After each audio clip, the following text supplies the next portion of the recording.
An explosion rocked the room softly, sending tainted speckles of dust down from the rafters.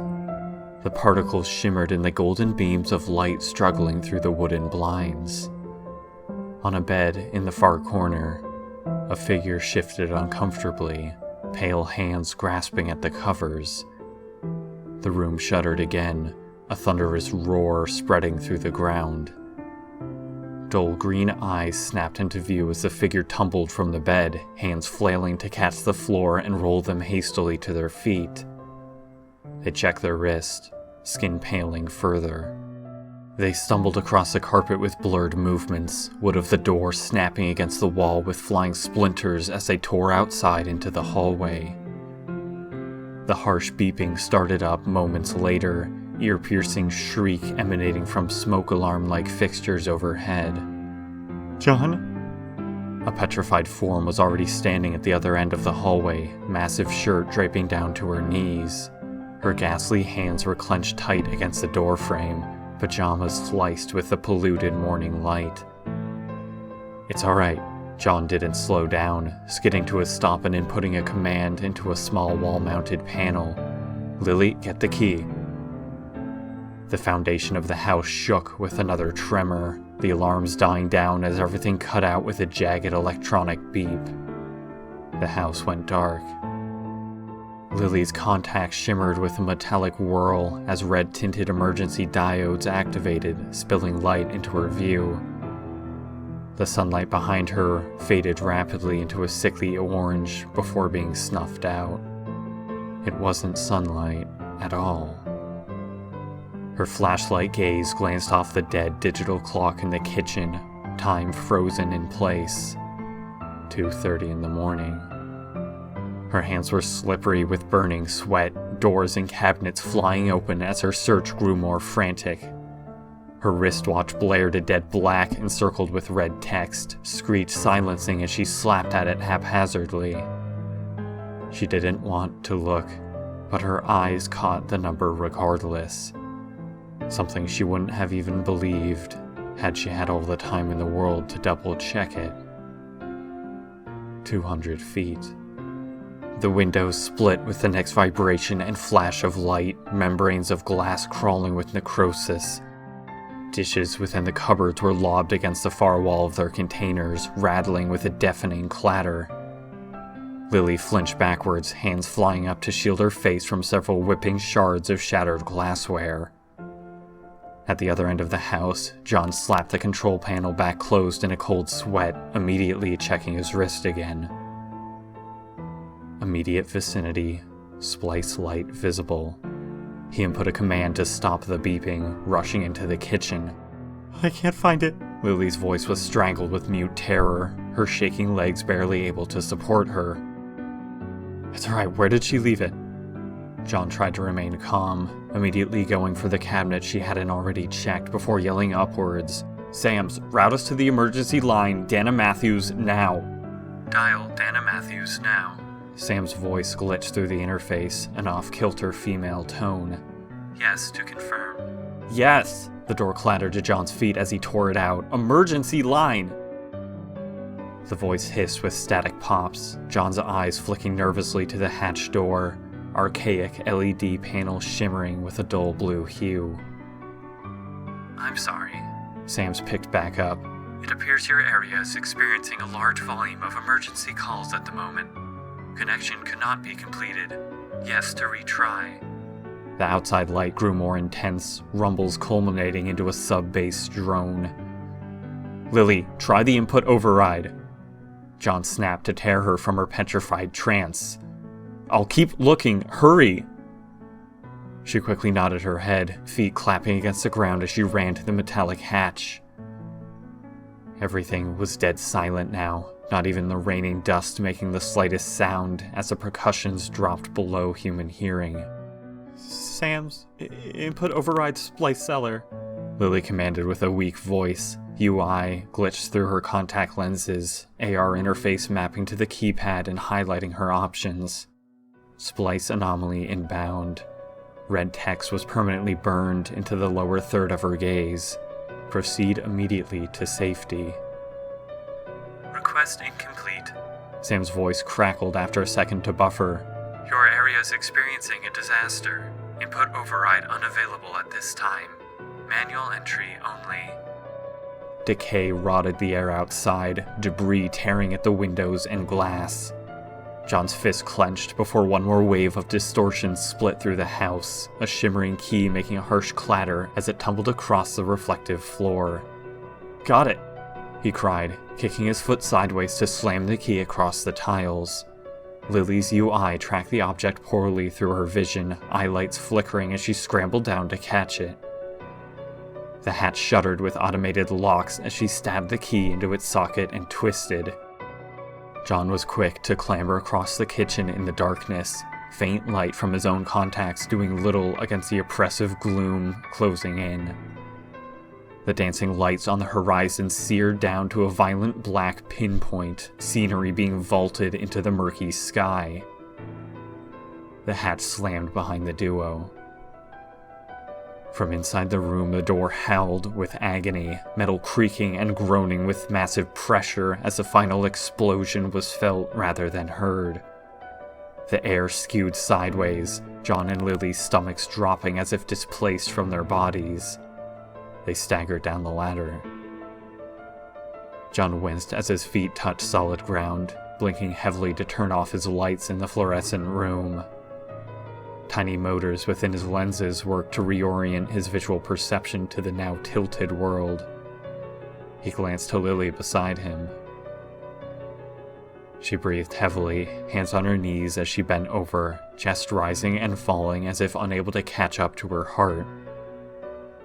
The key was clutched so tight in her hands her knuckles were bleached corpse white.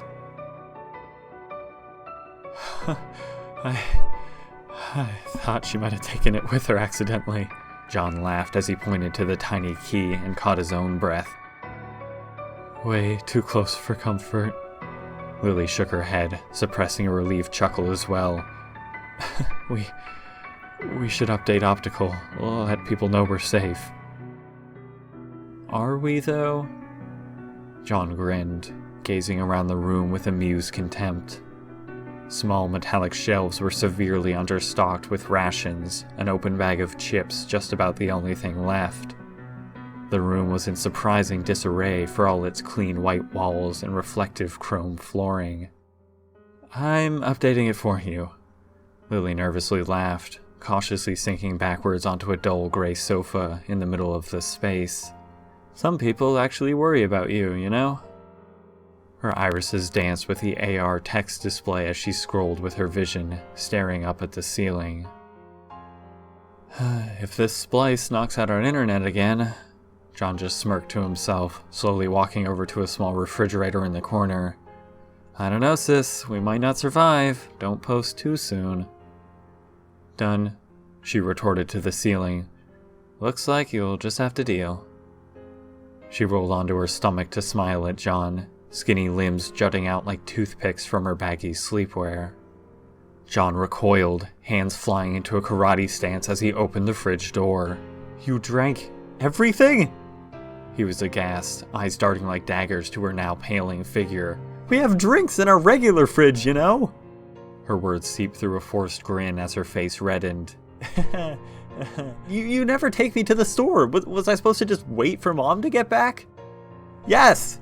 John chopped at her head with a comical motion, though the impact was real. She's only gone for like another month. You can't just raid our splice shelter. Gah! She squeaked, squirming under his hand with fists flailing. You do it all the time! I also replace it later. He chopped at her again, far lighter. At least... He frowned. I mean, sometimes. His eyes narrowed, gaze flicking to the sides. Maybe if we stocked it with actual water like normal people. Lily pouted, face down in the sofa cushions. 2:32 a.m., December 18th, 2034. An update message finally flashed to the side of John's gaze, focusing into view as he looked to it. A 5.3 magnitude splice anomaly has occurred in the Jeffco district. Lily Matthews has confirmed her safety. He laughed, dismissing this and the subsequent message about his own safety being confirmed. The inside hatch door light periodically rose and fell, bathing the room in unnatural red hues. 5.3 emergency in effect. The glowing text read, "Manual latch disabled. Do not attempt to open door."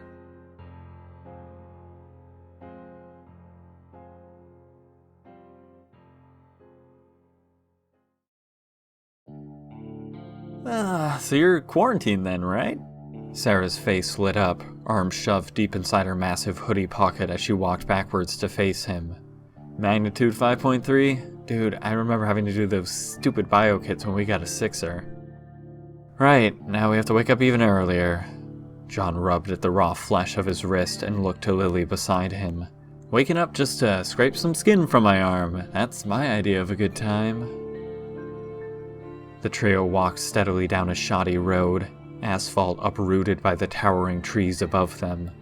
The early morning sun streamed unsteadily through pine needles, birds chirping quietly amongst the brambles. But they lifted the emergency after just a few hours. Lily chimed in, catching up and wrapping her arm around John's. We were still able to get some sleep in. Meaning she fell asleep before it was even over. John rolled his eyes and adjusted his backpack. I had to reset SAMs and update our data myself, not to mention make sure our house wasn't obliterated. I saw the vector you posted on Optical. Sarah laughed as she looked at it again, contact slightly shimmering as it projected slightly in front of her, inverted from John's point of view. The grainy screen saw a plume of toxic black smoke rising over a nearly mile-wide crater, charred earth painted with searchlights from helicopters and SWAT cars. Missed you by less than a few yards, huh? She continued, grinning. And the fallout? What's 5.3? Mimic, right? None. John shrugged. Guess that's why the emergency was lifted so quick.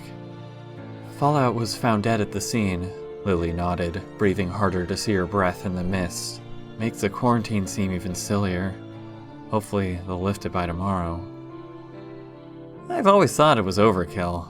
Sarah nodded in agreement. Those fallout things never survive more than a few minutes anyway. What have we got here? 3 SWAT cars and 2 helicopters? You can't get in or out without passing a biotest? All for some super dead monster. She pulled up a new tab on her display, forgetting to unproject it. Splice Incident, number 30487, December 18th, 2034. The screen scrolled softly. Magnitude 5.3, location Jeffco District, Colorado. Death toll from splice fissure, 3. Death toll from fallout, 0. Her eyes flicked down to move the scroll bar. Fallout state, contained. The report continued, grisly image showing a mangled creature with bulging, decayed eyes, clawed hands, and jutting bones. Mimic class, found dead at the scene. Authorities believe deceased subject to be the lone fallout. Yep, that thing's not going anywhere. Sarah laughed, eyes widening as she finally realized she was still projecting her view. Her lenses swiveled, display shimmering from existence. She pressed her finger to her lip, pondering. Her other hand remained in her hoodie. I suppose it's just for Veer, she seemed to affirm to herself. She survived, 40 minutes after coming through this place? Before suffocating. I guess. That's the longest ever, I think, right? That was some 50 years ago or something crazy, though. All I know is my mom was a kid at the time. Killed over 30 people in that 40 minutes. John shook his head, glancing in concern to Lily. I don't know, and that could have been much worse if the splice had occurred in a more populated area. I guess being overly prepared is better than letting something like that happen again, even if nothing has survived since. I just don't like how they name them. Lily just frowned into John's shoulder, squeezing closer. I get that it's just like naming any other natural disaster like a hurricane or whatever, but it just makes it creepier. Oh, it's all good, Sarah smirked, grinning a toothy smile. Your sister is so cute, John. Why doesn't she walk with us more often? Because she's 2 grades below us, John responded, watching Lily frown at Sarah's condescension. But her grade was canceled today anyway due to the splice, so guess it's only us seniors that have tests important enough to warrant our potential deaths. So she's just tagging along with you for the fun of it? Sarah's icy blue eyes just sparkled further, grin widening into a chasm. You two are so precious, I just want to kill myself. You almost make me wish I gave a shit about any of my older brothers. She's just gonna chill down in the digital library server room until we get out. John sighed. I know I wouldn't want to be alone in our house right now. Lily's grip tightened. I have work to do anyway, she muttered under her breath. It's a good place to study. Sure, Sarah giggled, finally turning around to walk the correct direction. I feel ya. Wish we got the day off.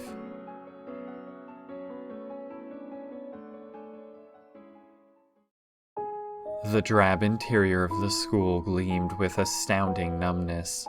People bustled back and forth, though none of them with particular haste. John leaned against the door to prop it open as Sarah and Lily streamed through behind. Sarah's face fell the minute she stepped through the threshold, and her UI display prompted her about a test in 10 minutes. Shit, she frowned, arms folding. What? It was just the paper. As preparation for the test, John mumbled out as he nodded to Lily and patted her head. Yet, see you after. Lily nodded softly, glancing to the elevator down to the sub-basement level. The words, server room, were poorly scratched in next to the bottom floor. She slowly walked off, dragging her backpack behind her. So, the paper isn't even for credit? Sarah paled, nearly denting a crater into the tiles by her feet with frustration. This class should be happy I even show up! Wait, did you do the paper, though? John cocked an eyebrow, following slightly behind her as heavy footsteps carried her through the school. Several passers-by stole glances at her red face and quickly flinched away. That part's not important. Her scowl deepened as she threw up her left hand. Fuck the system, John. Authority can blow me. What does writing a paper teach me about trig? I understand the material just fine. Then you'll do great on the test. John suppressed a snicker. Have you told authority about your feelings? Oh, it understands me just fine. She waved her hand. One day it'll take me up on that offer. Right. John laughed, brushing past several people to keep up with Sarah's storming steps. Have you ever thought about... His words stopped cold, irises suddenly glitching with UI static, limbs failing to respond. Both he and Sarah froze up without warning. The crowd around them parted in confusion as they crashed to the ground like plastic toys. Their dull eyes were bleached a colorless gray for less than a second before snapping back to life, UI rebooting. John's limbs flailed in a delayed response to his fall, his eyes wide with confusion. Sarah was much the same, struggling back to her feet with heavy blinks as if trying to recover the second of lost memory. Did you just trip me? She half accused, half genuinely asked, quickly pulling her backpack back up and fixing her ruffled hoodie with one hand. John shook his head, and the two of them began hesitantly walking again, avoiding the stares that slowly dissipated into shrugs and giggles. Wait, I think I lost Sam's. John spoke uncertainly at first before his eyes began frantically searching his vision. What the hell? Sarah's own field of view was equally empty, small circle in the corner of her peripheries informing her that her UI was rebooting. No windows came up despite her repeated attempts. Huh, yours too, she frowned. Mine says it's rebooting. What the heck just happened? John repeated, eyes lost without the display as the two of them entered the classroom. Yo! A voice boomed out to intercept John at the door, a hand smashing against his shoulder. That thing nearly took out your house, dude! John stumbled with the impact, but was held in place by the catcher's mitt palm gripping him. "Go, Max!" His vision was temporarily blurred, lenses not there to orient him. "Chill, dude. His backyard is frickin' gone!" Sarah was far quicker to adjust, smile exploding into view as Max's energy hyped her back up. "A few more feet and our little John might have had to relocate." Suddenly, her eyes widened and she flailed at her pockets. "Shit!" she cursed, darting towards the door. Dude, tell the teacher to wait if I'm late." "I was actually freaking out for you, dude." Max finally let go of John with a playful shove. "Did you see the location Sam's initially gave for the splice? It was like, your freaking address, bro." "Glad I was a bit off with that one." "Yeah, me too." John winced out a smile, rotating his shoulder slowly. "I didn't know it was that close." "Yeah." Max just laughed with his trademark open-mouthed grin, something that would have looked perfectly at home with a backwards baseball cap and a tank top. Wait. John quickly shook his head, turning back to Sarah only to remember that she had stepped out. "Shit," he grumbled, turning back to Max. Sam's is down for me. Didn't they say we were going to need a calculator for this test? I mean, I should tell Miss Kanade, right?" "Down?" Max questioned, looking closer at John's eyes. "What do you mean? Like, frozen?" John breathed out a large sigh, glancing up to the teacher's desk at the front of the room. Kids were already clustered around it, turning in their papers. "No, as in offline." John shook his head. "I don't know, this has never happened before, not even when I updated to 1103 last year." "Oh, shit, yeah." Max pulled back, as if not entirely sure if John was joking. "Really? Like, you don't see anything? Did you break a lens?" "I don't know, maybe." John pursed his lips. "I can tell that it's trying to reboot. Should I tell her or not?" "Yeah, probably." He nodded, again leaning uncomfortably close to search John's eyes. "That's so weird. Don't get spooked, dude, but like, didn't this happen to a whole bunch of people before, like in Chica or whatever?" "When that splice set off the reactor in Japan?" John frowned. "I don't think that has anything to do with anything. That town lost power for almost a week, and everyone lost Sam's. Yours is still working, right?" "Oh, right." He pondered, putting in all his effort to make it look as though he was thinking, rather than actually doing so. Have you sneezed really hard recently?"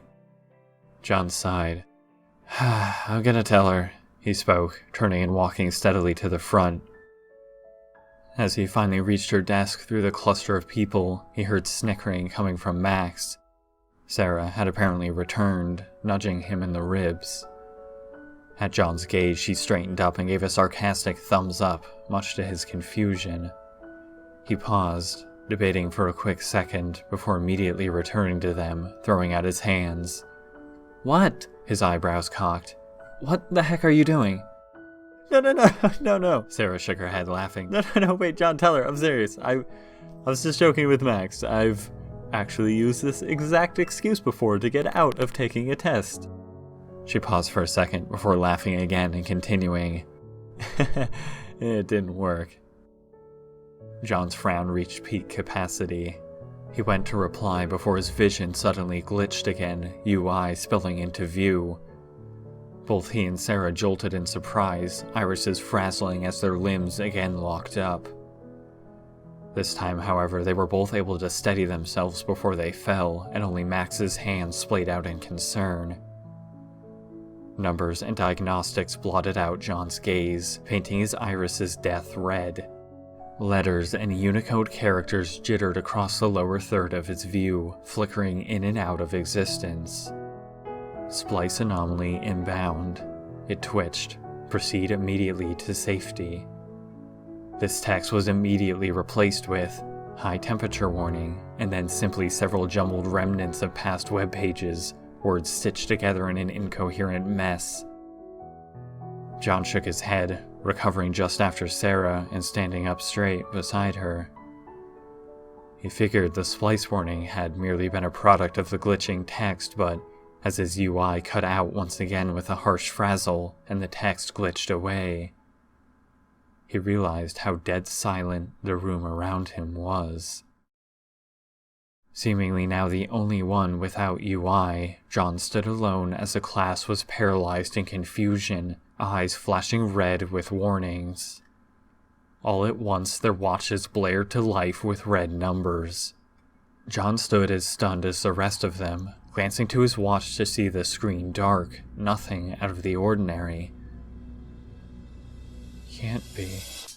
John's words fell out quietly and numbly. Is this a drill? Or another splice? Max cried out, immediately being drowned out as wailing sirens shrieked to life. Everyone leave your stuff in the room! Miss Kanade tried to yell over the electronic screams, the sheer amount of noise seeming to twist the room. Color quickly faded to a fetid gray as the world itself became ill. Shadows scurried along the walls as students filed out of the classroom, several stealing quick glances at the charts on the wall to make sure they were going the right way. Quickly, the teacher again yelled. Follow the crowd, you know where the shelter is, stay out of the doorway. A guttural percussion shook the room, ceiling lights swaying. John, Sarah commanded, grabbing his wrist with one hand, the other remaining in her pocket. Let's get a move on, dude. He snapped into motion and rushed to follow her and Max, clambering figures darting past them in a sea of limbs. Suddenly, however, John's face broke out in a cold sweat, heart staggering into his throat. His UI was offline. Something that had never happened before. Sarah's had seriously malfunctioned as well. Were they somehow connected? And if that was the case, and if Lily was experiencing the same thing, if she didn't have access to Sam's? The hallway pitched with a vicious explosion, bodies being thrown down like ragdolls. John, Sarah, and Max all saw the world tumble through their vision as the floor beneath them bowed. John was the first to get back to his feet, immediately spinning around and shouting to Max and Sarah, "I'm going after Lily." Whoa, wait, what? Sarah's voice was drowned out, another blast rupturing through the floorboards. John, wait! You need Sam's to call the elevator down from inside the server room, he just cried back, heels digging in further. If she's offline like me, that means she's trapped. Someone will have to take it down to her. I'll meet you guys in the splice shelter. Max and Sarah continued to cry out in protest as he scrambled with unreal speed, darting straight past the safety of the metallic shelter door, where teachers frantically waved kids inside. Several more panicked voices called out after him as he tore down the now abandoned hallway. The lights above him flickered with increasingly frequent percussions, sub-bass tones building. Immediate action necessary. Sam's voice split through the loudspeakers. 1 minute until sealing of splice shelter. Do not attempt to hold open door. John's shaking hands slapped against the elevator call button. The light immediately dinged. It hadn't been called down yet. His stomach twisted further. The door slid shut as several terrified faces watched from outside, the elevator shuddering with another vibration. The metal coil above sent shockwaves through the air as the elevator rapidly descended. The rumbles of the impending splice sounded deafening underground without the steel walls of a shelter. John's teeth clenched. Sam's had yet to reboot in his contacts, the small circle of it loading stalled out into a static frame. Come on, he muttered with panicked breaths, floor numbers dropping until he reached the sub-basement. The elevator lurched to a stop as the numbers leveled out, shearing metal far louder than he cared to admit to himself. Server room. The panel displayed, quickly flickering out as it attempted to map to his offline UI. No message appeared prompting him to open the doors. He flailed, searching desperately among the unused and anachronistic manual buttons, finally finding one that appeared as though it might open the metal slabs. The door shuddered to give way, creaking open with great effort. The light from the elevator spilled into the room. It was pitch dark inside, the sliver of light slowly dissipating to reveal empty rows upon rows of lightly humming computers. 30 seconds. Sam's voice came through a loudspeaker overhead. Lily? John cried out in desperation, keeping his foot wedged in the door as he frantically surveyed the room. There was no one inside. A rolling detonation split through the ceiling, dust raining down only to be kicked back up by powerful cooling fans. Cracks formed along the walls and the higher shelves sagged dangerously. Above ground, the sky paled to a ghastly white, searing light of the splice condensing into a pinprick of black. Fuck, fuck, fuck! John was hysterical, hands smashing against the elevator up button. The elevator doors closed. And then nothing. Splice shutter closing.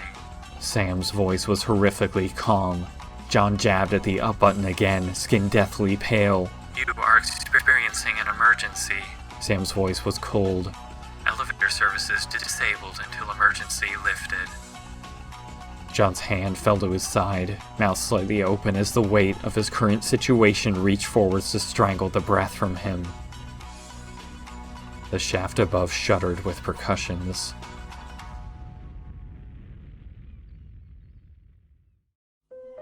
Wait, hold it! Max's voice was laced with horror, mechanical whirring resounding as metallic hatch pivoted slowly closed. Lily paled in the crowd, Sarah having to hold her firmly with one hand as she fought hysterically to free herself. Max's hands cracked against the metal, machine axis screeching as it struggled to continue closing, still making slow progress. Do not attempt to hold open door. Sam's voice was beginning to rattle with distortions. You are delaying the safety of this enclosure. The splice hasn't detonated yet, you fucking robot! Max cried. There's still time!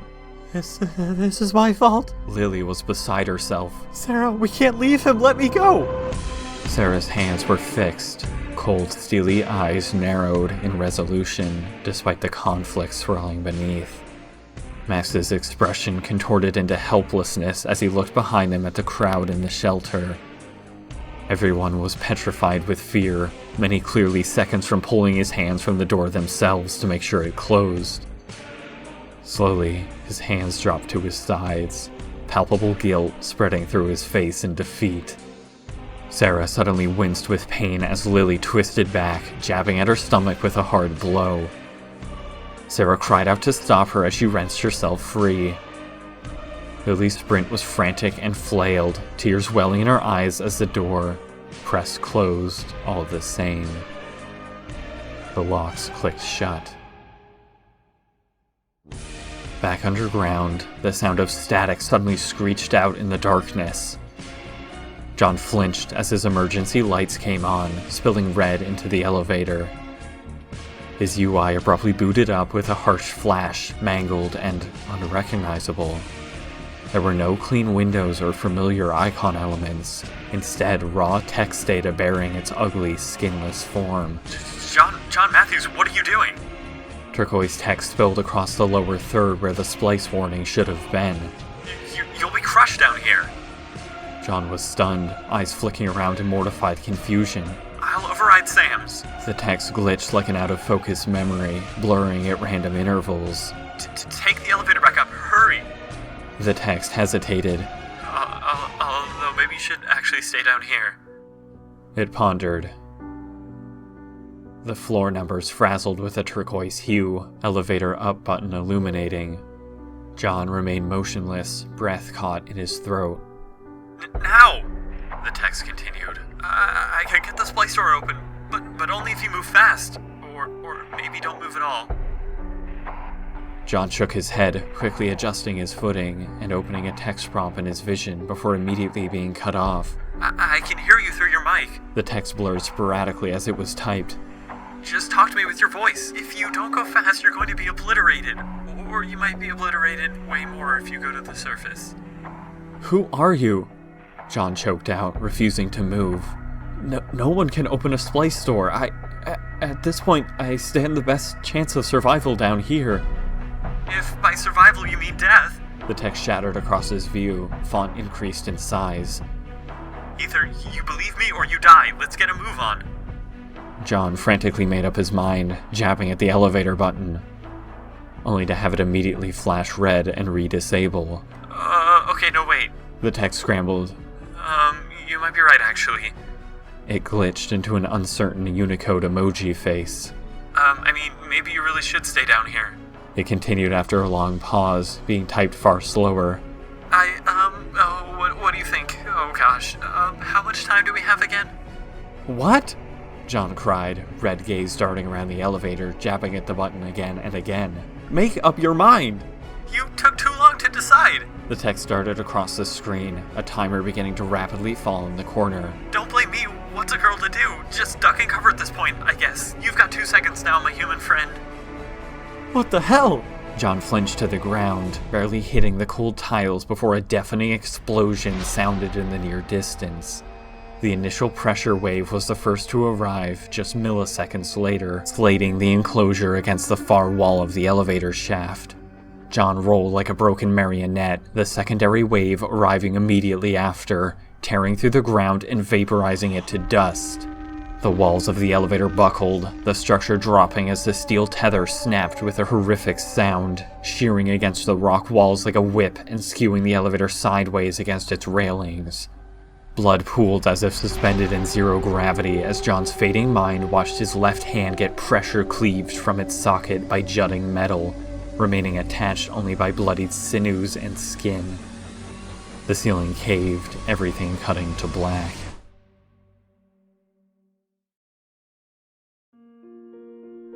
Darkness. Then, soft beeping. Skin slowly shifted, splitting open in the darkness to flood it with weak scarlet light.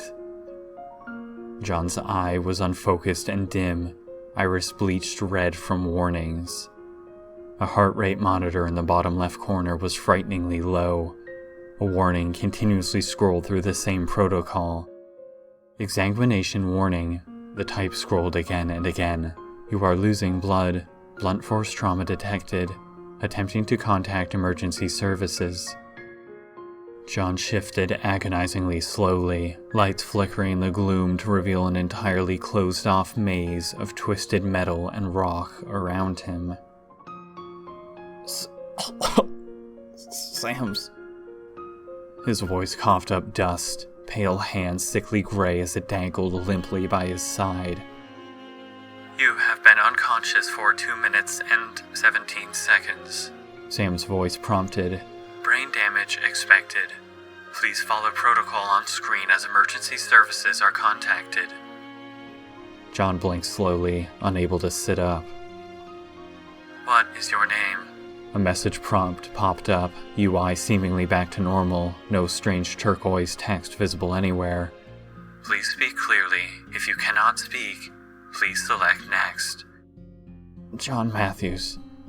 His voice was weak. Sam's, is the splice over? Select the correct date from the list. The prompts just continued. If you do not know the date, please select next. Sam's, exit automatic EMT protocol. John grunted, sitting up with great effort. Diagnostic report on recent splice. 7:14 a.m., December 19th, 2034. The menu finally changed. A 6.1 magnitude splice anomaly has occurred in the Evergreen District. You have yet to confirm your safety. Do so now. John glanced to the time at the top right. 7:16 a.m. The menu glitched away, emergency medical services being activated again with a warning message. Exsanguination imminent. The type scrolled. You are losing blood. Blunt force trauma detected. Attempting to contact medical services. As John went to close it again, the box was suddenly torn off to the side. Text scrambled as everything again flooded with electric turquoise. A surprised Unicode emoji face flashed into view. Holy mother of myself. A string of text splayed across the screen under the face. You're a tough one. You again. John winced, putting weight on his partially severed limb only to immediately roll to the ground as the air was leached from him. You'll never guess how happy I am to see you alive. The text sprinted across before pausing for several seconds. I guess kinda happy. It concluded. Or wait, maybe very happy. How the hell are you doing this? John wheezed, using his other hand to shove himself back to his knees. Who are you? I'm your friend. The text typed, the surprised emoji disappearing. You'll make it out of this alive if you follow my instructions. Or, wait, you might die regardless. Get out of my system! John hissed, getting to his feet unsteadily, breathing heavy. I need Sam's. I can be your Sam's. The text typed, a winky face emoji following. I can do whatever you need. The text quickly backspaced, a horrified emoji replacing what it once said. That sounded weird. The text followed up. Where am I and how the hell can I get out? John hissed. Is this a game to you? Get out of my system. I'm seriously injured. I can see that. The text scrolled up to a new row. I've got your gaze camera after all. You're a few floors down, approximately 10 feet below the server room in front of you, which is decimated, by the way. The elevator doors appear to be welded shut. I'm not getting any data from it. The best route out of here is up. John's eyes flashed upwards grudgingly. The ceiling was caved down several feet, but there was indeed a small crawl space twisting straight up through the jutting metal. At the other end, yawning blackness extended out until his faint light was consumed by it. Rotting wind howled in the empty expanse. I'm not sure if I can climb. John glanced down nervously to his hand. The bruising was spreading up his arm like a disease, likely internal bleeding. Yeah, I would try if I was you. The text responded. Or maybe not. I think it's up to you. You definitely need to get to the surface, though. It paused again for quite some time. Or maybe not. It typed slowly. Stop talking for a second. John frowned, taking several more seconds to glance up at the hole, before suddenly leaping up for it. Metal rattled and displaced, the entire elevator groaning as it shifted slightly. His teeth gritted as he used his good hand and his other elbow to hoist himself up with surprising aptitude. The wind of the decimated elevator shaft whipped at his hair as he rolled to the surface and pulled his legs out from the tunnel. Whoa. The text scrolled. Keep this up and you might actually survive this. Or, maybe... Maybe not, John sighed. I get it. Stop talking. You got it. The text deleted itself. You're passing the server room now. Keep climbing straight up. No reason to go in there. A gaping hole in front of John led to where the server room once was, now simply a pile of rubble and steel. John slowly climbed past it. Unless maybe you want to. The text scrolled, another surprised emoji following suit. Shut up!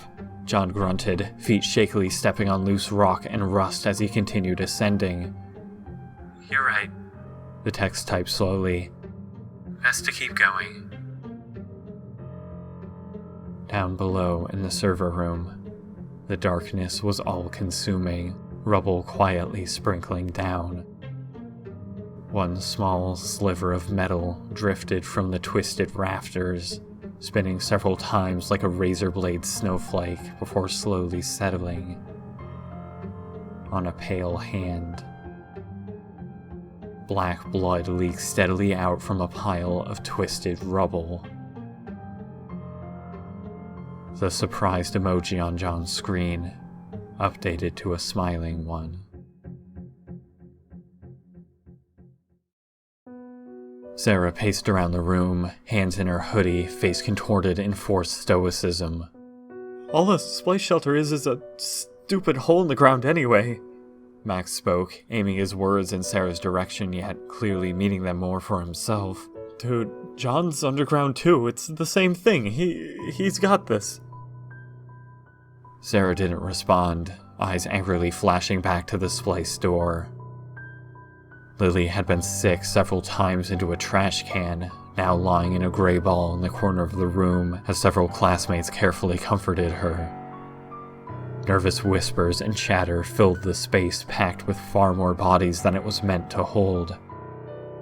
Sarah's UI suddenly flashed with a blinding spark of blue, her legs splaying out to catch herself. Everyone was too preoccupied with their own thoughts to notice her stumble, but as she shook her head, everything had cut out. Only a single line of turquoise text remained. John is alive. Her eyes widened in disbelief before narrowing immediately. Her gaze flashed around the room nervously before she opened a text prompt of her own. She typed deliberately, running her left hand through her black hair slowly. How injured is he? Her words were cold and unyielding. Will he bleed out if we're lucky? Plan B already in effect, the text scrolled. No, Sarah typed angrily, teeth clenching. The other team will be here any minute. We don't have time for that. Keep him down there, break his spirit, and let him bleed out. Her icy eyes flicked to the door one more time, fist clenching.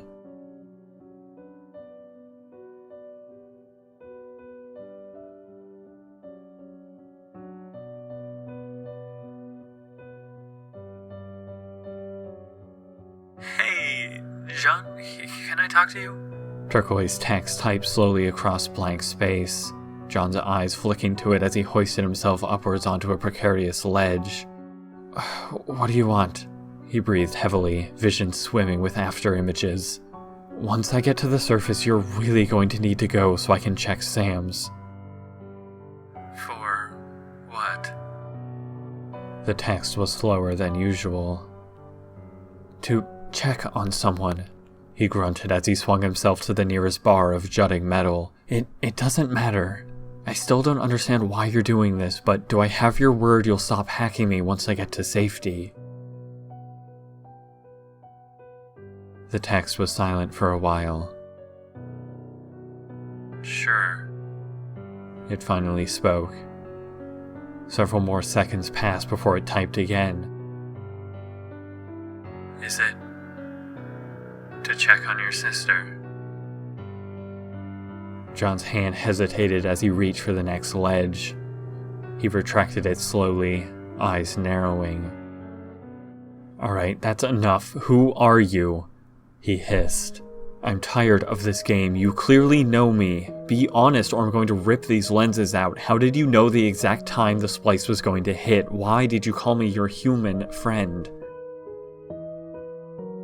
The screen was empty for a long time. The turquoise text slowly clacked across the space, typed one letter at a time. A picture glitched into view. An awkwardly smiling girl of Pacific Islander descent was framed slightly out of focus, blushing away from the camera. Thick rimmed glasses accentuated her shy demeanor, hands clasped uncomfortably by her grass skirt. It appeared to be some kind of yearbook photo, and it was quite old, made up of digital pixels rather than vectors. The girl in the photo was around 15 or 16 years old at the time of it being taken. This is me. The type continued, overlaying the picture and hesitating for a bit, before continuing. 2 weeks before I died. John read the text carefully. My name is Malay. I am now what you call Fallout. The text continued. I arrived here at 2:32 a.m. on December 18th through what you refer to as a splice anomaly. John hesitated, eyes scanning the darkness above him. Splice anomalies occur when beings cross between dimensions. Malay continued. You and your planet think you know this, think you are prepared for it. Rubble cascaded down from high above, John peering to the side to watch it tumble past, disappearing into the depths below. You don't know the half of it. The text warned. You just received trash beings killed or exiled by the Game Masters. You have no idea what's coming for you. You're right, I don't know what you're talking about. John shook his head, breathing out before reaching for the ledge above him again. But to be honest, right now I have other things to worry about.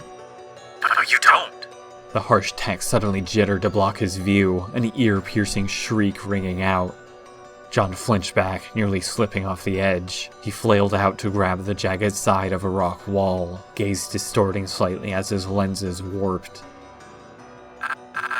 I'm sorry. The text downsized again, being typed slower.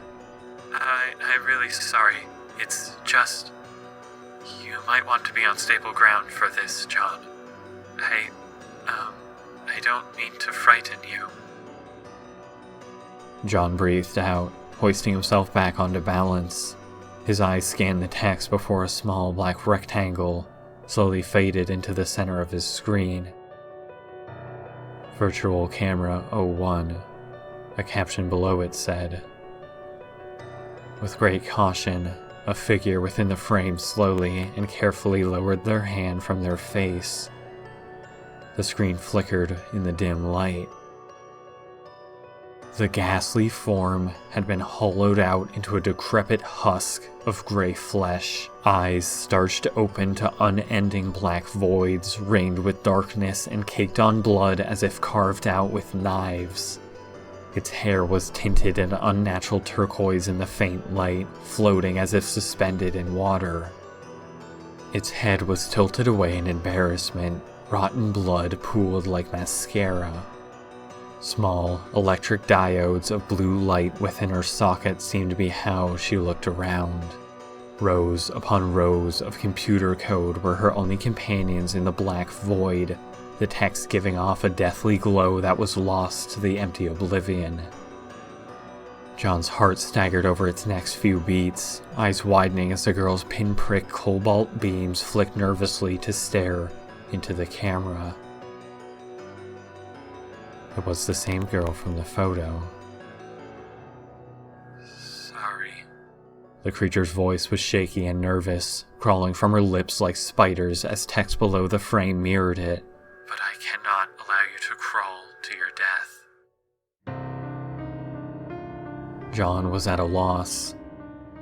Even in my own dimension, I was a monster. The girl continued. I was once human like you, but I can hardly remember that time anymore. Or maybe I can.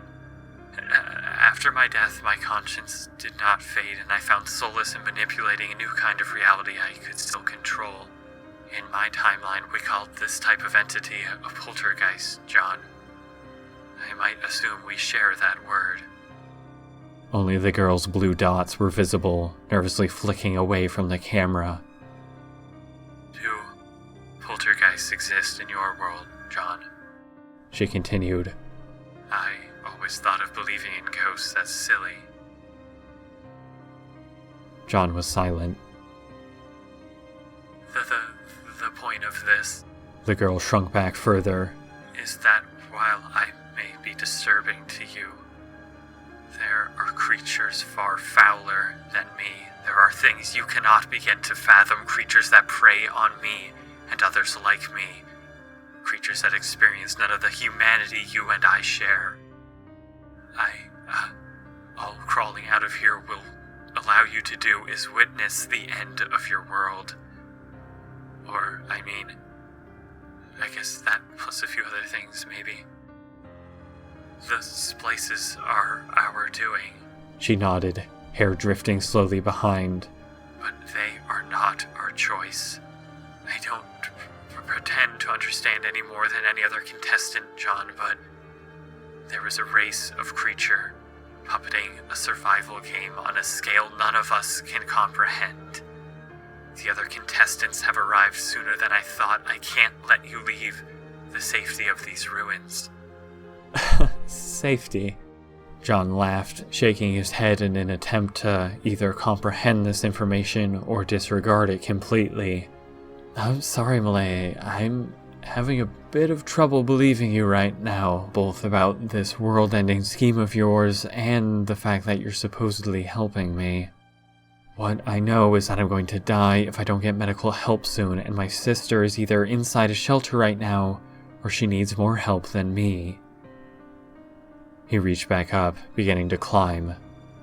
You can't stop me, he continued coldly.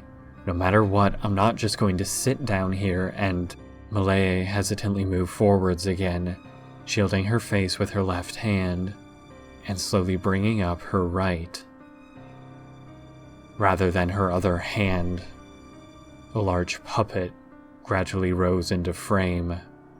John's grip slipped, heart freezing up as he glanced to the fraying image. A white, eyeless rabbit character lay slumped over, perched on her hand as if about to put on a show. From its fuzzy, Cookie Monster-style mouth, massive orca-like teeth spilled forth, preventing it from closing all the way. A small TV symbol was etched into its soft felt body. This The girl flinched. is my leash. John's skin paled further, the exit above him darkening into his peripheries. At the base of the puppet, rather than simply an opening for a hand to use it, metallic pincers and spring traps had dug into the girl's flesh, locking it in place. Countless small, rotating needles endlessly churned beneath the mesh of the puppet, working delicately around like millipede legs. At being shoved in front of the camera, John watched in horror as the puppet purred to life, a large pair of metal incisors unfurling from the base and scraping tenderly back up along the length of the girl's arm. Its head tilted upwards with gentle and precise mechanical whirring, mouth widening into a massive grin. It looked towards the lens with its blind face. One of its two tiny paws waved cutely, head cocking to the side.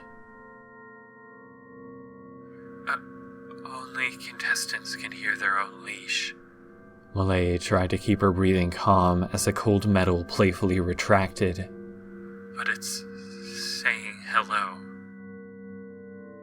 You asked me before if I thought this was a game, John. She put down her hand carefully, eyes flashing back to the camera. To them, it is. I need you to listen to me, or you will certainly die. Probably certainly. You're a contestant, then, John spoke. What does that mean? They tell you what to do? That tiny puppet? You couldn't understand. The girl nervously retorted, the screen flickering to nothing as her words died, only the text remaining to pick up her sentence. But you can understand this. I'm sorry. Your friends are about to get slaughtered on the surface, and you will be too if you continue. This is for your own good, John Matthews. John's gaze flashed to the corner of his screen, eyes narrowing.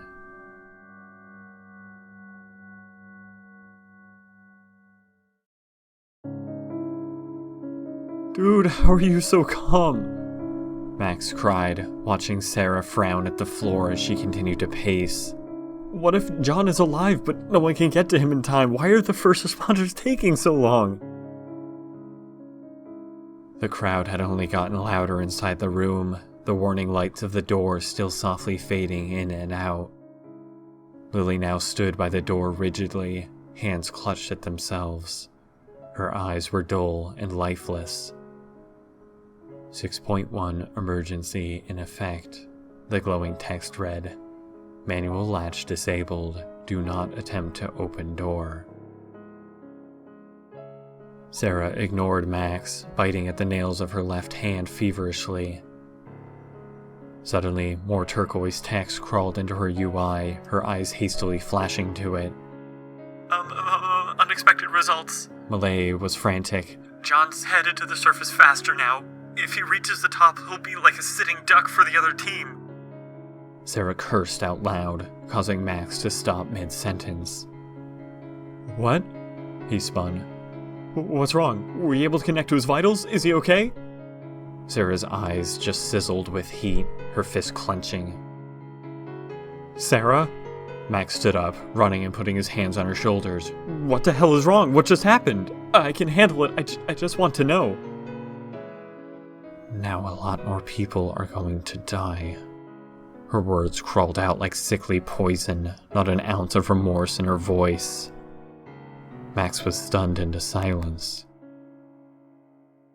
What? He stammered, several other people turning their direction as well. What? Good riddance. Sarah spoke equally numbly. Her feet pivoted so hard the floor tiles cracked, her right hand finally tearing out from her hoodie. The rabbit puppet cackled with glee as it came into view, metallic spines flaying outwards in a flurry of blurring silver as Sarah hacked it against Max's neck. The crack of a spinal cord resounded through the small room, blood painting the walls and floor as Sarah's puppet bit through his soft flesh like putty. She thrashed sideways with unnatural force, Max's limp body being torn like a rag doll before the puppet let go when he slammed against the far wall with a deafening crack. His head rolled from his mangled body, Sarah's dark hair falling to cover her eyes as she breathed heavy, face bowed in shadow.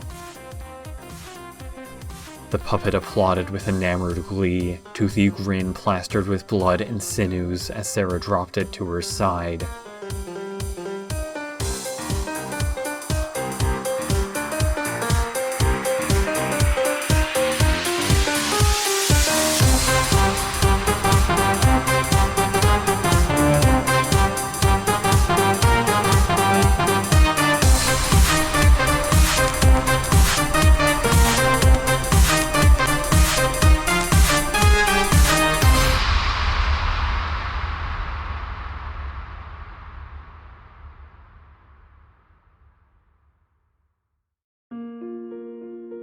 Good riddance. Sarah spoke equally numbly. Her feet pivoted so hard the floor tiles cracked, her right hand finally tearing out from her hoodie. The rabbit puppet cackled with glee as it came into view, metallic spines flaying outwards in a flurry of blurring silver as Sarah hacked it against Max's neck. The crack of a spinal cord resounded through the small room, blood painting the walls and floor as Sarah's puppet bit through his soft flesh like putty. She thrashed sideways with unnatural force, Max's limp body being torn like a rag doll before the puppet let go when he slammed against the far wall with a deafening crack. His head rolled from his mangled body, Sarah's dark hair falling to cover her eyes as she breathed heavy, face bowed in shadow. The puppet applauded with enamored glee, toothy grin plastered with blood and sinews as Sarah dropped it to her side.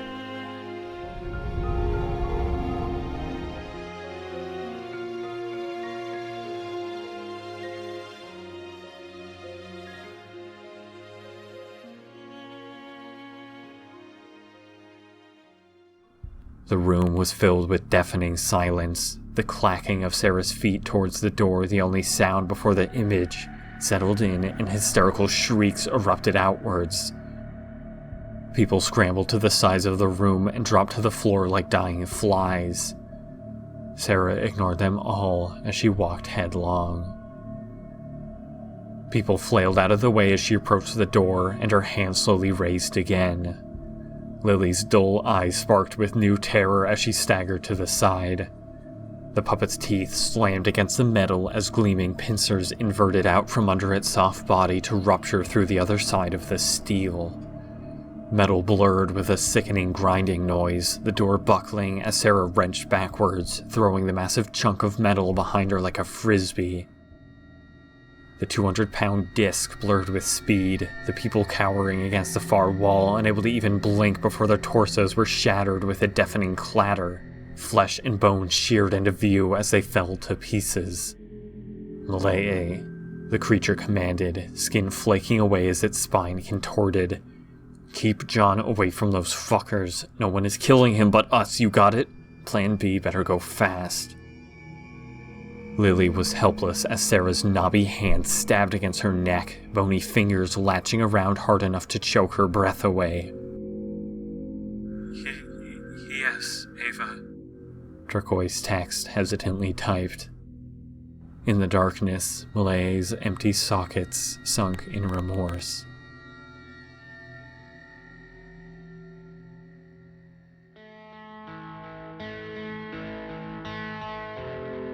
The charred sky sagged with toxic sludge above the crater caused by the splice. In the center, a pale figure steadily came into view. Welcome to 5C Earth, a puppet shouted out excitedly.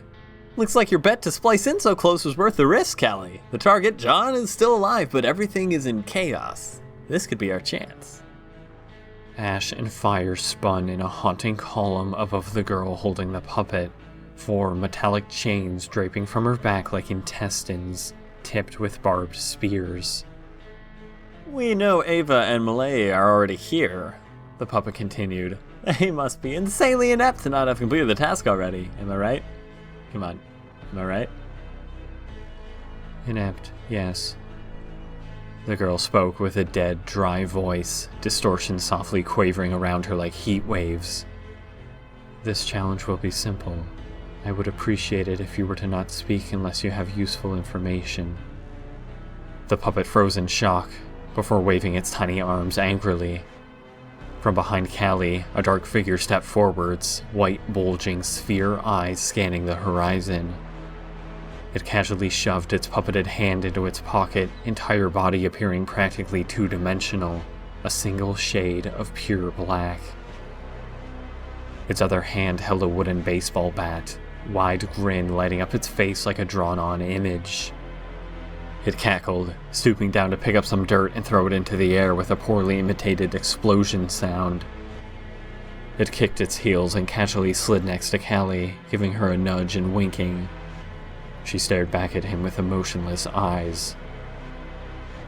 Sad. Callie spoke under her breath, beginning to walk towards the decimated school at the other end of the crater. Okay, fine, enough of that. I just want to bash the dude's head in though, you feel me? The silhouette recovered, continuing to laugh as it ran to catch up with her.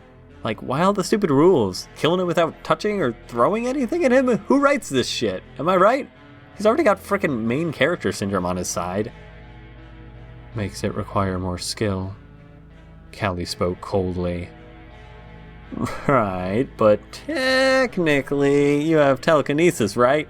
The black form nodded eagerly. I mean, would that count as touching? What if you just, pushed a big rock on his head? No influencing any object or series of objects directly to kill him. His puppet waved his hands from inside his pocket, voice muffled. Use your head, door guy. If you feel like it might be against the rules, then it probably is. Would hate to disqualify you so early in the game. Maybe if I could just tell him a bad enough joke. The figure pondered, shrugging with a wide grin. Or maybe I'll just let you take this one, Callie. Second option preferred, the girl muttered. John? Turquoise text flashed repeatedly across his screen. Where are you going? Don't do anything drastic, especially not in your condition. John was beginning to see light above him, heavy breaths full of sticky blood. He finally found a doorway intact enough to enter. The stairs inside were still undamaged enough to allow him to begin ascending. In the darkness, Malay's hands rose to her face in panic, eyes darting to her other side to follow Ava's movements on a different screen. The creature stood in front of a mortified crowd to block the doorway, sickle-like fingers still grasped around Lily's frail neck. Start the video. The doppelganger hissed, still wearing Sarah's skin, though parts of it had begun to flake away. Pick any one of the crowd members and stream their view. Right. Malay panicked, code scrolling past her vacant eyes. Give me a sec. Tell me, Malay. John slowly spoke on the other screen, eyes flashing up to a large obstruction in his way. Is the real Sarah still alive? Malay froze, scrolling lines of code stopping dead. I'm not sure what you mean. She typed hesitantly, sweating bullets. The real Sarah? John's teeth clenched as he judged his next leap carefully, legs swinging below him as he gripped the exposed rebar and hoisted himself up. What is he doing? Ava's voice hissed out to Malay's left. Have you started? You're not fooling anyone. John spoke coldly. I know you're not actually trying to help me, Malay. Malay's face fell, cold hands dropping limply to her side. For him to figure it out so fast. Malay! Ava hissed, wrenching Lily against the wall in impatience. What is he thinking? He knows. Malay sweated, looking positively sick. I think he knows. What? Ava hissed, stopping cold. How the fuck? What did you tell him, you whore? It doesn't matter. Just start the stream. No one else is getting hurt. John continued, finally dropping over the side of the obstruction, wrenching the exposed rebar with him. Figures you wouldn't care to encrypt your message server if you were the one hacking me. Those messages from Sarah. That's not her. She wouldn't say those things. Malay typed, eyes scuttling in horror to Ava's vision window, watching the creature's POV as it grew more and more impatient. You hacked into my... How long have you... What does it want? John continued, the rusted metal of the rebar glinting in the dim, flickering lights. For now, I'm gonna go ahead and believe you about the whole survival game thing. What is the game's end goal? How can I stop it from killing anyone else? Malay was stunned into silence, eyes wide with shock. Malay! John cried. You said your puppets tell you what to do. If I can somehow sever its puppeted hand, will that do anything?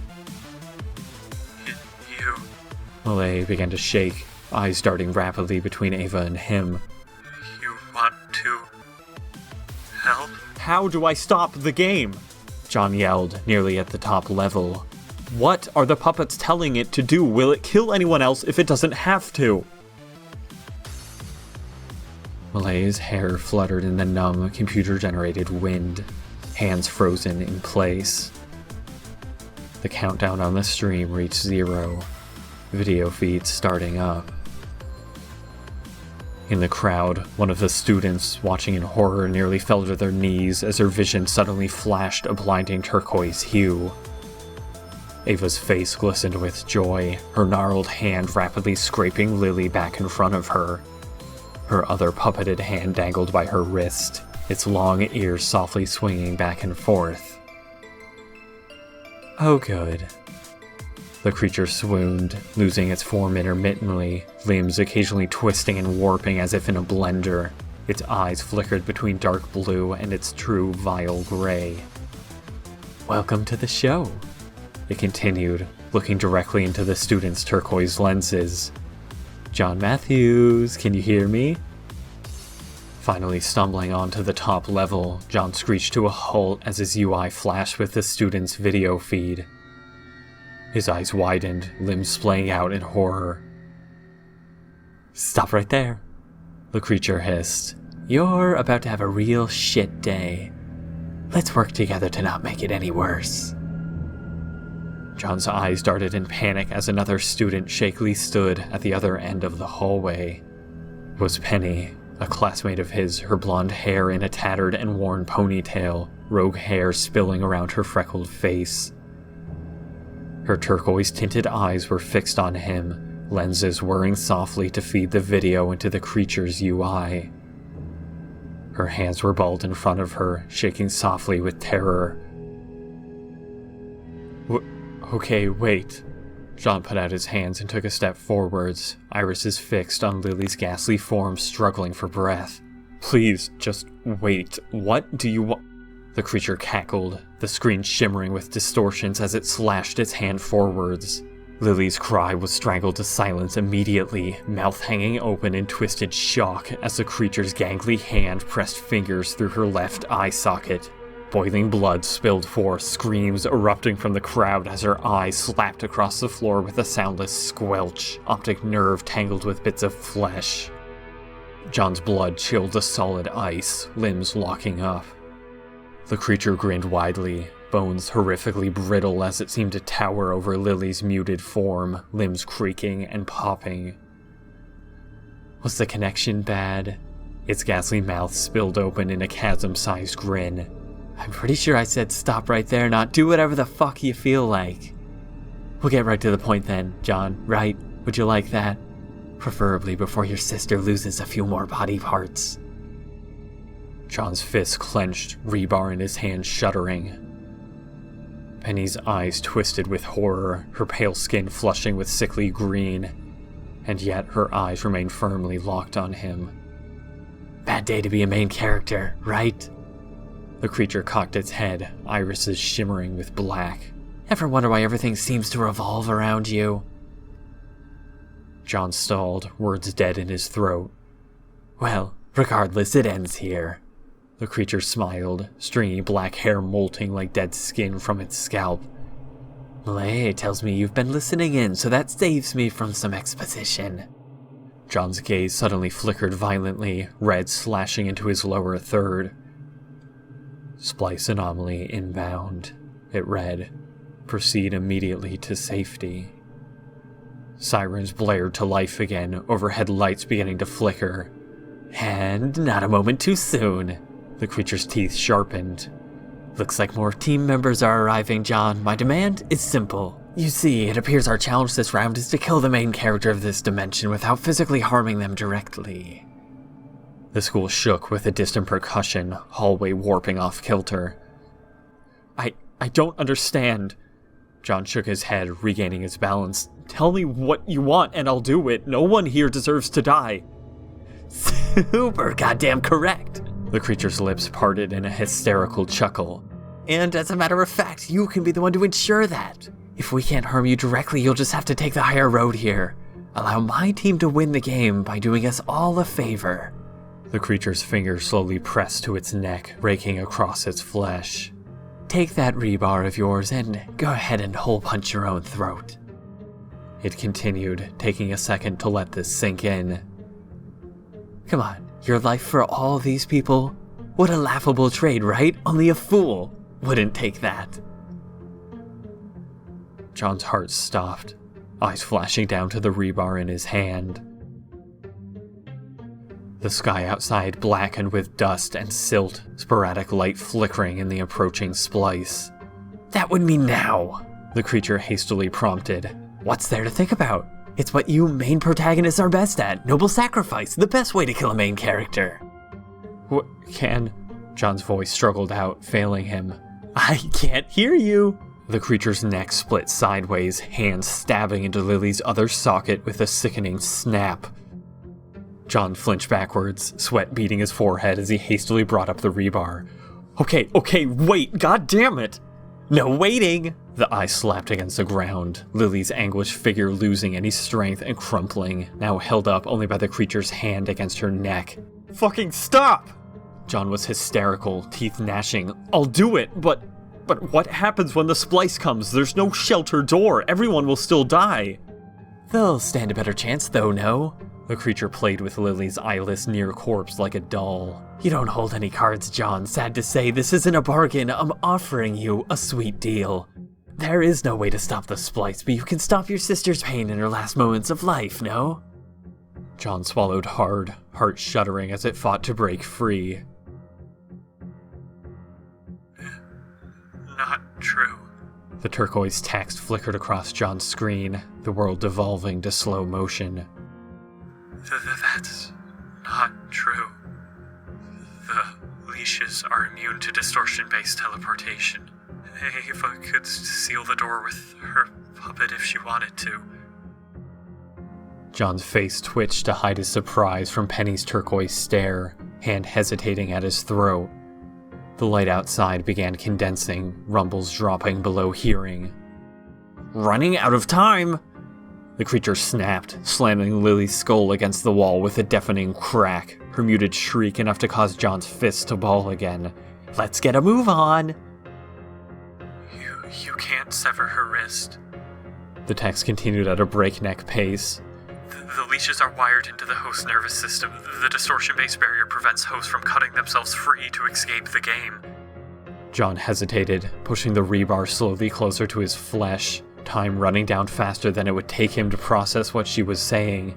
But if you kill Ava, the leash will detach automatically. The text flashed hastily, sensing John's impending suicide. Listen, you can save everyone if you take her place.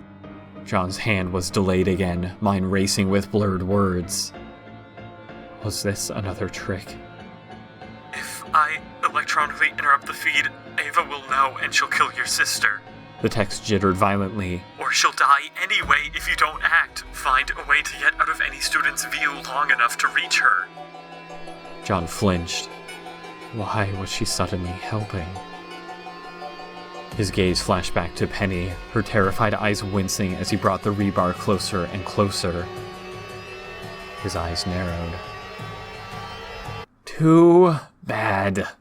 The creature gnashed, hands squeezing so tight around Lily's neck, bones began to shift out of alignment. And here I thought you cared about your sister. Guess not enough to prevent her neck from snapping like a John's throat gushed hot blood with a brutal slash of his wrist. Penny's eyes flashed away in sickness as she let out a squeak and vomited. Bile spilled onto the ground in her POV, the creature stopping dead in admitted shock. His grip lessened, eyes hesitantly searching the distracted screen in confusion. Holy shit, it hissed, shrugging and almost immediately twisting Lily's neck sideways until it began to crack. Guess the fucker actually had it in it. Rebar stabbed into her view, blurred in her vision as it jutted out beneath her chin.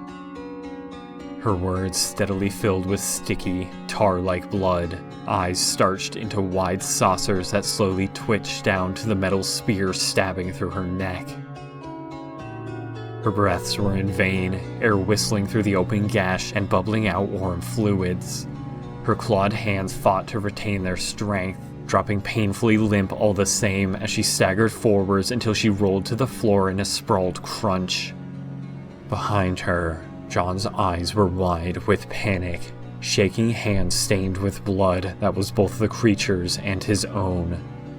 He was dripping with a red substance, large cut across the side of his neck, not deep nor direct enough to be life-threatening.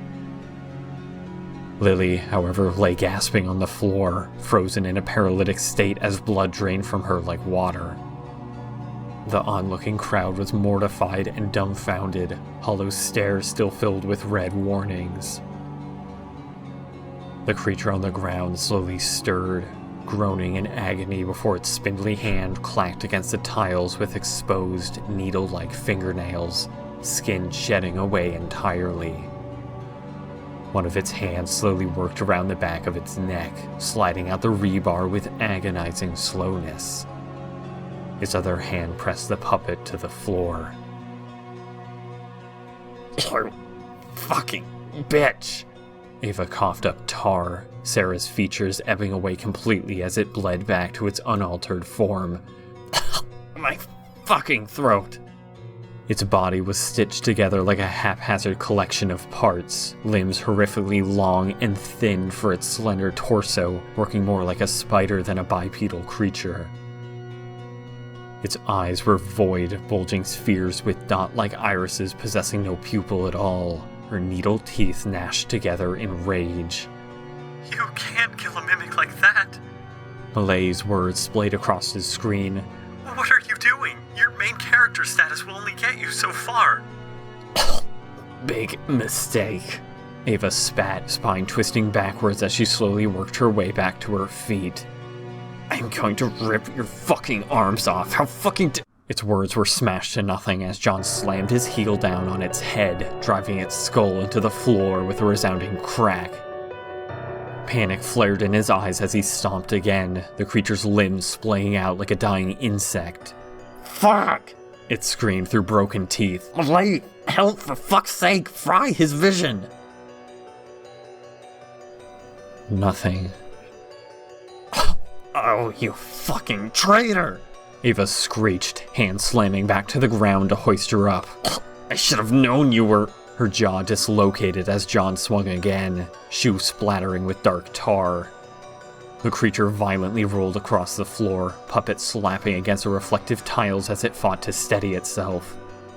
The rebar clattered from its hand, John hastily rolling to grab it. The head must be completely severed. Malay panicked. Otherwise it will just shed any damaged flesh. That's enough! The creature spat out needles and pieces of bone, eyesight foggy and warped as it stumbled to its feet. John pinwheeled backwards as Ava lifted her puppet in his face, countless knife-tipped armatures rupturing forth. The blade spun like a lawnmower, painting his face with reflective silver. He flailed in panic until he stood crouched a safe distance away, breathing heavy with the rebar firmly grasped in his right hand. His left hand was still numb, resting uselessly atop it. What you gonna do now, kid? Ava's tongue slithered, grin widening as the room began shaking with the approaching splice. Now the splice is gonna eradicate you all, no? I win. Ava's face suddenly brightened. You'll die here either way in this standoff. I won't even have to touch you. I win. Her hissing laughter split through the room, before John's heel suddenly dug into the floor, rebar clattering across the ground behind him as he darted forwards. His eyes narrowed, hand rushing forwards into the blades. What are you? Ava cried hysterically, at the last second registering his movement and yanking the puppet upwards in panicked fear to avoid touching him. John's hand, however, continued forwards, snapping against her forearm with a hard crack. Ava's eyes widened in raw fear as she realized his play.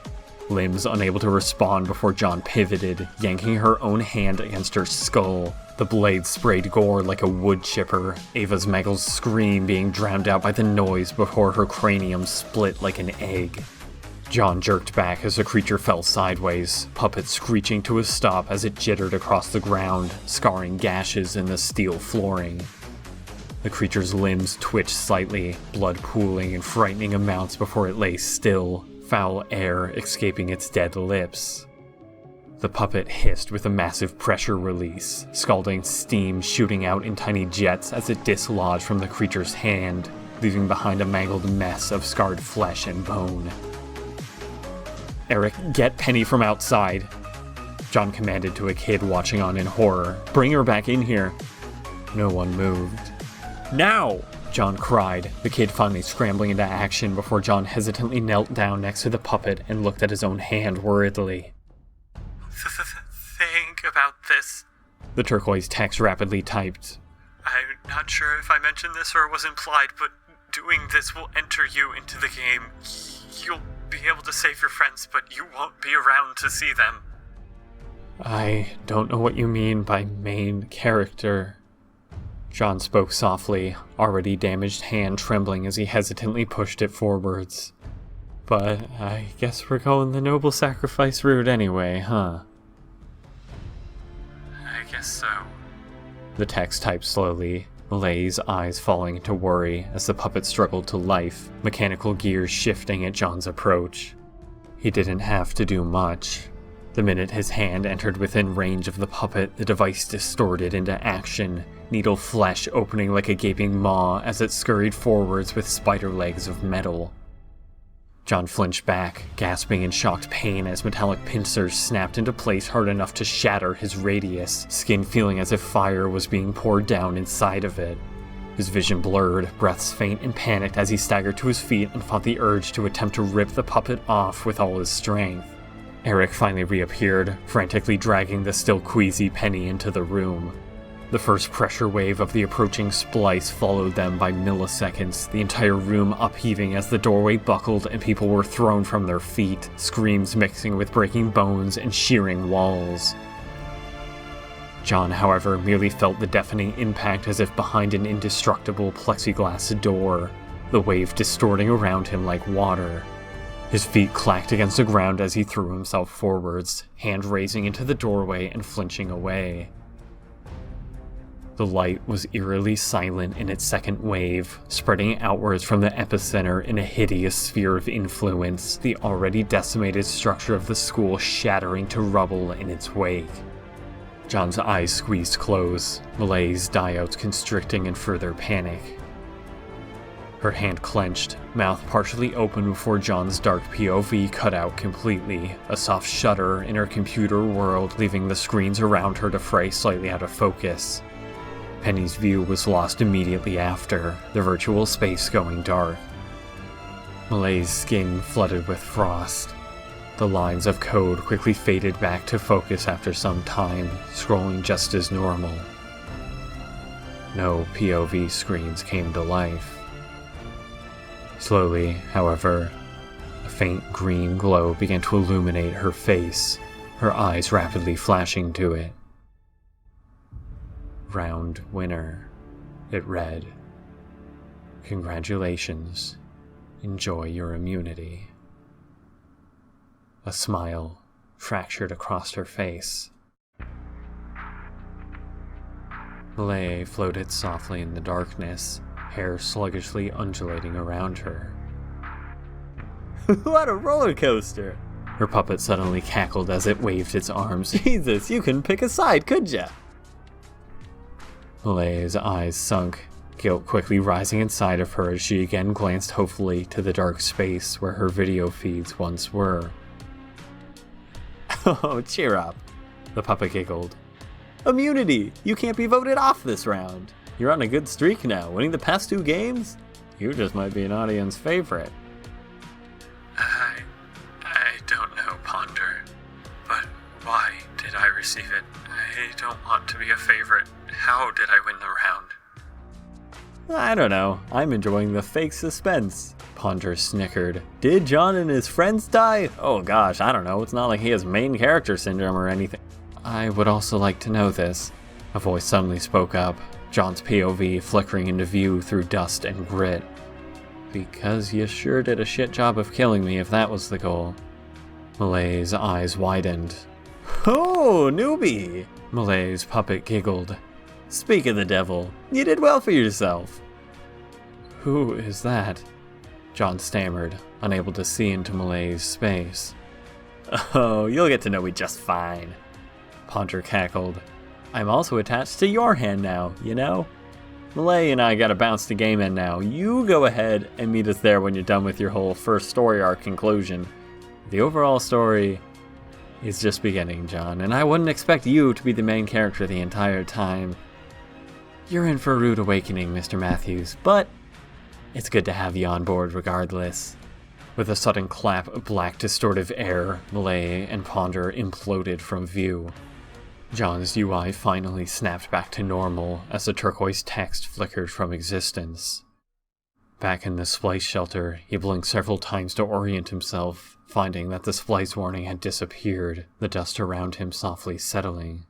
Groans emanated from behind him in the mist, figures helping each other to their feet all around. John slowly and nervously glanced down to his hand, admittedly unsurprised to see the rabbit softly staring directly back at him with its eyeless face. The name's Ponder. The puppet grinned out like a big, excited dog. We're about to have a lot of fun, John. We puppets are all connected, fed by the same AI. Talking to one of us means you're talking to all of us. We know everything that's happening everywhere and at any time in a simplified, linear progression.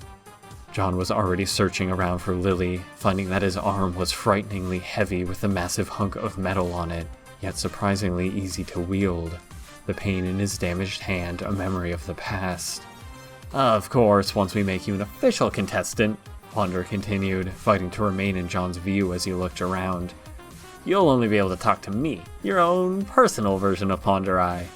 We know everything, but of course, we'll only tell you stuff we want you to know, to make a story arc more interesting, or to shove some plot twists down the viewers' throats, as I'm sure you understand. John finally spotted Lily, legs pivoting to run towards her before a jolt of electrifying pain stunned him where he stood. Yo! Talking to you. Ponder frowned. Are you always so disrespectful to hand puppets? Your sis is fine, alright? Did I mention the whole omnipotent thing? You've got nothing to worry about for now. John glanced down to the furry creature, distrust clearly written across his face. "Distrust clearly written across his face," Ponder quoted. "I get it. You got some understandable trust issues, but I'm telling the truth, and to be honest, I don't give a shoot if you believe it or not. If you have unfinished business here before you go, be my guest, but Lily's gonna take a few hours to wake up and a week or so of intensive care before she's back to herself. What kind of attention span do you think our viewers have, John?" John glanced back to his sister's crumpled form, teeth gritting. "Teeth gritting," Ponder quoted again. "Speaking of plot twists, I decided I'm bored after all. You seem like a pretty straightforward character, John. Motivated to help others, but often held back by your own fear. Can't wait for you, the classic reluctant hero type, to be thrown into a world where you're not protected by your main character status." "You keep talking about that." John shook his head. "What does that mean, main character?" Of course it's hard to see from your perspective," Ponder giggled. "But every dimension has its own main character, John. You might think yourself human, but main characters are monsters in their own right. What other being could adapt to a situation so quickly and come out victorious against all odds?" John watched Penny and Eric loom out of the fog, immediately running to Lily in his absence. "Mimics, like that Ava lad you just sliced and diced," Ponder continued, "can be pretty hardy. They cannot die from blood loss alone, nor will losing any limb affect them, but you, John, here, in your home dimension, you possess an immunity that's hard to match. You cannot be killed if it doesn't complete your character arc." "Character arc?" John thought. "That doesn't make any sense. Do you think this is some kind of movie?" Penny's dark blue eyes flashed to John in concern as she knelt beside Lily, watching as he seemed to be talking to no one, moving the puppet around as if putting on a show for himself. "Oh no, it's very real," Ponder soothed, tiny paws rubbing together. "I'm sure we could classify it as a medical condition if we wanted, though I would consider it more of a dimensional anomaly. Life has been all about you here since we started, but you're about to be competing in a game where everyone is a main character in their own world. Therefore, no one is." I've never been important. John shook his head. "My life isn't anything special. Until now I haven't even—" "Yeah, see, bored again."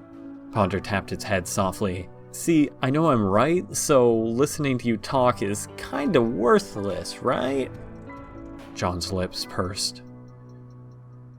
John?" Penny nervously spoke, having stood up and walked slightly closer. She looked like she was about to throw up again. "John, I can't feel a pulse," Ponder mocked, folding its arms. "I can't feel a pulse," Penny continued, eyes deepened into abyssal worry. "Your sister..." Don't worry, she just doesn't know the first damn thing about first aid," Ponder talked over her. "Eric is about to find it." I think it might be okay," John nervously responded to Penny, dropping the rabbit. He was horrified to see her flinch away as he moved the device, her gaze flashing nervously to it as it swung softly back and forth at his side. "Got it!" Eric cried out. "She's faint, but still here. Someone help me get together a stretcher." "Oh, thank God." Penny squirmed, watching more people rush to Lily's side as she turned back to John. I thought... Her words died out as her eyes again focused on the puppet, fear stitching her face a bone white. "Are you okay?" she asked at great length, hands filled with unrest. What is that thing?" "Oh, she'll learn soon enough," Ponder chuckled. "We're going to start broadcasting to your dimension since you've now joined us in our game. After all, if you were a part of this dimension, wouldn't you want to know that your entire planet is about to be destroyed if you lose?" John paled, pupils constricting. "And we finally get to the plot twist!" The rabbit giggled. "Hey, this game has bigger stakes than you could have possibly imagined. You thought you saved your little school friends, but it came at the cost of throwing your planet into the ring as a bargaining chip? That's devious. You solely represent the whole of your dimension, a dimension that dies the minute you do. Funny how leaving out information until it's too late to back down works, huh?" "John?" Penny pressed, apprehensively crouching down to try and make out what he was listening so intently to. "Are you okay?" Ponder cackled with hysterical laughter. Welcome to Act 2! John's terrified eyes flashed to Penny, skin paling to a sickly gray. I'm sorry. His words were cold and dead. Penny was nearly knocked off her feet as John suddenly split apart with a blinding flash of warped air, the sound of the implosion shattering the ceiling tiles above. John had disappeared, Penny's frantic eyes now staring at an empty space in front of her that softly spewed toxic smoke.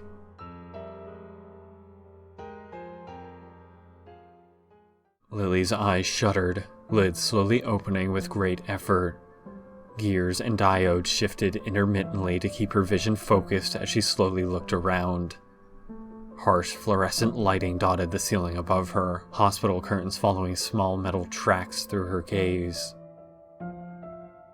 She tried to sit up, only to find that her neck was in a large brace. Her delicate movements became frantic until she finally spied a remote by her hand. Her vision glitched with a fake electronic field of view, her eyelids constantly shifting to try and account for it. Her fingers hesitantly reached forwards, slipping along the remote surface several times before she finally managed to grasp it. A TV droned softly in her AR view, tracked to the far wall at the end of her bed. The bed made a soft whirring noise as she adjusted the back to sit herself up and glance at the screen.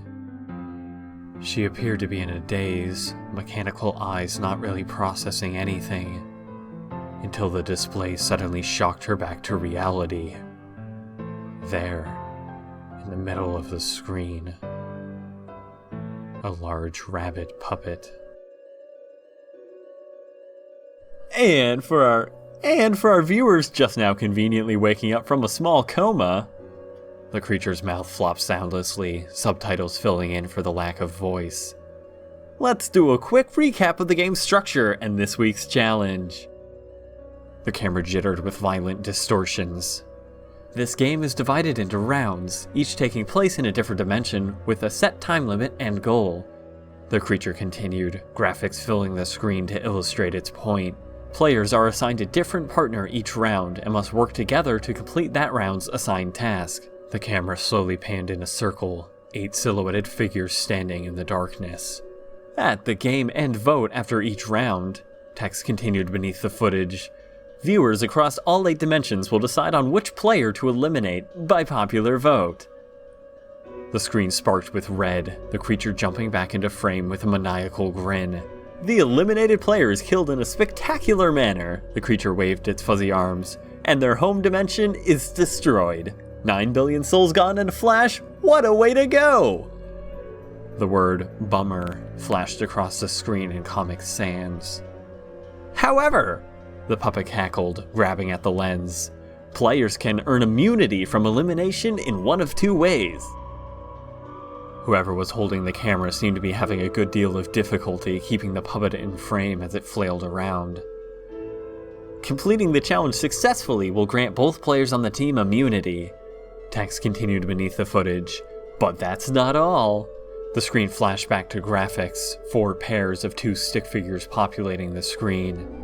Each round, the text jittered, a random number of teams will have an added difficulty. On 2 of the groups, one of the stick figures turned red, the other tinting a dark blue. Teammates might just be assigned to kill their partners, the rabbit giggled. No players will know their partner's roles, and only red players will be informed of theirs.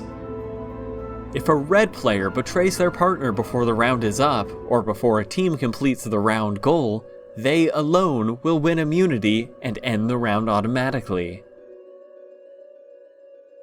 One of the red stick figures stabbed the blue one in the back, giving a big thumbs up to the camera. Round end flashed in papyrus. However, the puppet nodded, the dead stick figure resetting to a standing position. If a blue player is certain their partner is a red, they can win the round by turning the tables. The blue figure pulled out a comically small Swiss Army knife, punching the red player to the ground and stabbing them repeatedly in the head. Player killing is strictly forbidden outside of these circumstances.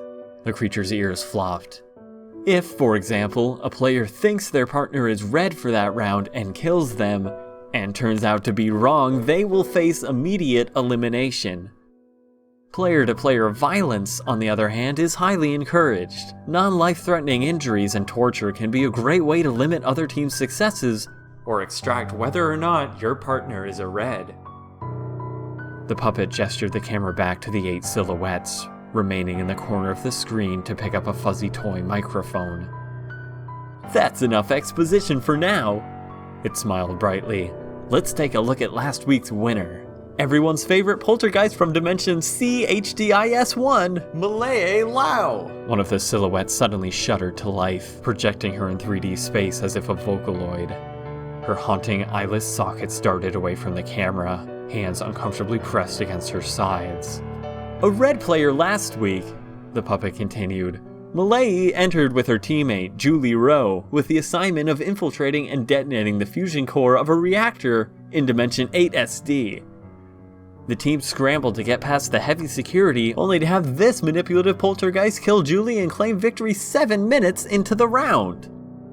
Malay's image flickered, her hair quavering softly. With the added winner bonus, Ponder continued, her and her teammate this round, Ava, were granted early access for this week's goal, to kill Dimension C5's protagonist without directly harming him. The puppet chucked its microphone across the room, clasping its hands together in glee. Of course, you won't see Ava here this week! It snickered, another player suddenly being illuminated by bright overhead lights. A red player twice in a row, and an impressive twist strategy, Malay worked with the Dimension's protagonist to kill her partner and win the round yet again. John winced under the bright lights, his gaze flashing in horror and betrayal to Malay. On the hospital bed, Lily nearly choked as she recognized John's face. In an unprecedented turn of events, however, Ponder cackled, the protagonist of C5 has entered the game in Ava's place, making this the first round in which there will be no elimination vote. Malay's puppet lifted a large metallic claw from under its body, bopping her on the head. Making your immunity useless, Ponder cackled. Did you do that on purpose, you silly? Selfless actions aren't going to get you very far, you know. John's gaze softened, Malay sinking back. And of course, the puppet in front of the screen cheered, C5 Dimension is now a first-time subscriber, championing their very own John Matthews. An American teenager to represent an entire global dimension? That seems about right. Nothing weird or self-absorbed about that. Malay and John's lights flicked off, the 8 players again bathed in shadow. And now for our new viewers' viewing pleasure, Ponder continued, pointing to the first contestant in line. Let's see who your dimension is up against, C5. Now, contestants, I hope you all practice your speeches, keep in mind your audience is human, and tailor them accordingly. I should remind you that these people of C5 will probably end up voting to decide your fate, so the more you can suck up to them, the better, no? Things are about to get character-driven. The first circle sparked to life, blinding spotlight illuminating a figure that stood hunched in a large yellow raincoat. The hood was over their face, some sort of black dress slightly protruding from under the bulky yellow material to cover her spindly legs. As she slowly lifted her head, 2 blinding eyes sparked into view, one a golden yellow, the other a chilling blue. From Dimension CYH01, Ponder nodded excitedly, we have Halogen Fear, the queen of a siren colony. Royally spoiled but tactfully gifted, she can mimic any sound and possesses neurotoxin-loaded needles in her wrists to disorientate her prey and lure them to their deaths. A proclivity to greet you, C5. The girl spoke calmly with a sly grin, saliva dripping softly down her chin. I'm induced you will find that you'd rather watch your own dimension burn than see me fall. Her grin was filled with needle teeth, her tongue running softly along them. I'm excited to feel your unending devotion. She continued, we cannot be made torpid. Confident words, Ponder cheered. Confident, weird words, but close enough. Let's keep in mind sirens do not possess any inherent supernatural armor, dying from anything that would kill a normal human. With that said, let's move on. The next figure was lit up as halogen went dark, glowing eyes continuing to pierce in the darkness. The next creature stood silently with intense stoicism, head bowed as her black hair strung down over her face. She wore tattered scrubs, a faint 12 printed in red text. From her back, 4 chain tendrils seemed to be physically rupturing from her flesh, coiling down to the ground where they ended in horrific speared tips. Callie Ames, Ponder cheered, otherwise known as Subject 12. Dimension CD13 has a bit of a problem with parasitic creatures seeking to overtake humanity. The parasites kill off the female host, continuing to puppet the corpse and using the once human brain as a factory to produce a telekinetic phenomenon known as matter distortion. Callie is a test subject, the government's half-assed attempt to combat the threat by weaponizing a parasite-infected individual for their own use. She possesses volatile telekinetic powers through which she influences 4 chain tendrils. I am Subject 12. The creature spoke coldly without a shred of emotion. Weapon of mass destruction. The silence hung in the air for some time as if something else was supposed to happen, but it seemed the girl was done. Right, Ponder hurried to fill in the awkward silence. Well, she's clearly got a lot to say. Let's keep in mind that, as a parasitic corpse, Callie cannot be killed by most conventional means. Her matter distortion means she subconsciously redirects objects traveling fast enough to kill her, and can heal major life-threatening injuries within seconds, including loss of limb and organ failure. She is vulnerable, however, to knives and slow-moving objects at the base of her spine, where the parasite resides. With that said, let's keep this rolling. The light flicked off, the next one erupting to life. Sketch! The figure cheered before Ponder could even get a word in. I'm a mimic, but mostly I'm your friend. The creature had managed to stuff itself inside normal human clothing with the fashion sense of an 8-year-old princess. Its hollow, dotted eyes were encircled by dead flesh, gangly limbs making it look like the most nightmarish grade schooler in existence. Its pink skirt billowed up and down as it twirled cutely in an attempt to replicate some sort of Kids Bop star. Hi, C5, she continued, excitement and energy frighteningly limitless. 6 out of 8 dimensions officially endorse me as the most fun contestant. Let's make that 7. Follow me on Optical and Instafilter at Sketch Pretend. Sketch is a mimic, as she so aptly blurted out. Ponder's forehead creased. It can take the form of any humanoid creature and apparently has a desperate attention complex. I'm dying for your approval, she winced out in a cheery voice. Literally! Tune in Tangent weekdays at 5 AR to see me read fan letters. You might even get a chance to be on the show with. Her own puppet electrified her with a loud static pop. Her eye twitched and she sunk back grudgingly, giving a cutesy wave to the camera. T-shirts available online, she whispered, winking. The light flicked off, illuminating the next contestant. Or rather, the figure remained a silhouette despite the light being on them. White circled eyes and a pencil-thin smile spilled from the blackness. This contestant won't give us his name, Ponder again frowned, so we refer to him as Door Guy. Yo, C5! Door Guy waved his puppeted hand. Man, this John guy of yours seems hella chill. Like, low-key, we could be best friends. Me and you, C5, we're going places, you know? Door Guy, Ponder sighed. Like many of our contestants can mimic any human voice, he also possesses supernatural strength and a knack for pranks. But my most damning aspect?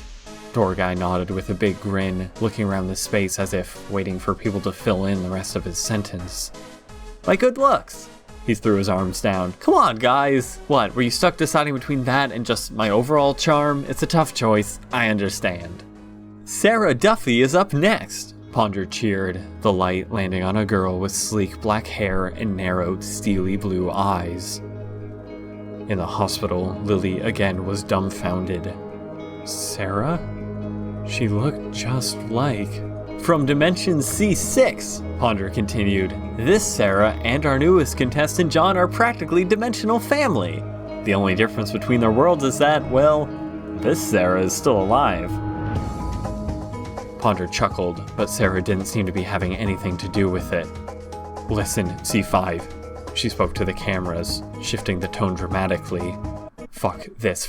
Ponder is going to try and prove to you that you're actually part of their game. He's going to set off several splices in populated areas to do so. You have to get to shelter now. Whoa, now. Ponder shook his head in front of the lens. Sarah, is that really the speech you practiced? Fuck the hell off! Sarah snapped. Listen, any of you watching this broadcast now, this is not a joke. This broadcast has been hacked into every network in your dimension. It's not a fucking prank. Kinda ruining the feel of the show, right? Ponder sighed, the puppet in her hand whirring to life. They're not gonna believe you until I show them. Why waste your time? It happened to my dimension, Sarah cried, still addressing the cameras. Stop fucking sitting there and run. Don't play into this sick carnival of freaks. You have to listen to me. You done yet? The puppet in her hand mimed, looking at its wrist to check the time. Kinda feel like you're done now. This isn't fucking funny, Sarah snapped again, slamming her puppet against the wall behind her, metal screeching with the impact. Fuck you, Ponder, and fuck you, C5, listen to me. John, tell your dimension the truth. She's right. John's voice was still in the darkness. Lily, Eric, Penny, everyone who knows me, this is not a joke. Get to shelter now. Call everyone you know and tell them to do the same. I'm real. This is real.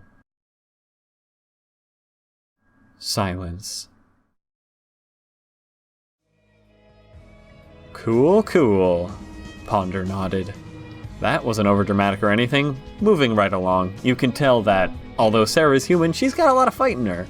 She's not wrong either. I'm going to obliterate a few of your capital cities around the globe to prove a point at the end of this broadcast. That's not information I'm trying to keep from you. I admit it openly. Too bad I'm right like usual, and that none of you sad sats will believe me until it actually happens, though. People tend to not believe a rabbit puppet when it makes death threats.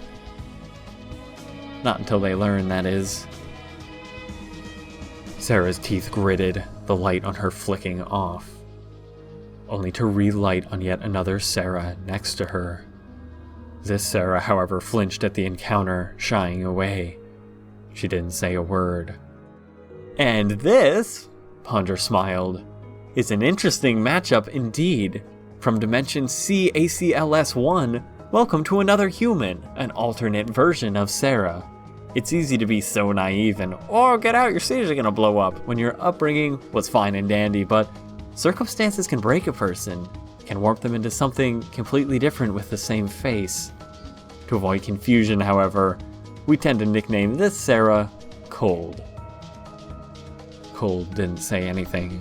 A fuzzy wool hat perched haphazardly atop her head. Her eyes were ringed with grime and sleep deprivation. December 18th, 2014 might not mean much to your dimensions, Ponder grinned. But to Cold's home dimension, that marks the Jeffco massacre. 13 students, 2 faculty, 2 uninvolved adults found dead and dismembered one frigid winter day in a quiet, sleepy town. Cold seemed to be looking through the floor, unresponsive. They say human is a relative term, Ponder giggled. I must admit I personally know a lot of monsters who have killed way less. The light flicked off, briefly illuminating both John and Malay again. And of course, you know these two by now, Ponder quickly summed up. Your very own human contestant, and a poltergeist respectively. The lights of the room switched to red, illuminating all 8 contestants. Red means bad! The puppet cheered, bringing up another soft felt prop of comical proportions. No elimination vote this week, but we're not going to leave you guys hanging. We still get a bang to end this week's show with. The prop was a massive red button, not even connected to anything. The loser of this round, Ava, is from Dimension C2Y4. The puppet grinned widely, placing his tiny hand on the button. Let's take a quick tour, shall we?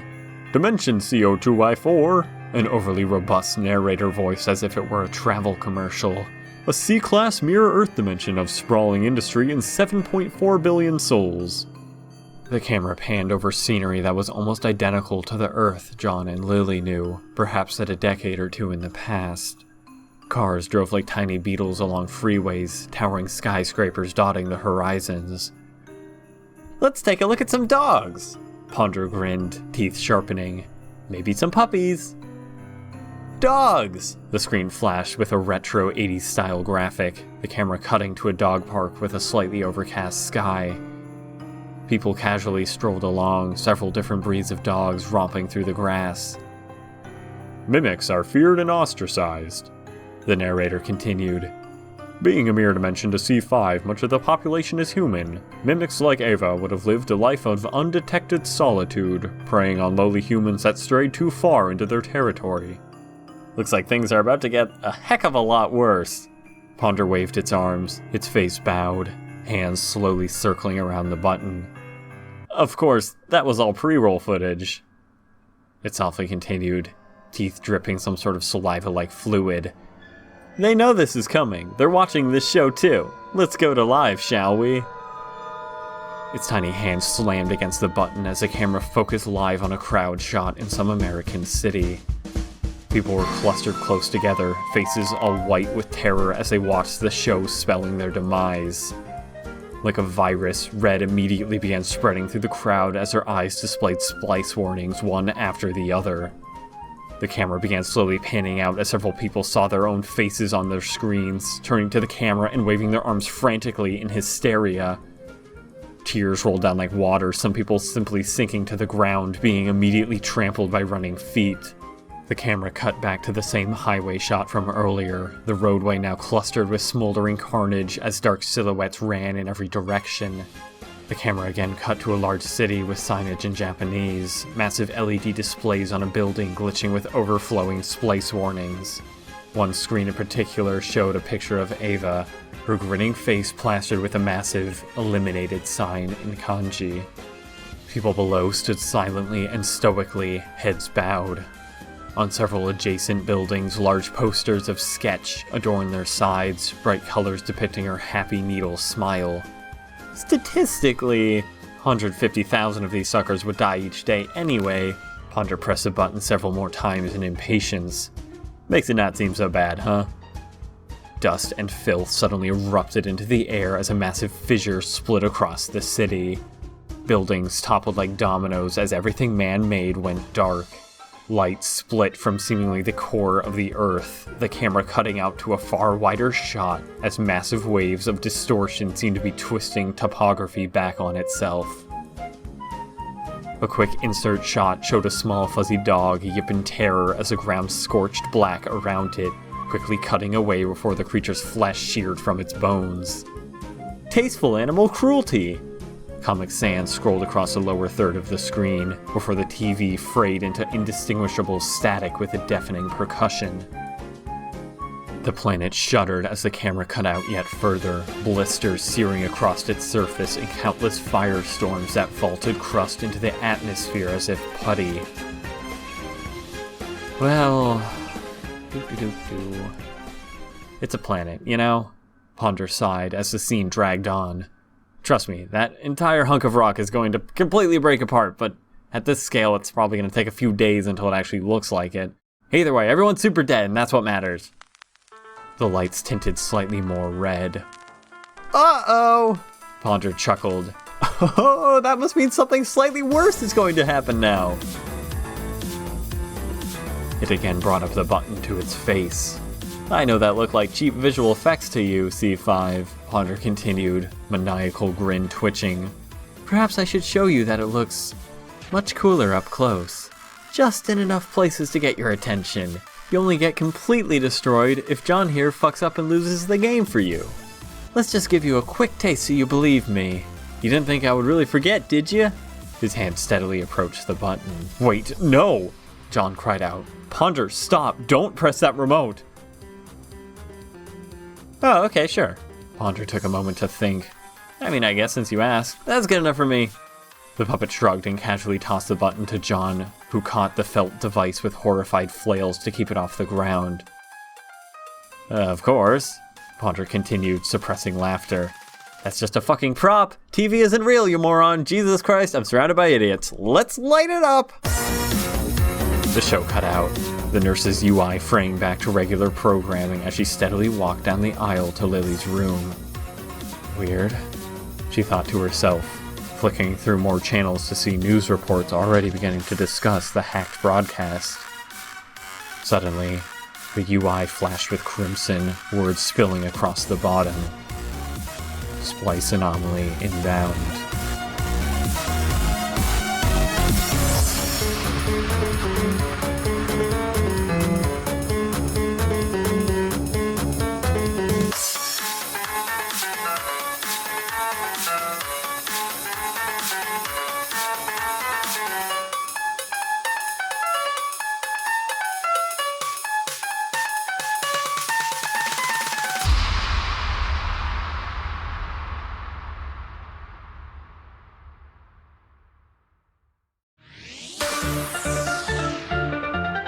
Let's do a quick recap of the game's structure and this week's challenge. The creature continued. This game is divided into rounds, each taking place in a different dimension with a set time limit and goal. Players are assigned a different partner each round and must work together to complete that round's assigned task. At the game end vote after each round, viewers across all 8 dimensions will decide on which player to eliminate by popular vote.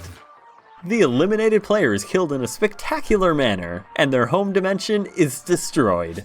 However, players can earn immunity from elimination in one of 2 ways. Completing the challenge successfully will grant both players on the team immunity, but that's not all.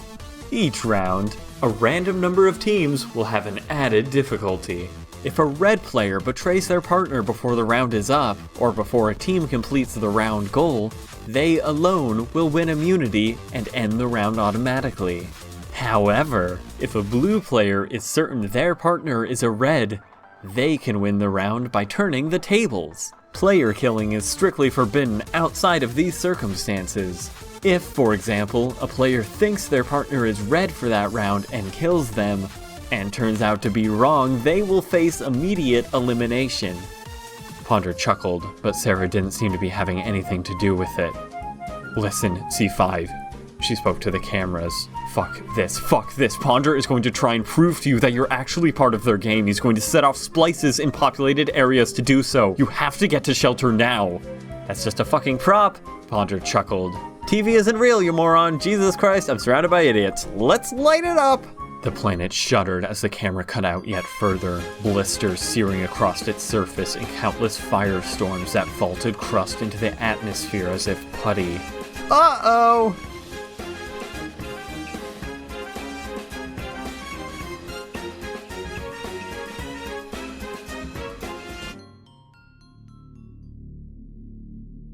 I understand it's necessary, sir, the nurse spoke softly.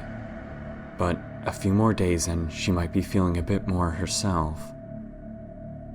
The man turned to his partner, conversation exchanged without a word spoken.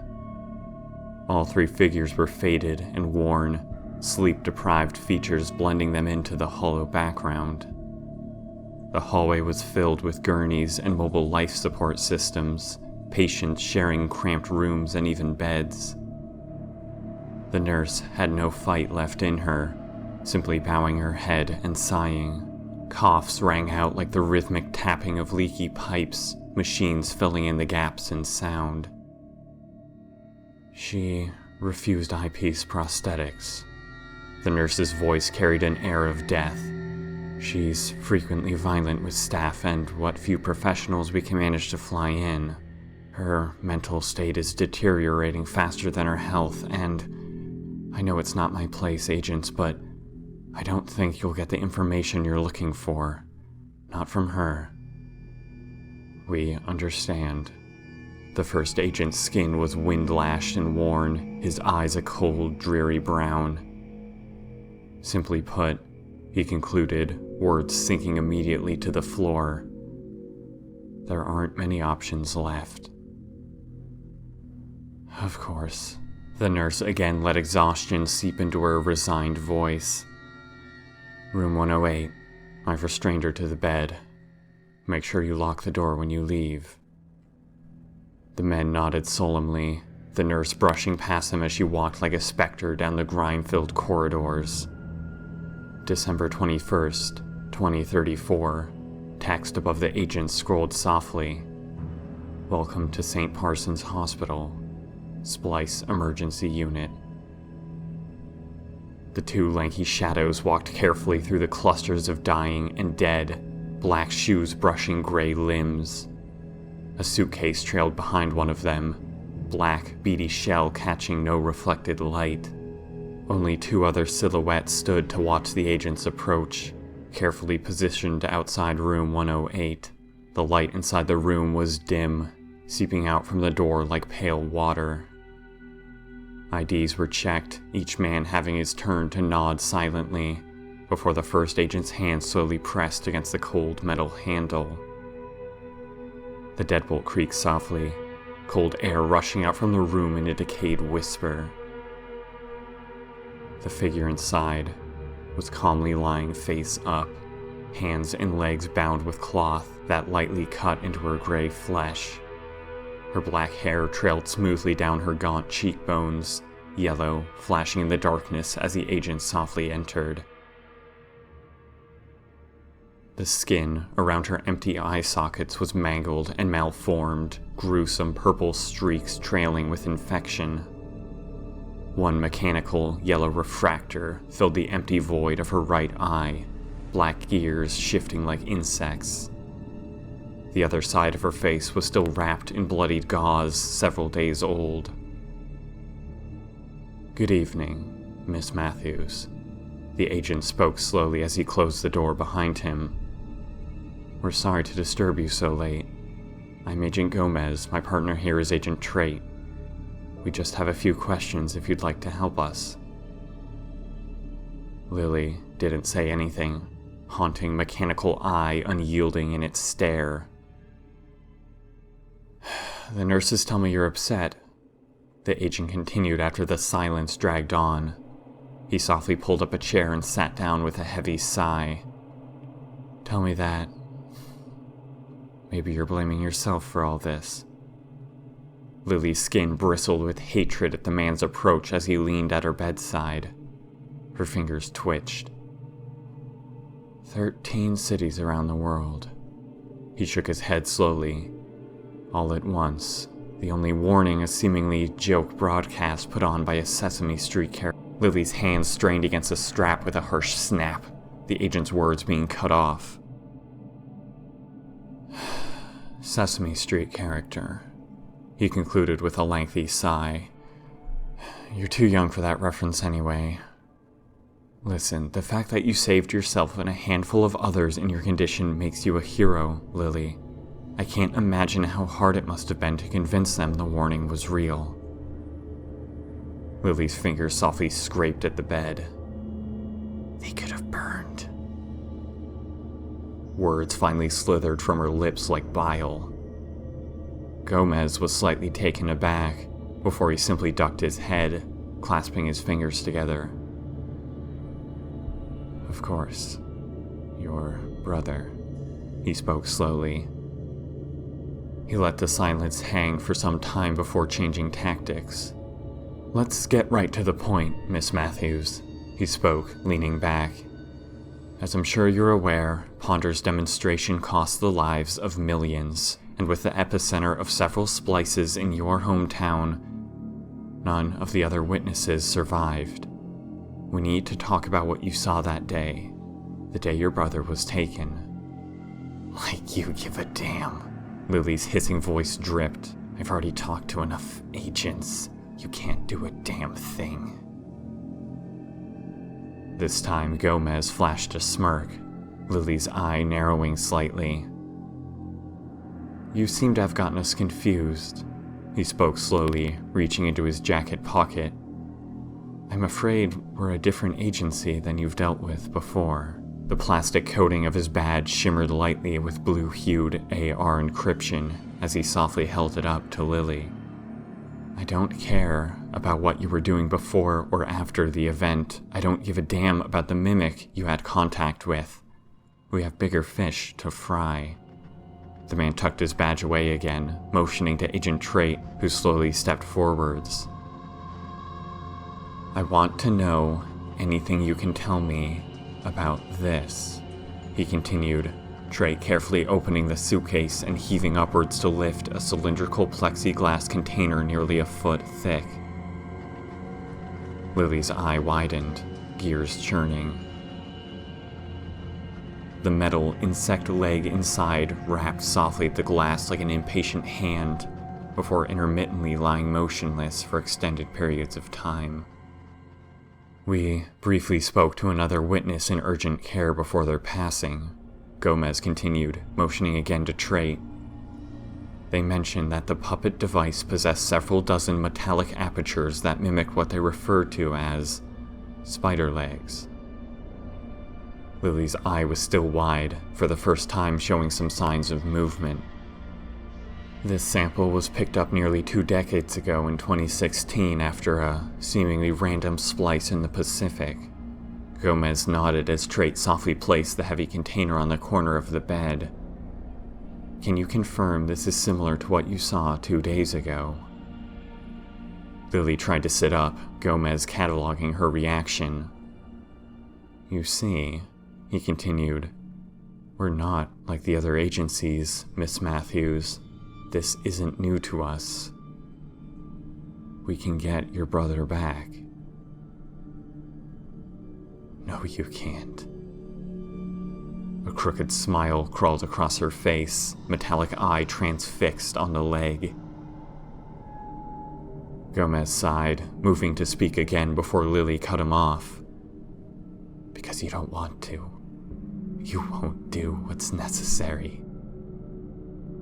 Her smile dripped saliva, dried blood on her bandages cracking as her face shifted into euphoria. "But I will.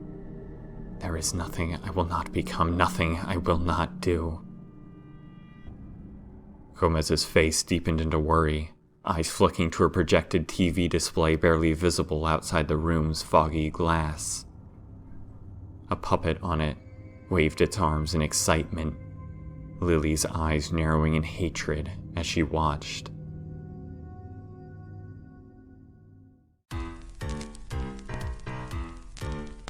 And your partners are as follows. Ponder's eyes widened on the TV screen, grin splitting across his face.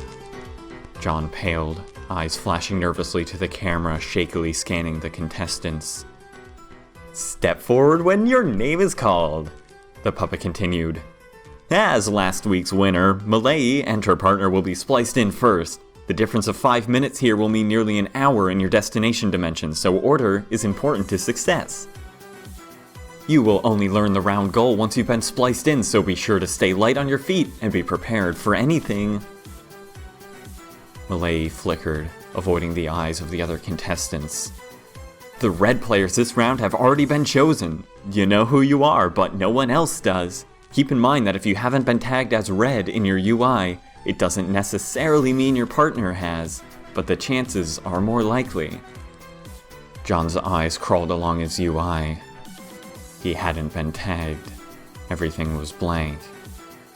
"This is for your home dimension. Everyone who has even given a single damn about you in your entire life, plus the lives of billions of innocents." Ponder seemed to narrow its non-existent eyes. "There's no failing here. Only one can succeed in the end, and there will be blood. I wish you all the most mediocre of luck. Let's do this." Brilliant light split from dark canisters overhead, flashing and swiveling as Ponder played an audience applause track on a keyboard in front of him. "And our first 2 players," the puppet called over the noise, an enormous dial of lights and colors spilling into a projection screen behind him. "Malay and Door Guy." "Fuck yeah!" Door Guy cheered, pumping his fist. "Malay, my muse, we got this. Damn, why are my partners always so amazing? How'd you get so cute, my little turquoise poltergeist? And smart, too." Malay flashed a deep red, gaze jittering away in embarrassment. The other girls in the contestant lineup rolled their eyes. "Alright, settle down, Door Guy." Ponder shook its head. "You only say that to literally every partner you've ever had. Eventually people are going to catch on. Your round starts now." "But this time I mean it." Door Guy again winked at Malay as they stepped forwards, physically causing her pain as she drowned in embarrassment. The two of them suddenly split from view with a soundless implosion of air, dirt, and char painting the ground. Next! Ponder held up a tiny prop envelope, opening it only to turn it around to the camera and reveal that it was blank. Halogen and Callie! Halogen giggled to herself, fanning her neck with her hand and waltzing forwards, yellow raincoat billowing behind her. A weapon of mass destruction, how positively amusing. Callie said nothing as she walked like a specter, chains rattling behind her with a grisly chorus of needles and metal. I am positively admonered. Halogen swooned closer to the creature, eyes sparking a hideous glow. I've never had such a ghastly servant, but I believe we can make great impotence in due time with you protecting me. Player status. Callie's cold voice seeped out. Red. Halogen paled. Asa Fear, Siren Queen of Sea YH1. Callie's dead eyes and words fell to the floor with needle tips. I will be ending your life upon the beginning of this round. Wait, Halogen flailed. What? Can she just admit that? You don't tell me that, you insolent little parasite! You will not betray me! The creature kept its head bowed, chains beginning a terrifying screeching ring as they vibrated with distortive waves of heat. The ground around it began to partially liquefy. Ponder! Halogen shrieked, throwing her arms down. She can't do that, right? Is she lying? Ponder! Well, shit. Good luck. The puppet shrugged. It's technically not an illegal move to admit your player status. It's not smart if you need the element of surprise, but I think Subject 12 will be okay without that, don't you think? What? Halogen grew faint. Ponder, I will not stand for this. I am a queen. The two of them cracked from view with a violent fissure, silence rushing back into the room. Well, someone's boned. Ponder again giggled to itself before re-grabbing its same prop envelope. Let's hope she can run fast and this round doesn't end too soon. Who's next? John, Sarah, and Cold all stood nervously, but a figure beside them couldn't seem to contain itself, shaking with excitement. Me! Sketch jittered like an overcharged battery about to pee itself, pink backpack flopping with jangling keychains. Come on! Her ghastly blank eyes were filled with the lights of the room. Sketch and Sarah! Ponder called, Sketch immediately jumping 360 and letting out a shriek. Sarah pulled back in disgust as the creature scurried across the floor in a blur of gray, clawed hands clacking around her back as it hugged her. This is my chance! The creature barely staggered as Sarah shoved her away. I know this game is hard for you, Sarah. Maybe I can show you how to make it fun. Sarah frowned, steely eyes narrowing in hatred. John. She didn't even address the monster. Find me if you can once the round is started. I have something important to tell you. John's eyes widened, unasked questions going unanswered as Sketch and her exploded from existence. Soot and ash rained from the fissure, settling down like snow on John's head and the purple beanie of Cold beside him. She seemed to be shivering slightly, eyes locked on the ground. Her skin pulsed with death gray, gangly limbs swaddled in minuscule clothing, her exposed stomach bared several grueling scratches across its smooth, emaciated surface, stick-like legs jutting into large pink boots. A thin layer of dried blood had settled over everything. Suddenly, her limbs fell limp, her body sinking to the floor. John recoiled in concern, the girl's head nearly cracking against the tile. Oof! Her puppet flailed as it was trapped under her. Cold? He glanced curiously to the puppet at the podium, who simply stood watching. Yo, you alright? The girl suddenly showed ragged signs of movement, chilling bones creaking as she curled into a fetal position. The tears came first, hot water rolling slowly down her face before her mouth curled wide to intercept their path. Her body began convulsing, John's hand stopping in its track as he put it out to help her. Saliva rapidly split apart like spider webs inside her mouth as her grin carved further, peeling back frigid flesh. Then the laughter started. The sickly noises were haunting and wrong, the girl's gaunt body seemingly breaking just to force them out. John's face fell in confused terror, backing up slightly. Cold suddenly rolled onto her back, face twisting into unhinged laughter as her pinprick eyes stared holes in the ceiling above her. Her hands and feet curled on the floor, her face blushing a dark red. "Oh, alright then." Ponder finally spoke from the podium. "That's a character introduction, I guess. Good luck with that one, John." The world split from view.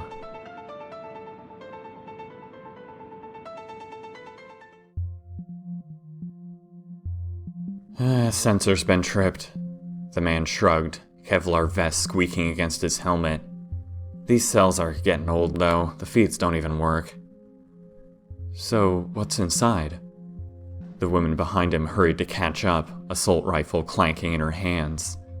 Without camera feeds, how can we see what we're walking into? Just through the door latch?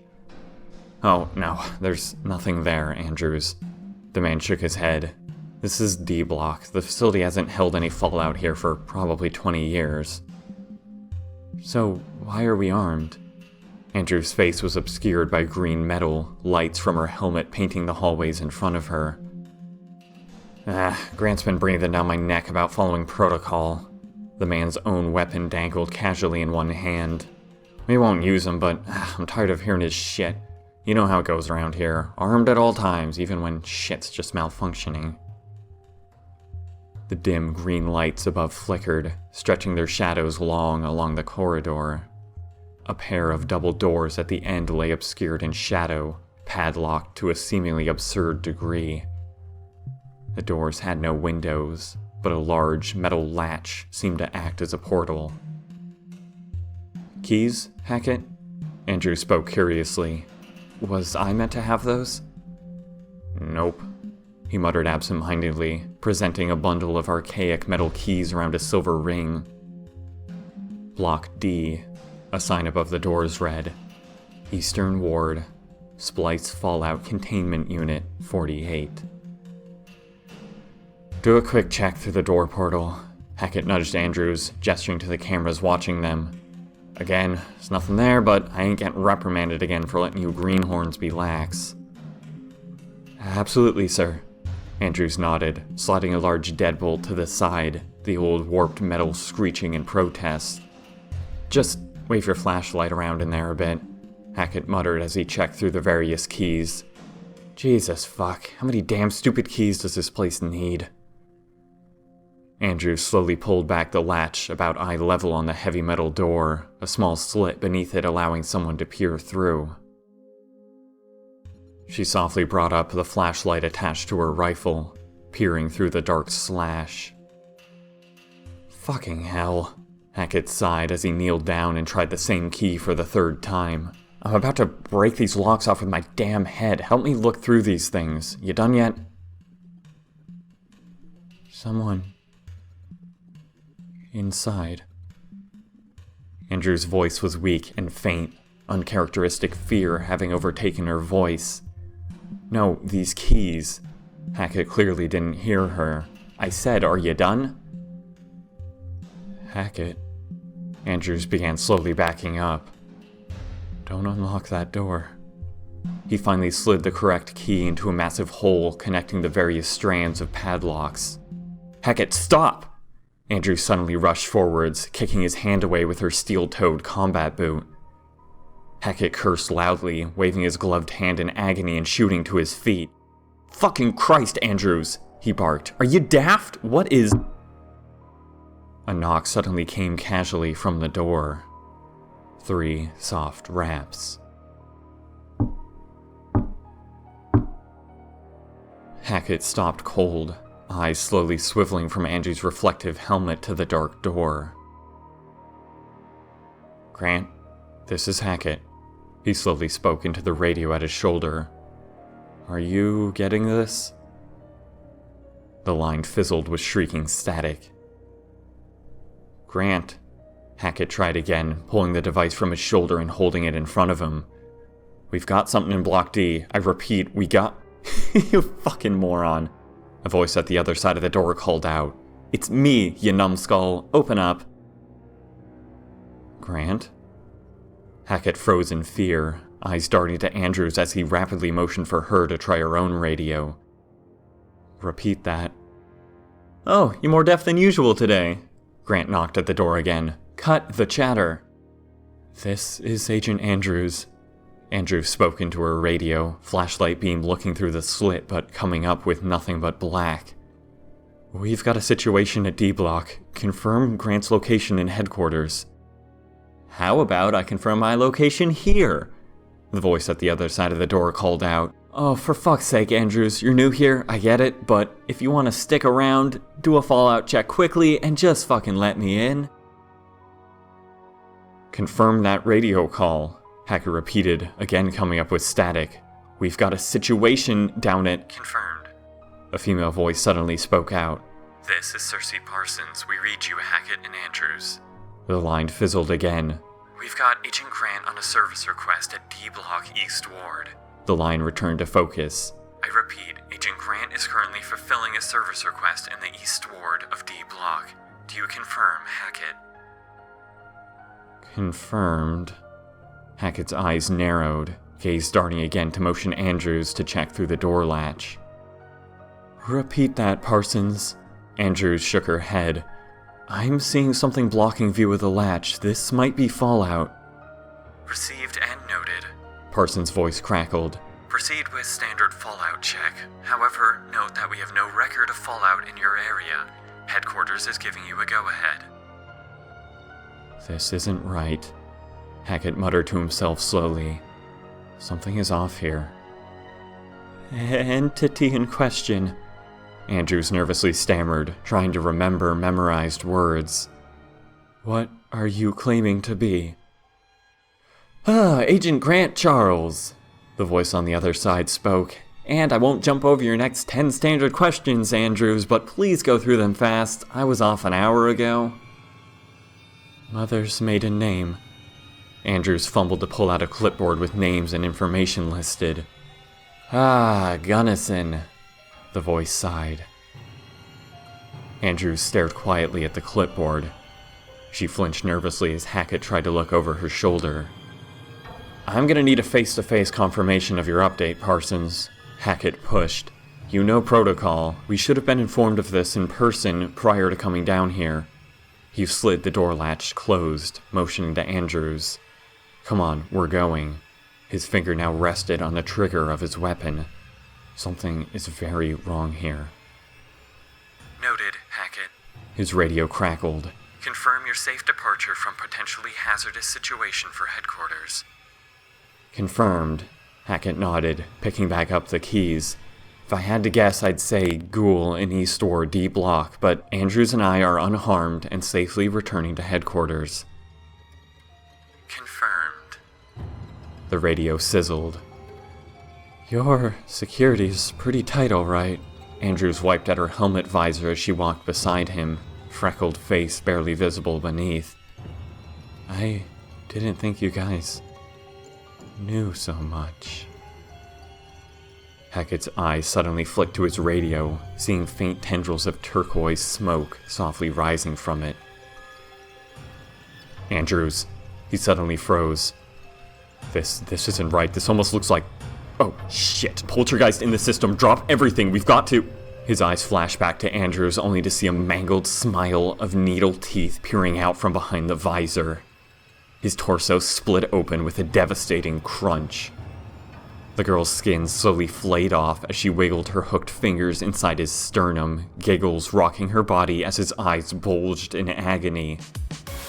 Oh my! This is going to be a tough one! Sketch cooed, slowly raking outwards as her other hand pressed his head to the wall. You guys know all about us!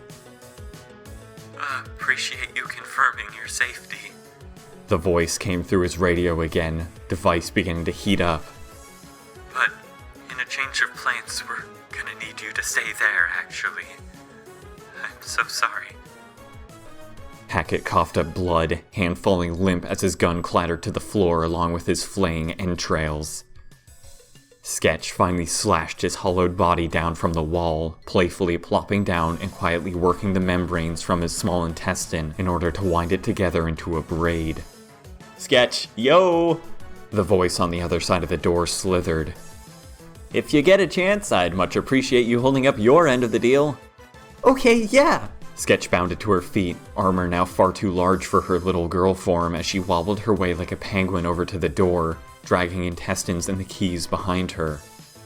The locks fell to the floor as she spent several seconds jangling the proper key into place.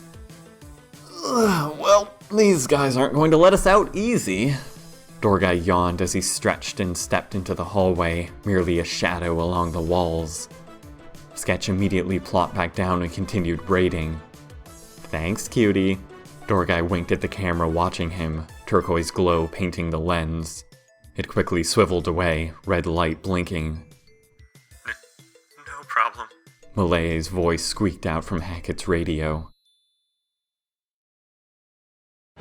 John tumbled across the floor as a pressure wave split out from around him.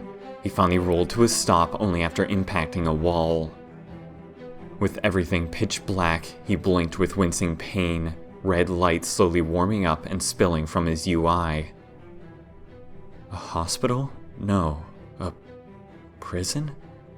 Why was the inbound splice so much less destructive than usual?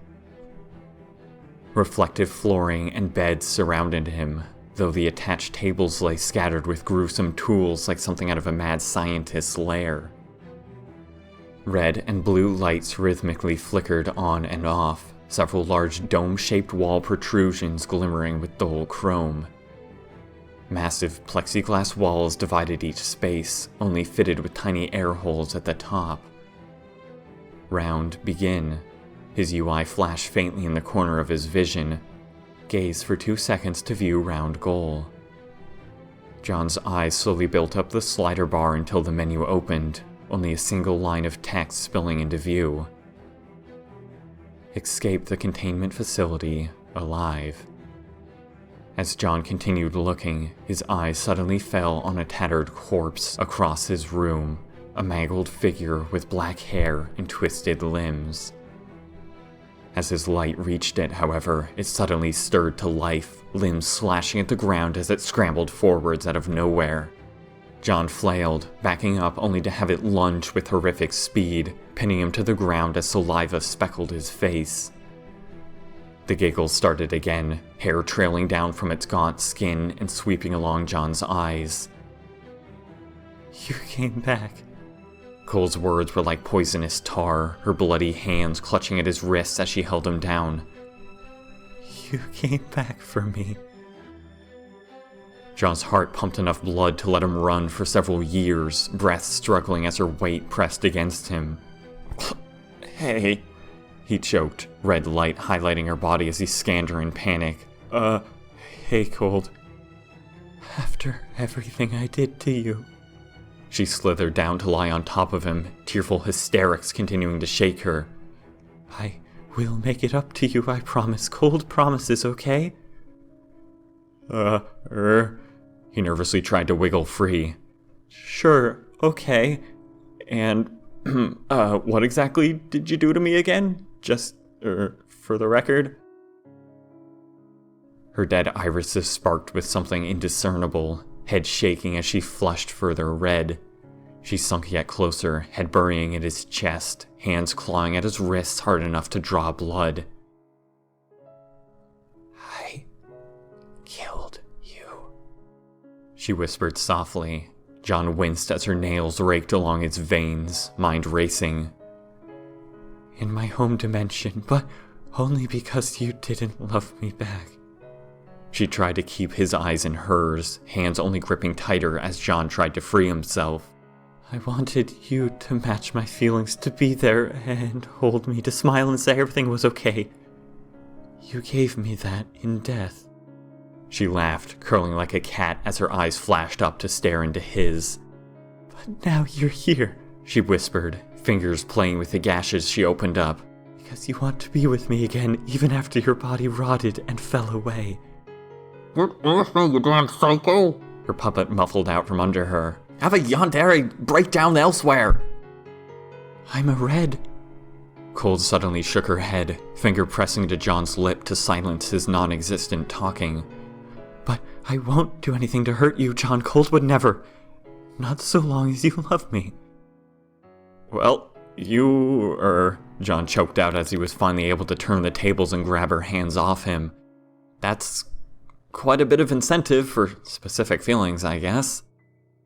He rubbed his head as Cold finally dropped her hands and allowed him to sit up slightly, still sitting on his stomach.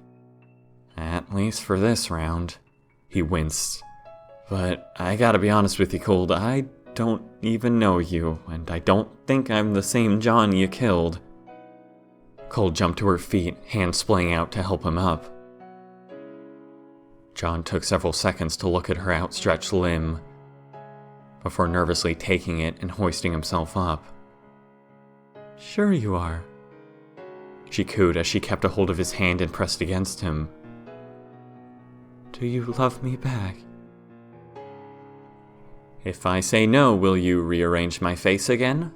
John cringed, letting out a small laugh. Cold's smile rotted away, eyes horrific discs of cobalt as she thumbed a large blade in her pocket. Why would you say that? She whispered, eyes darting away. I don't understand. Okay, Cold. John winced. See that reaction? Not what I'm looking for. This isn't really going to work, this whole crazy person thing. I don't... A flash of silver nearly severed John's windpipe as Cold slayed him against a plexiglass wall, gangly limbs angling to press the cold steel against his flesh. I love you, she whispered softly. You don't understand. You don't. Her eyes widened as John suddenly pivoted, slamming the blade from her hand. She squeaked, John's own hand grabbing her wrist and slashing it against the plexiglass wall with a hard crack. The blade clattered to the floor before his foot kicked it upwards, his puppeted hand catching it in its mouth. No, you don't understand, he hissed, tone suddenly much darker. My home, my sister, my dimension, everything I care about is being undone by this game, and the longer I spend in these stupid rounds, the further I get from being able to stop it. Cold's eyes were starched wide and unblinking. Don't threaten me. John barely winced as Cold's own puppet flayed out metallic pincers. If the John you knew in your dimension would just lie there and let you manipulate him, he's not the same as me. I'm glad you like me, Cold, he continued, quickly loosening his grip and sighing. I'm sorry, but I have too much to fight for to let you be my enemy here. I want to work together. Would that be okay? His puppet spit the knife into his hand, where he slowly thumbed it around and presented it to Cold. If you're red, it means I could also win the round by killing you, he continued, watching her simply stare at the blade. But I'm not going to do that. I want to save people, Cold, not betray them. Red or blue, that's not how I do things. He urged the handle of the blade forwards. You're right that I don't understand. He finally just pressed it into her hand. But you have to understand me too, alright? If you think you love me, I can't reciprocate that because I don't know you. But if you help me out here, if we can find a way out of this together, I don't know, we can go see a movie in my dimension or something later, alright? Cold shook slightly, knife immediately falling from her hand again. John sighed, eyes dropping to watch it clatter across the floor.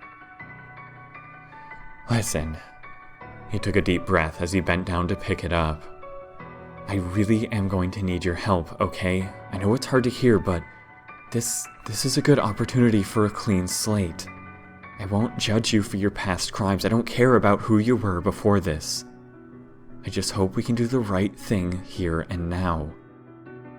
He grabbed the knife off the floor, fingers scraping on the blood dried to its surface.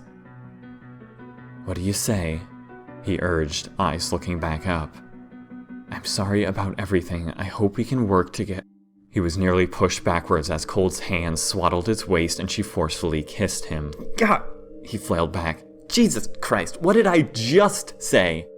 She blushed, immediately letting go and sinking back. You said we could work together, and if I do my best, you'll love me. Very, very wrong paraphrasing. John face-palmed. I will do my best, she continued. Cold will do her best. She will protect John until the end. She will be so valuable, talented, and dedicated that John will have to love her back. Her eyes fell, face blushing profusely. Then maybe eventually, she continued quietly after a short pause, you will be the one to kiss me. John sighed heavily. All right. Whatever, he responded. That's fine, Cold. Seems to me like you're throwing your life away, but if you truly think so much of me, I'll... The room rumbled softly, a sudden distorted flash of blue enveloping the space.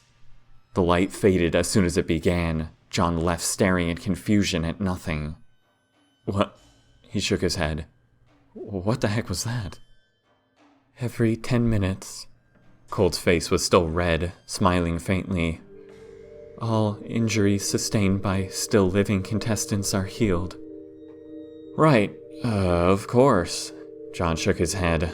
Why not? I suppose that makes just as much sense as just about anything else. Either way, we're the last to splice in, meaning we're already behind everyone else. We've got to get out of here. You ready, Cold? Cold's smile reached new heights, ghastly hand softly reaching for the blade in his hand. Somewhere distant, an explosion rocked the facility. You lowly monster! Halogen shrieked as the explosion dissipated around her, hood fluttering behind her as she darted away in panic.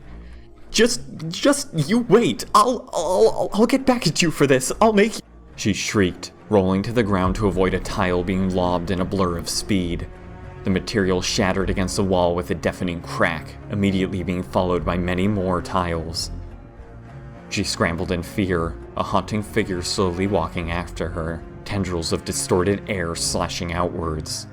Its ghastly pale skin seemed to shift with heat waves, searing green eyes quavering in the wind. You are ruining any element of stealth, you brute! Halogen cried, face red with frustration as she pressed her hands to her sides.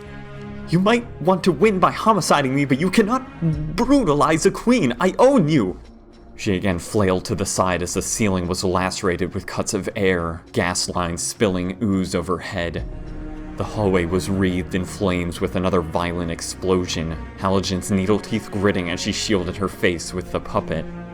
The flames bent around the fuzzy creature as if water. My patience has recently been tampered with! Halogen screamed over the echoing percussions, bathed in obscuring smoke. Your insolence is applauding! Enough is enough! Her non-puppeted hand thrashed outwards, razor-thin wires slicing from her wrist like unspooling hair. The line glistened in the dim light, Halogen's discolored eyes lighting up. Callie slowly lifted a hand, head still bowed as the smoke flattened against the walls with unnatural wind to clear her view. Her chains slithered softly behind her, shrieking and glowing red-hot. Halogen slowly came into view through the haze, standing directly in the center of the hallway, head tilted as if broken. A grisly smile split across her face. Hoo hoo hoo! What variety of WMD takes such intervals to kill one person? Halogen's voice slithered out coyly, laced with toxic poison that dripped to her feet. Are your godlike overpowered abilities not suspect for ya? The ground by Callie's feet vaporized, tiles vaulting upwards in a chorus of shrieking metal as countless slashes of air tore forwards like knives. Halogen gracefully parried to the side, waving her puppet to absorb the distortions and slashing a tile back at Callie with her large yellow rain boot. Gonna have to get closer for that. Halogen's tongue slithered, eyes narrowing in amusement as the tile shattered into dust in front of Callie. Distortions aren't going to be gantry anymore, you poor soul.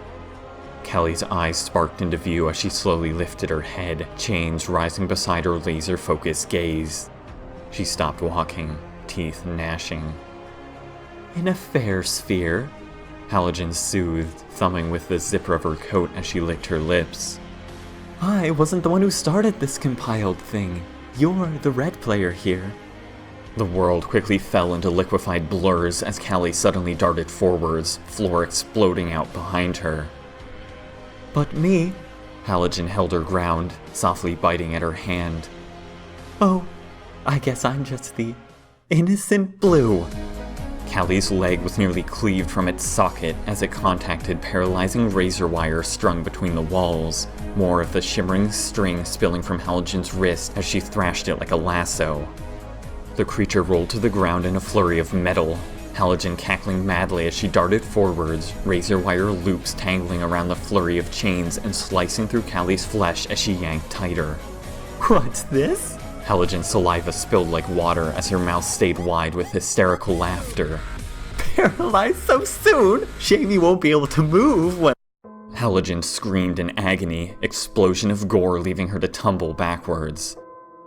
Callie calmly got back to her feet, shimmering wire vaporizing around her. On the ground, Halogen rolled in excruciating pain, screams ripping outwards as she wrenched out the tile shard embedded in her left eye. "You cannot paralyze a corpse." Callie's voice was emotionless and plain.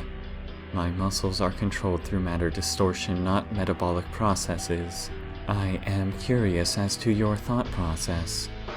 "I am so ailed of you ghastly monsters!" Halogen hissed, more wire spinning out as she dropped the bloody tile behind her and tried to stagger to her feet.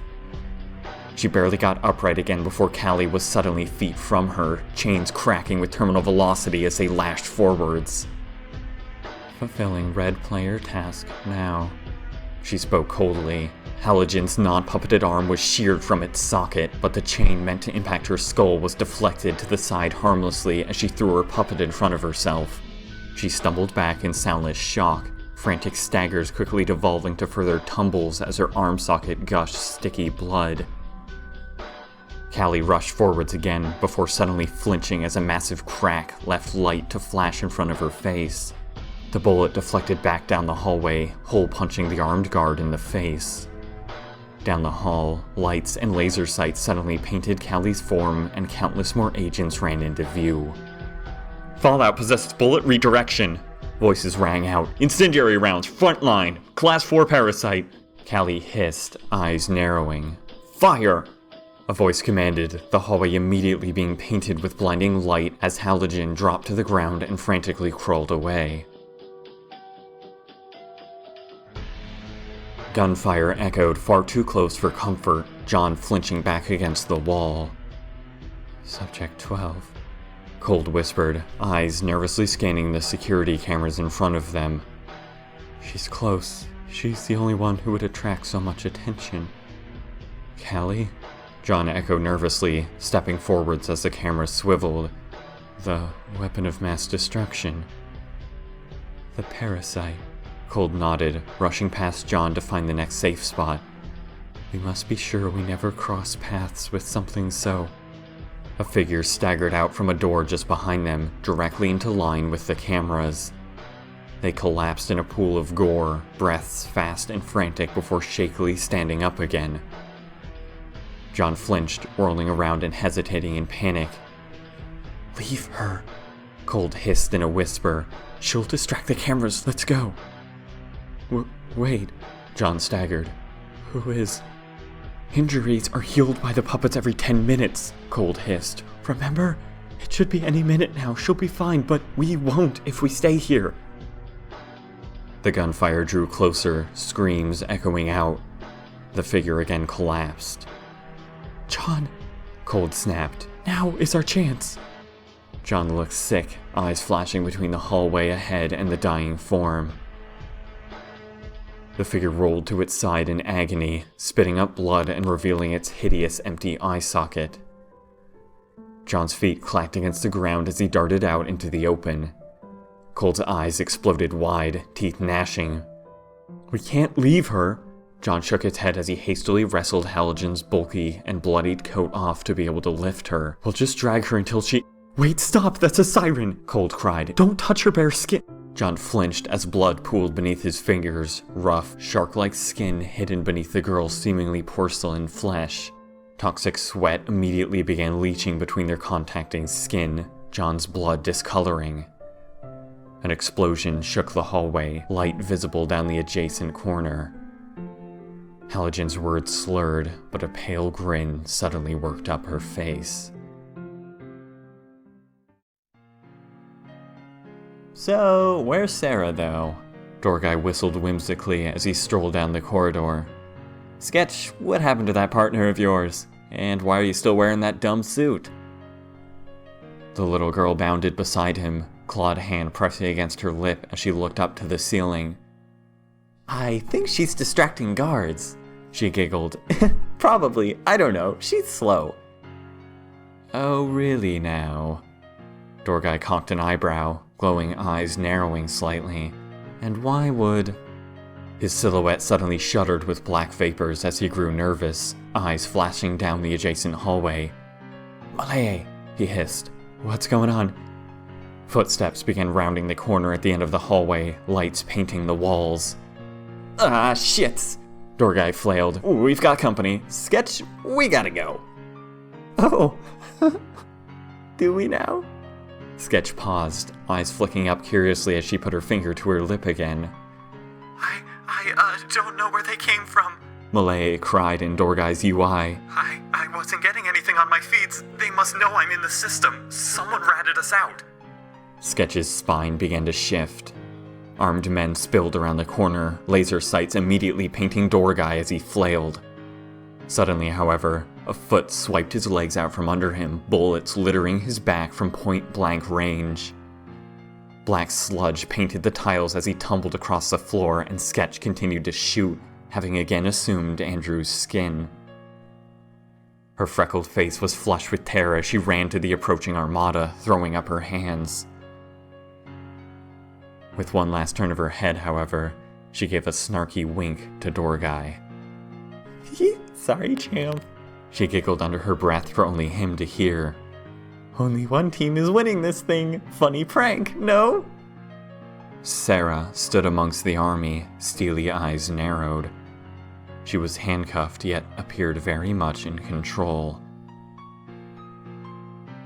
I highly recommend killing that ghoul now. She spoke coldly to several nervous scientists beside her. That thing is not on my team. Dorgai spat up black goo, bullet punctures slowly spilling ooze and closing shut like putty as he lay paralyzed. Drop the bayonet, human. Halogen giggled, blowing a puff of air to move hair from her eye. Her puppet pressed closer to John's neck, countless spines wreathing his flesh with metal. We don't have time for this. John struggled. Halogen, just stop. You can't kill me without being eliminated, and if the facility guards find us here, we'll all die. We helped you until you healed. Let me go. Cold's eyes were starched wide with absolute horror, teeth gnashed together. Her grip on the knife was so tight the handle nearly cracked. Oh, we'll exit. Halogen narrowed her eyes to match Cold's gaze, neither of them flinching as they stood in the middle of the hallway. Just as soon as your acquaintance here disarms herself. Don't. Cold's hands began to shake. Don't touch him. Okay, chance delivery of the final. Halogen hissed, ghastly mouth spilling toxic saliva onto John's shirt. Callie is catching up. There's no way I'm getting past these guards without a human hostage, so gravity the blade and let us pass, or John loses his windpipe. She won't kill me, John snapped. She won't risk losing the game. He struggled again. Halogen, he snapped. I'll help you willingly. There's no need for this. I want to work together. Fighting for audience favor, Halogen scoffed. Being nice to avoid getting voted off is only going to get you killed here and now. Metallic spines pressed closer to halt his movements. Cold quivered slightly with dead gray complexion, fingers slowly sliding to readjust her grip. Her eyes were a calculated dull hue. "No, you don't understand!" John cried in frustration. "Let me go, Halogen, I'll help you!" "Oh, sure," Halogen laughed. "I'm sure you..." A brutal shriek escaped her lips as a crack of silver slashed at her shoulder, knife spilling out the other side of her flesh. She spun backwards in agony, John jerking free as the spine scraped past his neck. Halogen barely had time to glance at the knife in her muscles before Cold was inches away, foot hacking sideways with violent speed. Halogen's jaw partially dislocated, eyes starched wide as her skull cracked against the wall with Cold's bloodied boot. Wall tiles scattered to the floor as Halogen staggered, puppeted hand limply flailing to get a grip before Cold's hand slashed the blade in her shoulder, tearing it sideways and wrenching the girl to the ground with another horrific impact. Paralyzing wires split from Halogen like party streamers, Cold dodging with frightening aptitude and immediately thrashing her puppet at the girl's neck. The serrated orca teeth glimmered towards Halogen's soft flesh before suddenly being wrenched back. "Stop!" John's own foot kicked the puppet away, hand rushing to grab Cold's wrist. She flinched, fighting as John tried to drag her back. "If you kill her, you die too!" John cried. "Just leave her!" Halogen lay face up, breathing ragged breaths as her pinprick eye vibrated with terror. They slowly slid to watch John fight with Cold as she continuously slashed at her, blurring silver inches away. That's when shouting voices began to round a distant corner ahead of them, the sound of jangling weapons all too apparent. "Ah, shit," John flailed. Then, from just behind them, blood spilled into the hallway with a massive explosion. The sound of rattling chains could be heard. A facility-wide siren booted up. "Ah, shit!" John repeated far louder, not even finishing before Cold rapidly darted to a locked door a ways down the hallway, motioning him along. Her puppet whirred to life, tiny armatures spilling into the handle and immediately clicking the lock free. The voices were almost upon them, lights beginning to paint the floor. John was quick to run after Cold as she kicked the door open, holding it for him. He barely took 2 steps, however, before his limbs suddenly locked up, shimmering razor wires snapping against his ankle. He crashed to the ground with a soundless cry, Halogen cackling as she promptly took off in the opposite direction. Cold's eyes exploded wide, flinching and closing the door as the armed agents came into view, immediately beginning to fire at Halogen before she disappeared around a corner, John's dragged body following suit.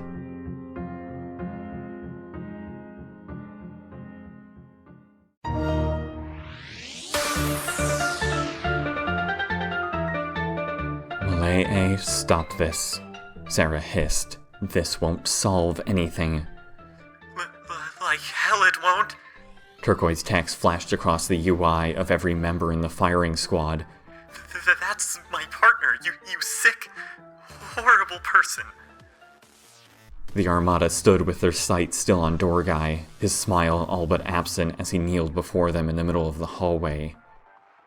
Warning, Block A power supply unresponsive. Red text flashed on every screen that could display images, siren indicating a small countdown in the corner. Kill him and this entire place goes dark.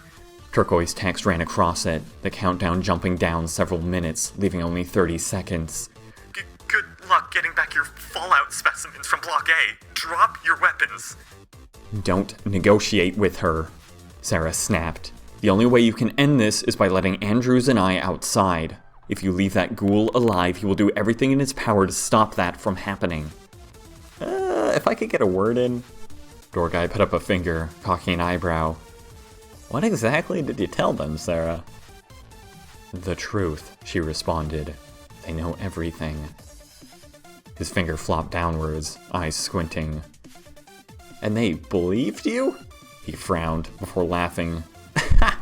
"Doubt they would have bought it from me. That's some racism right there. Speciesism? I don't know. What kind of crackpot organization is this?" 10 seconds left. 9 seconds.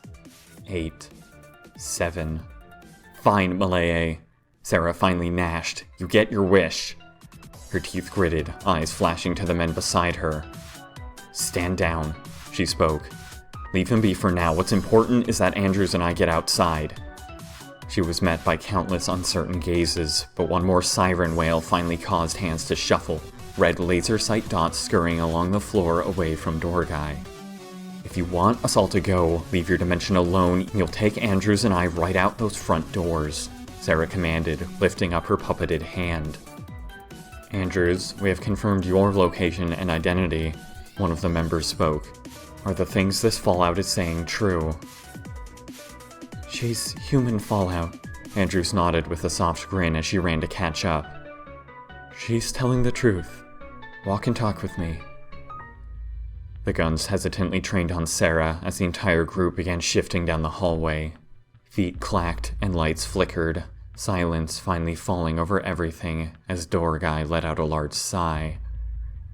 He stood up after some time, giving a big stretch and yawning. Thanks, girl. He stretched out. I guess I should have seen that one coming. This one's on me. Thanks for the impromptu ultimatum. What do we do now? Tex nervously typed. Sarah and Sketch are going to win for sure. Yeah, whoever thought telling the truth would get you anywhere? Dorgai slumped. Only one contestant could take on that many armed dudes and stop her now. His eyes widened.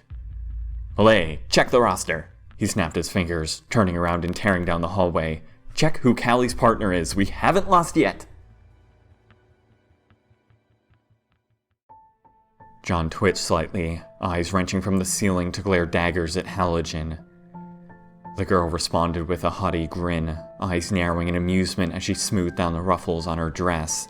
Beneath her, an agent lay in a crumpled mess, 2 puncture wounds in his neck spilling blood softly in a massive pool around him. Halogen giggled, zipping back up her coat and licking her lips. Are you ready to end this round, Mr. Matthews? John's hands twitched against paralysis, frown growing. Wait. His voice was hardly recognizable as he had to force out every breath. Are kidding me? Even his puppet lay with a stupid smile starched into its face, metallic apertures dangling limply. Oh, what a Keegan!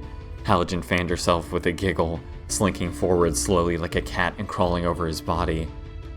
And let's not have you conversing when I'm trying to unruffle things over with the facility, shall we? Her lips parted as she sunk downwards, black saliva splitting apart in sticky strands as John's numb arm barely even registered Halogen's jagged black spine being forced up the flesh of his wrist. You've already got some of me in your bloodstream. Her voice slithered. Swallow this and your brain turns to mush. Spit it out and you'll lose your head. She leaned forwards, puppet reforming a ghastly vice around his neck as her eyes narrowed to wicked sickles and she kissed him. Saliva spilled to the floor in black viscous blobs, steaming softly. She giggled again with a flushed face, rolling off him and reaching for the agent's corpse with her other hand. Let's play dress up. Her voice bubbled with toxicity. What a fun toy.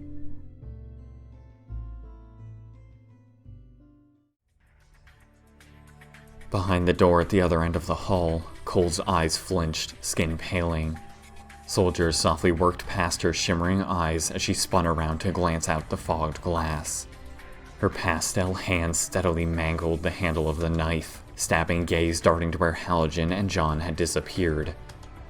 Suddenly, a flashlight beam split through the glass, her hair blurring as she slammed against the wall to avoid it. Her eyes narrowed, muscles tensing. You see this? A muffled voice spoke outside the room. Foyer, I could have just sworn.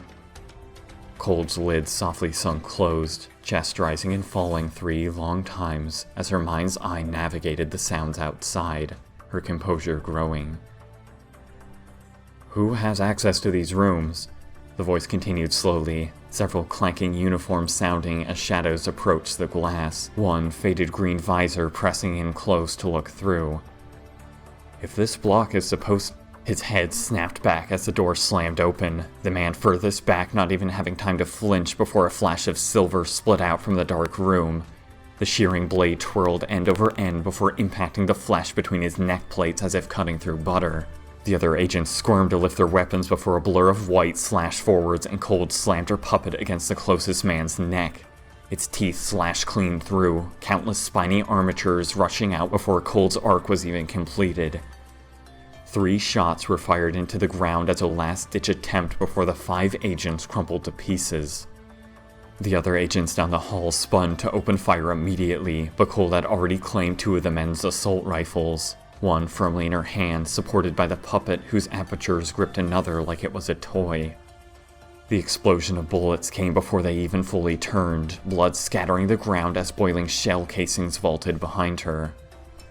The agents scattered like calves, those able to scramble over their comrades dropping corpses quickly ducking around a corner to return fire. The return volley largely deflected around Cold's puppet before ricocheted bullets began to slice far too close for comfort. And yet, her aim remained frighteningly impeccable, as did the puppet's, 1 bullet per head. Cold's boots clacked against the ground as she walked steadily forwards, ignoring the stray bullets beginning to pool blood on her shirt. Okay, jubilant we go. Halogen tilted her head high, though her hood was down to bury her face. Play along now, won't you, statesman? John struggled, metallic pincers pressed against the space between his neck plates as he desperately tried to not swallow or spit up the foul sludge in his mouth. His limbs were slowly regaining functionality, though everything seemed several seconds delayed. Finally able to catch his finger on a sharp edge of the uniform, ruby liquid began pooling out as he fought Halogen's pole and hastily scrawled on the ground. "Won't work. Shoot you." Halogen frowned, scoffing and yanking him upwards as more razor wire string softly spooled from beneath her coat. "Want to be paralyzed repeatable?" she scoffed. "My plans are unable of failing. Ever. Got it?" She grew more frustrated despite John's lack of a response. He was saving up energy. "I rule you!" Her face was hot, blue and gold eyes darkening.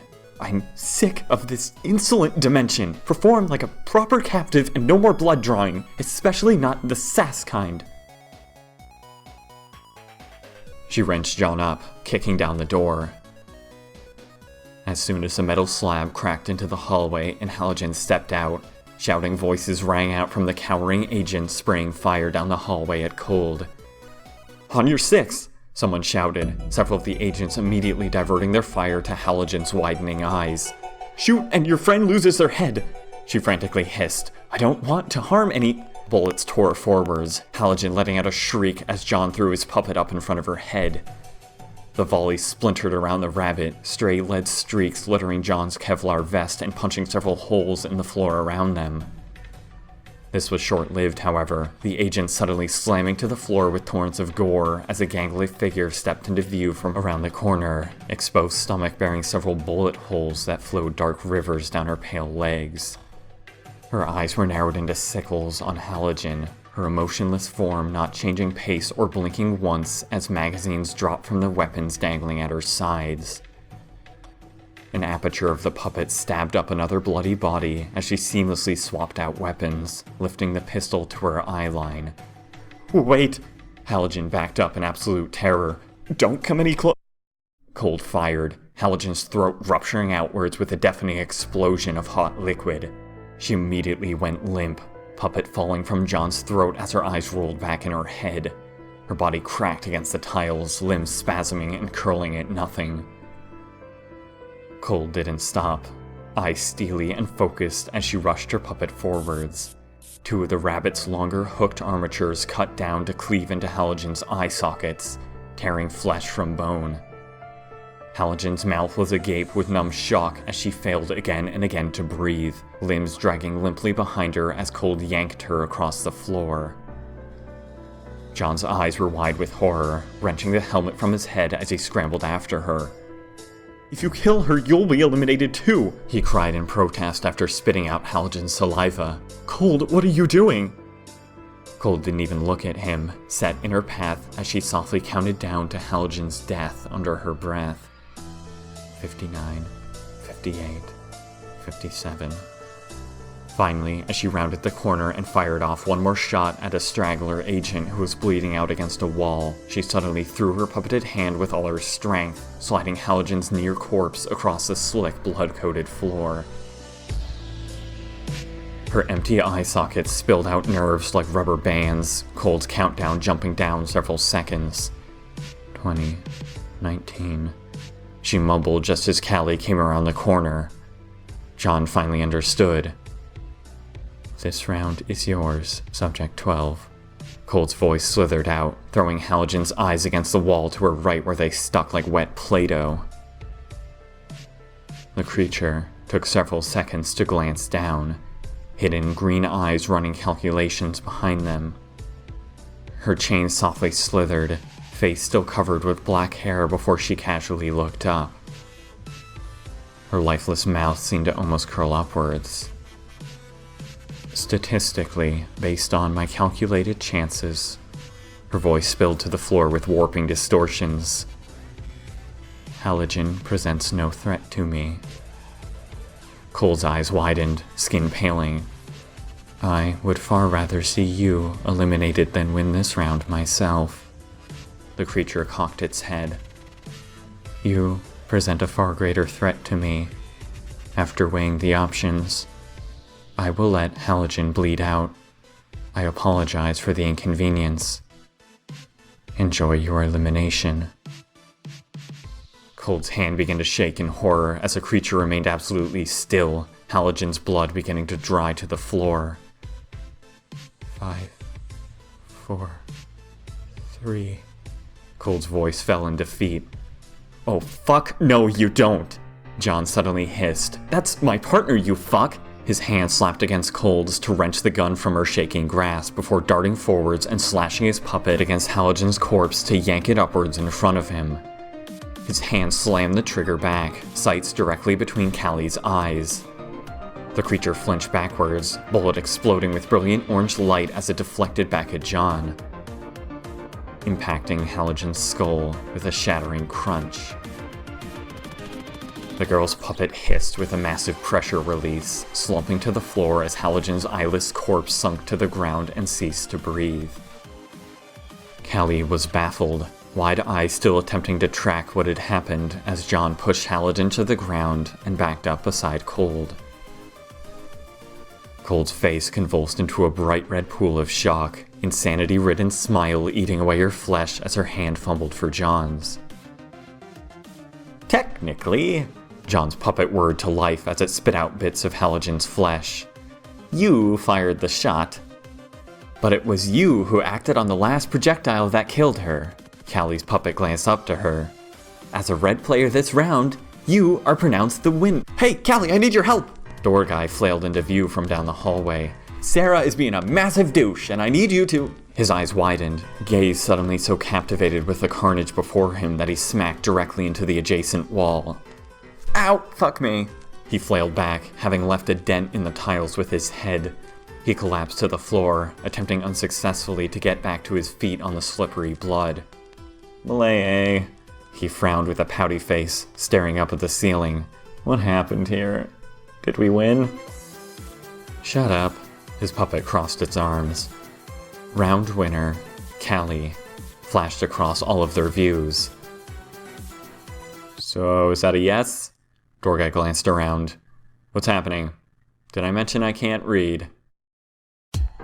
"Good job out there, everyone!" Ponder cackled, clapping its little soft hands. "We've had an on-site casualty. Ossafir, also known as Halogen, has been betrayed by her red partner, Callie Ames, before anyone successfully escaped the facility to complete the round goal." The 7 remaining contestants stood in a strict semicircle, facing a massive circular projection behind Ponder. The puppet seemed to not be controlled by any hand at all as it rested atop a podium like a misplaced sock. "Cole, get away from him." The puppet snapped as the girl crept slightly closer to John. "Get a room, you two, Jesus." Her face exploded with red, hastily slinking back to her place. "Welcome to Endgame," the puppet continued, a pitiful fireworks display crapping out behind it. "One of you here will now be eliminated by popular vote." Ponder slowly turned to the camera, rubbing its paws together. Hope you all gained some sort of audience favor this week, it continued, talking directly to the lens. Because you're about to have a real shit time if you didn't. More fireworks suddenly split out behind Ponder, clearly a misfire. It frowned and slapped at a control panel in front of it. Anyway, it slicked its fuzzy ears back with its tiny hand. Let's go around the room and say what you did this week that should make the audience decide to keep you on for next round. Your reasons better be good. Let's start with you, Callie. Based on the game's rules and regulations, the creature stood stoically. You cannot vote me off this week. No reasons are required at present time. Holy shit, that's a good reason! Ponder nodded approvingly. Next! Hi guys! Sketch cheered, intestine necklace bouncing up and down as she jumped. This week I tricked a whole bunch of people, even my friend Dorguy, who I really like. He takes my pranks in stride. This game would be so boring without a mimic like me. Plus, anyone who hasn't voted me off gets a free coupon for limited edition t-shirts that have my pretty little face on them. That's illegal, Ponder frowned. Also a dumb incentive anyway. And your pranks suck, Dorguy muttered under his breath. They're not even that funny. Especially when they happen to me. Sketch just giggled, waving her mangled gray hand. Thanks, guys! She sunk back, twirling her skirt. Next, Ponder sighed. Listen, Sarah turned to the cameras, eyes filled with frustration. Ponder has rigged this game. Some characters got more screen time than others. Some were cast in a villainous light simply because everything is told from a subjective standpoint. He knows who you're going to vote off. Everything is crafted to subconsciously fit an overarching narrative. Sarah, Ponder shook its head. Sarah. You and your whole not following the question prompt thing is getting rather annoying. He is trying to eliminate players who have information that could stop this game. Sarah cried. You have to listen. Why do you think I was barely in this round? You eliminate me, Ponder wins. Or maybe you don't get that much screen time because you're kind of annoying? Ponder softly tapped at its pursed mouth. You're a pretty boring character also. If I put you in the round more, the audience would probably kill themselves before I got a chance to blow up their dimension. No, Sarah yelled. Please, you have to believe me. I'm the only one here who... And that's enough from you. Ponder waved its arm, Sarah's puppet slashing several metallic incisors against her throat. Not because you're onto some conspiracy or anything, but pretty much because I'm bored now. Moving on. If you don't vote me off, I'll tell you my real name. Dorguy cocked an eyebrow. Also, I'm totally lying. I won't do that unless I win this whole thing. You vote for whoever you want. Don't let me run your life. You're chill, audience. I trust ya. It's cool how he just rolls with it. Ponder clapped excitedly. Isn't it great, the rolling part? Anyway, next. I'm sorry. Malaya's hologram flickered as she covered her face. I messed up so much this week. I'm sorry, I'm so disappointing. Careful, Malaya. Ponder rolled its non-existent eyes. If you keep that up, you're gonna sound full of yourself. Hey, it was my fault. Dorguy shook his head. Dream Team wasn't any good without me pulling my weight. Easy on yourself, Malaya. I'll try harder for you next time, okay? Gross. Ponder shook its head as Malaya flushed. I should ban B-plot romances. I'm going to vomit. Next, please. If you are going to vote John off, please vote me off instead. Cold's eyes dragged along the floor as she fiddled with her hands. I am nothing. What did I just say? Ponder gagged. Ugh, that literally didn't follow my question at all. John, please, for fuck's sake, say something intelligent to end this thing on a good note. If you're gonna vote off Cold, I guess vote me off instead. He shrugged. Only seems fair. Fuck you, Ponder. Gah! Ponder gnashed. I can't fucking wait to destroy one of you fuckers. I can't... It paused, suddenly laughing and throwing up its hands. Nah, Jay kidding. It swooned. I couldn't give less of a shit about any of you. The day you get under my skin is the day I'll know I've hit rock bottom. Say what you want, John. You're so cute. He slowly brought up a large felt button, turning back to the camera. As per usual. His grin widened. Let's end this episode with a bang. And not the John and cold gross kind, I mean an explosion. His hand encircled the button, Halogen's dimension pooling into view through the hologram in the background. Go to puppetgame.liamvickers.com to vote for this week's loser, it continued. You can find it in the description of this video, unless you're looking at a different tab right now, in which case, fuck you! Watch the goddamn still image on this video. You can go burn in hell. Anyway, whoever you vote for, I'll kill them and blow the shit out of their dimension next week, so choose wisely. His hand slammed down the button.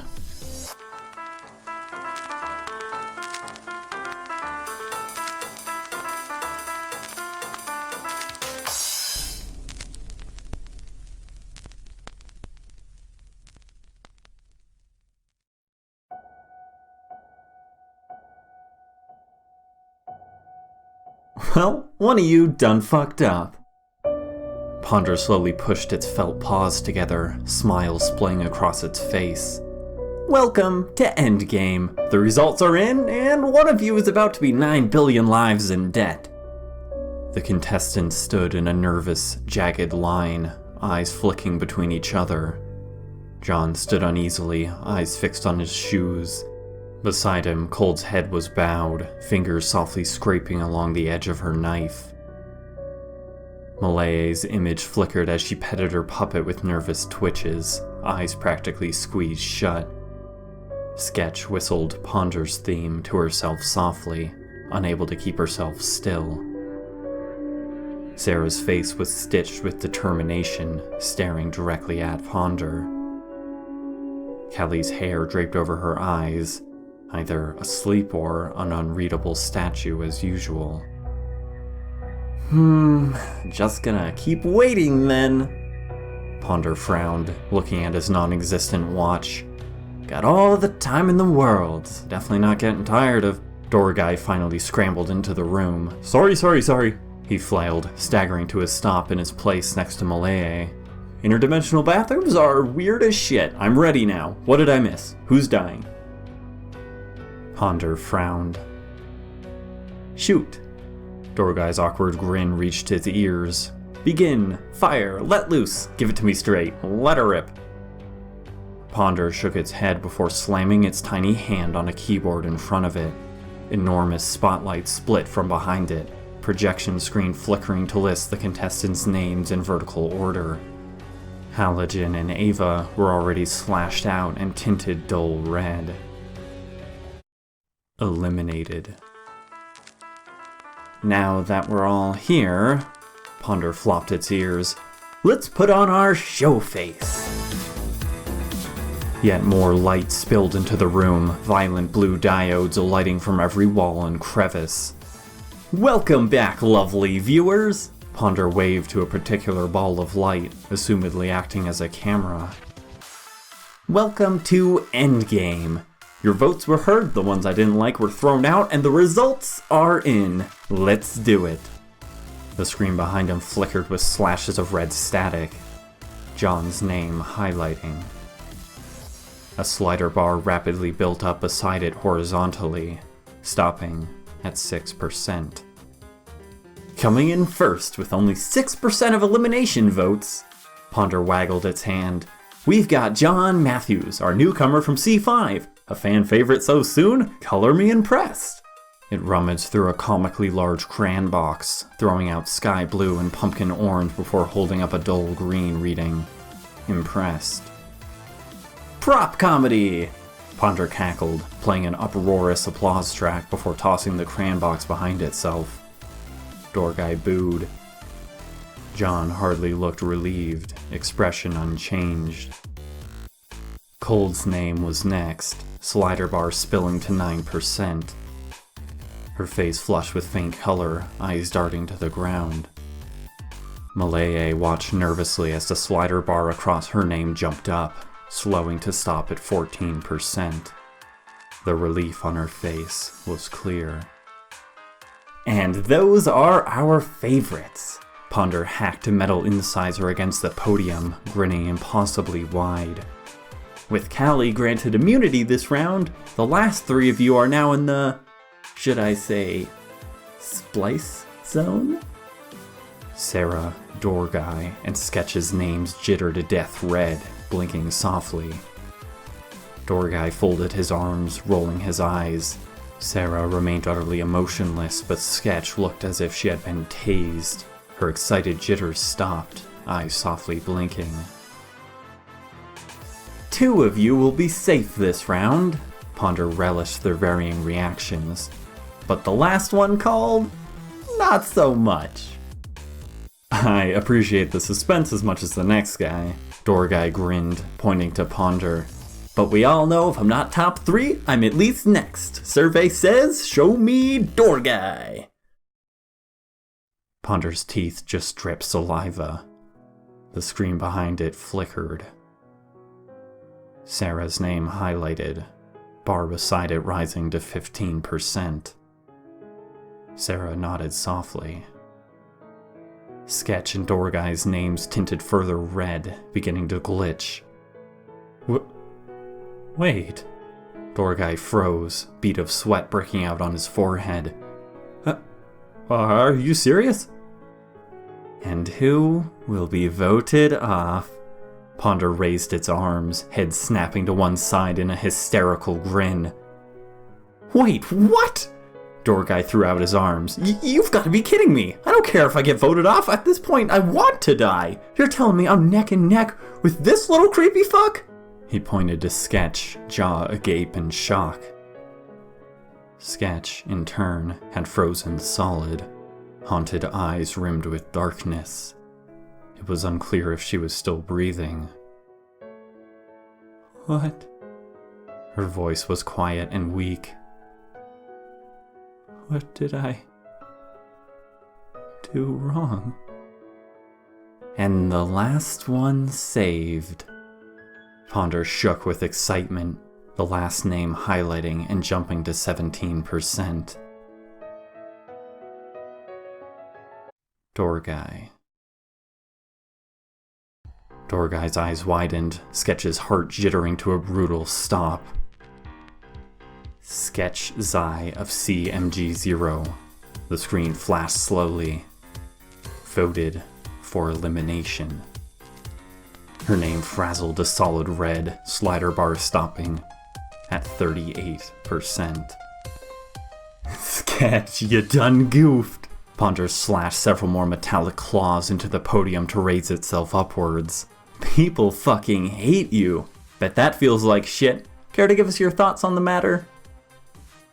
Sketch said nothing at all, slumped claws dangling at her feet.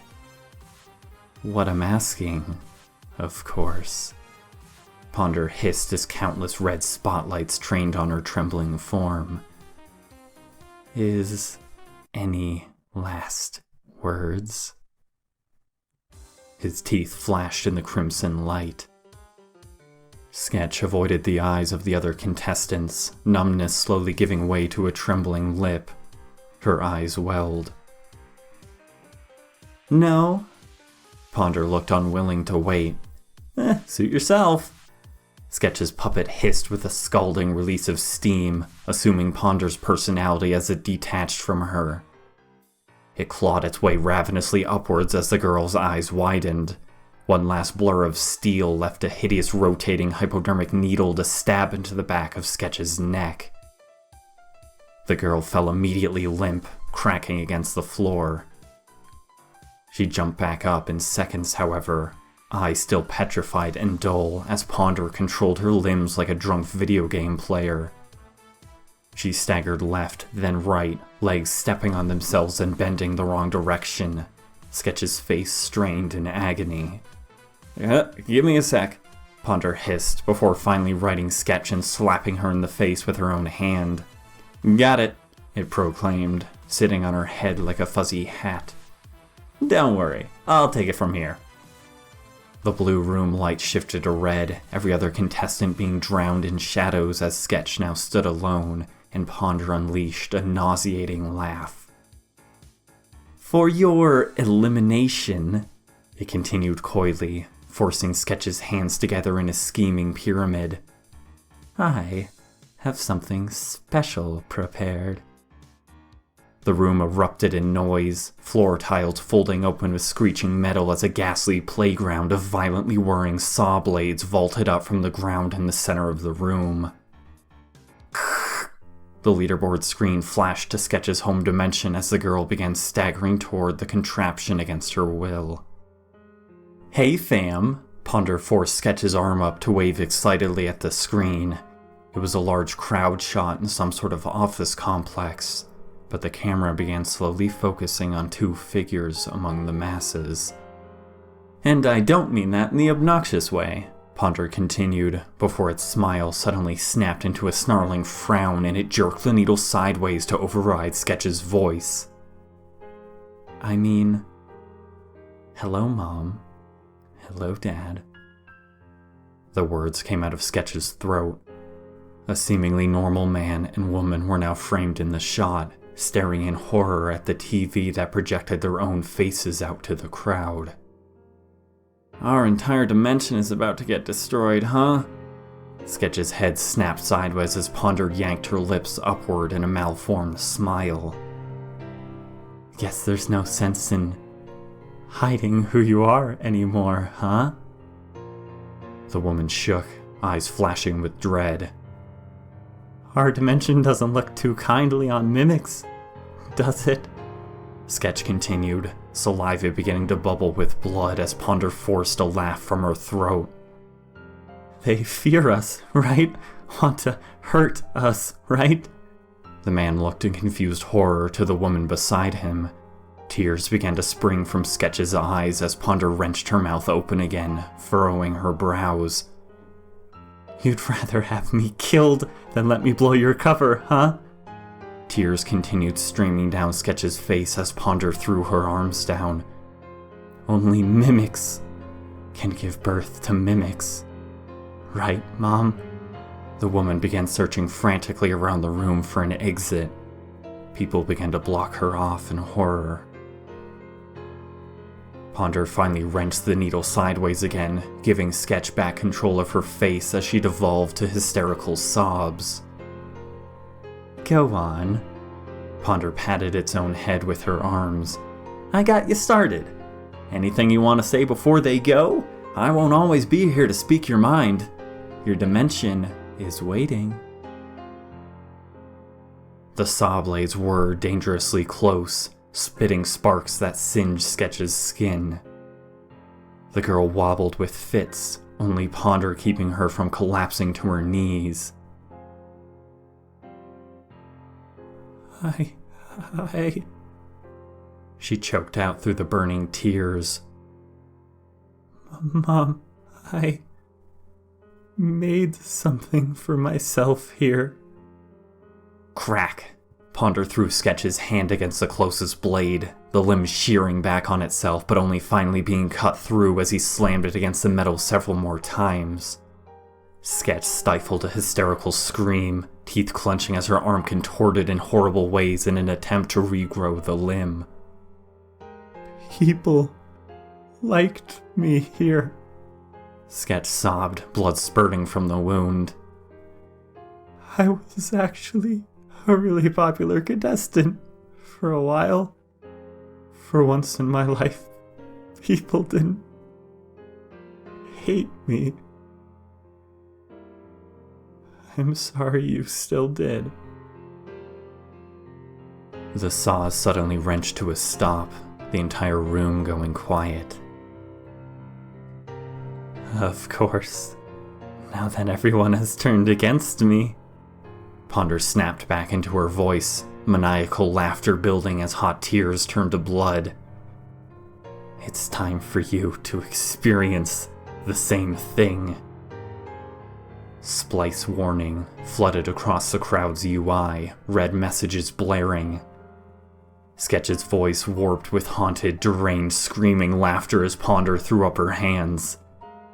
"Dear Dimension CMG0.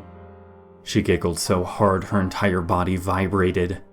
"I will stop this splice. I will spare your existence this round. If you do one thing for me." The saws whirred back to life. 1564 North Walton Ave. Sketch slowly staggered into the center of the saws. New York, the 14th floor of the Walton and Smith law firm building. You'll find a woman in a red shirt, 5'6", blonde, green eyes with a winning complexion. Sketch's mom appeared as a mugshot on the screen. She's only pretending to be human, Sketch cackled. Like me, she's had to pretend this whole time. I want you to dismember her. A timer clicked into view on the screen. 5 minutes. The crowd stood in utter shock, gazes flashing to the woman standing in their midst. Mimics can only be killed when the head is removed. Sketch fought hysterically against Ponder with no results. I want you to do that. Last. More hideous laughter. I hope I don't need to remind you of what's at stake here. Sketch grinned. Do this for me and only Sketch will die. I'll let your dimension live. The feed cut out, only the timer remaining as it suddenly sped up considerably. Ponder slowly twisted the needle again to give Sketch back her voice. Okay, now shh. The puppet spoke on its own as if telling a secret to the camera. Don't tell anyone, but I've cut off broadcasts to CMG0 while I tell the rest of you my funny prank. Sketch's eyes were clenched tight, sodden blood streaming in rivers down her quivering face as she sobbed openly. I'm still gonna blow the shit out of their dimension, Ponder laughed. But I'm gonna keep an eye on their progress. For every limb they remove of Sketch's good old mom, we'll do the same to our very own Sketch. What's that saying again? Eye for an eye? Ponder's laughter reached new heights, threatening to nearly throw Sketch into the saws prematurely as he could barely contain himself. Ponder, now hold up! Doorguy pushed forward. You're joking. What are you doing? This is sadistic, even for you. Came up with it last night. Thought it would be fun. Ponder waved, smile stretching back into view as its ears perked up. It slowly raised Sketch's arm back. Looks like they're getting inventive with those office supplies. The puppet giggled. That's one down. He repeatedly slammed Sketch's right arm against a saw before the limb sheared like wet tissue paper at the elbow, bones snapping out and getting caught in the rotating teeth. And two, Ponder cackled excitedly. They're really going at it now. I can't believe it. Sketch's other arm slammed to the ground after being kicked backwards by the whirring machines. John's fingers clenched, face drained of all life at this horrific spectacle.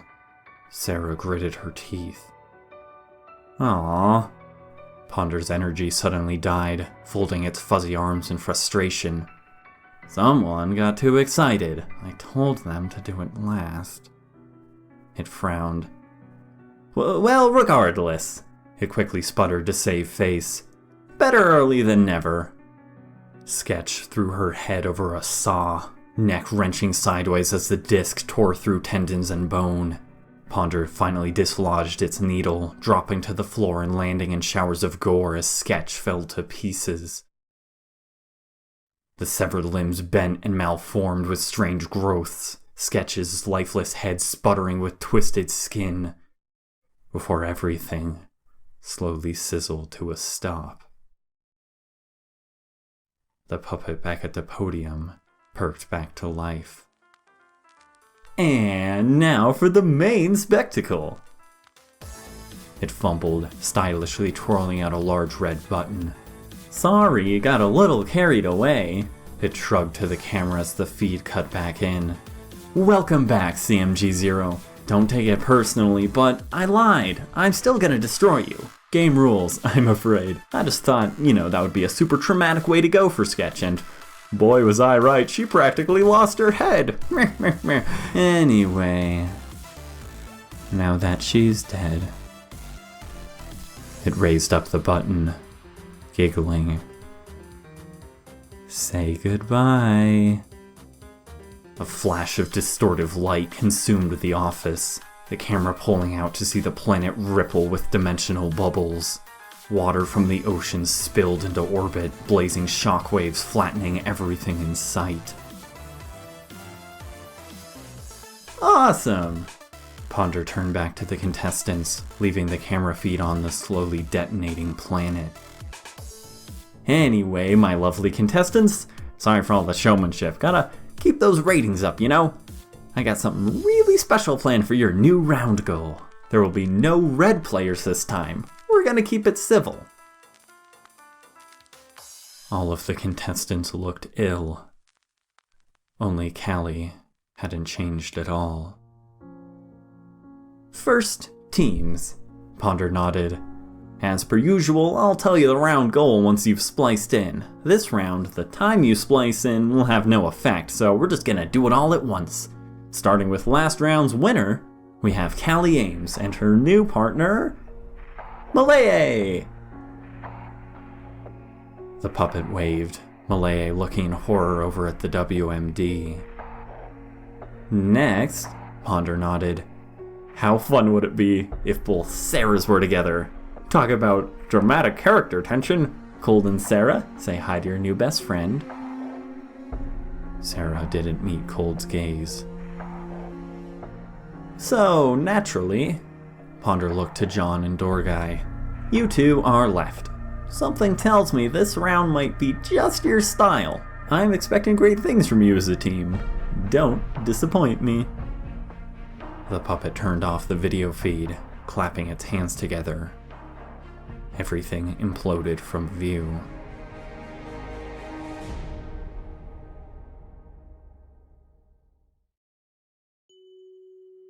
Ah!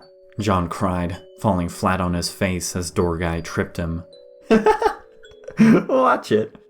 Dorgai laughed hysterically before wiping tears from his eyes and offering John a hand. I'm sorry. How can I not when you fall for it every time? I think it'd be pretty easy, actually. John rolled his eyes, slapping away Dorgai's hand and dusting himself off. The rest of the contestants surrounded them, several feet deep in a massive crater that had leveled the surrounding forest. Trees were knocked over like toothpicks, needles scorched from their trunks. Smoke suffocated everything, billowing high into the murky gray sky. Snow softly fell, melting before it even reached the ground. Hello? Hello? A Ponder puppet suddenly shook off dirt, crawling out from the center of the crater. Metallic spider legs erupted from beneath it, lifting it upright. Good to see you've all spliced in without getting your limbs all jumbled. Always a plus. Dorgai checked himself worriedly. This week's round is taking place on a nearby college campus, Ponder nodded. We spliced in a bit far away to, not blow the damn thing up, but you're all going to be teleporting there in just a second. Once you enter the gym, I'll reveal the round goal. It suddenly paused, worrying out a pair of metallic scissors from its underside and clipping off one of its own ears. Also, it put the scissors away. Malaya is going to need a physical body this round, so, like the other times we ran into this issue, she'll be taking over this puppet. She's the one without an ear. Shouldn't be too hard to remember. Alright, see you guys there. The puppet glitched before grinding to a dead stop, falling face first to the ground. Slowly, turquoise mist began to slither from inside the mouth, metal legs flailing wildly to scramble Malaya to her feet. Hey. She nervously spoke, fiddling with several different gruesome-looking weapons attached to metal armatures, before looking up to the sky. Oh, cool. She continued. It's snowing. The contestants nervously entered the gym, Callie going first as she slammed them open with distortions. Malaya scrambled along behind her like a drunk spider. In the darkness, no one could see much of anything until a single spotlight ruptured down from overhead. painting a lonely object in the center of the gym. A ping pong table.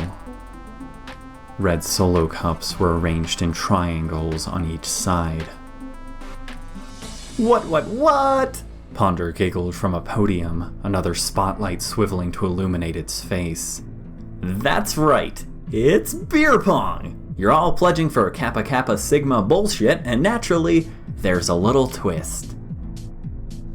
The rest of the gym illuminated with a blinding flash of light, painting countless horrified faces. The bleachers were stacked full, the audience's hands and feet bound with razor wire. They were packed like sardines, gagged and unable to make any sound short of muffled cries. Large speakers sat in place of actual crowd sounds, playing a round of explosive applause and cheers.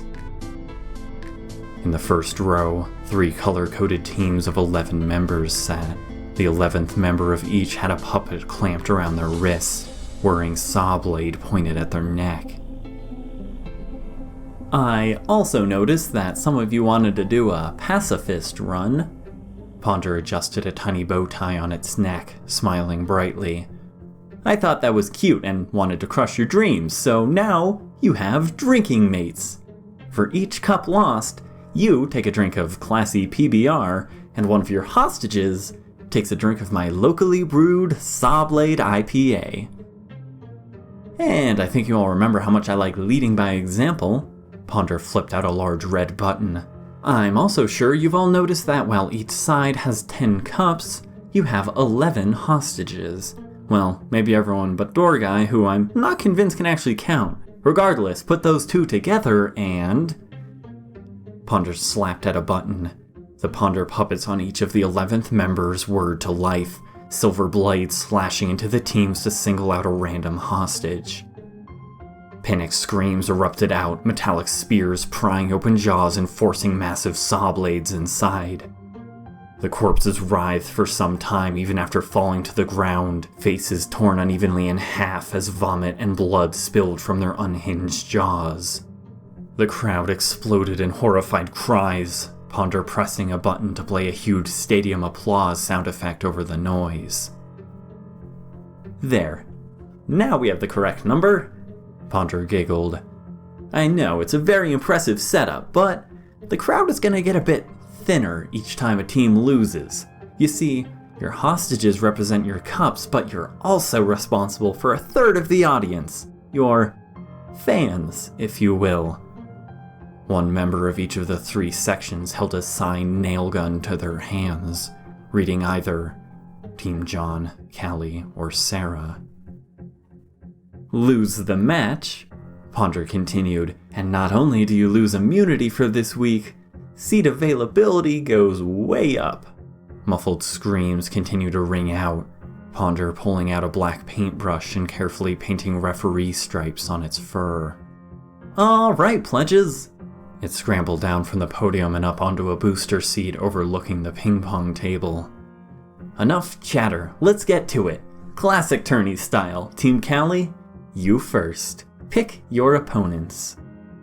Callie slowly walked forward, chains rattling on the polished wood flooring. A single spotlight followed her, another one unsuccessfully trying to track Malaya as she half-walked, half-flailed her puppet to the table as well. One tiny hop landed her next to a cup beside Callie. We choose John and Dorgai as our first opponents. Callie spoke coldly to Ponder. We will face Sarah and Cold after. Ha! Only if you'll win. Dorgai crossed his arms with an oversized smirk, walking up to the table. And for the record, being overconfident with no basis in skill is my thing. He flexed his muscles and did a few lunges to prepare. John walked nervously up to the table as well before Dorgai slapped a black gooey arm around him and pulled him close. Dream Team, unite! He cheered, snatching the ping pong ball from the table and tossing it behind his back to John. John, my boy, we are gonna crush this! You played before? John just barely caught the ball, nodding slowly. The dim lighting pulsed with faint music from overhead speakers, the smell of cheap beer permeating the air. Cold and Sarah slowly walked over to the table as well, standing beside it. Cold nervously reached for John's hand before Ponder shot her a glance. She stepped back. Assuming not everyone here has played before, Ponder pulled out a whistle. The game is simple. Throw your ping pong ball into the other team's cups. If you make it, they have to drink what's in the cup. If you miss, they get the ball. Bouncing it across the table instead of straight in will count for 2 cups, but your opponents can swat away the ball if they're fast enough to catch the bounce.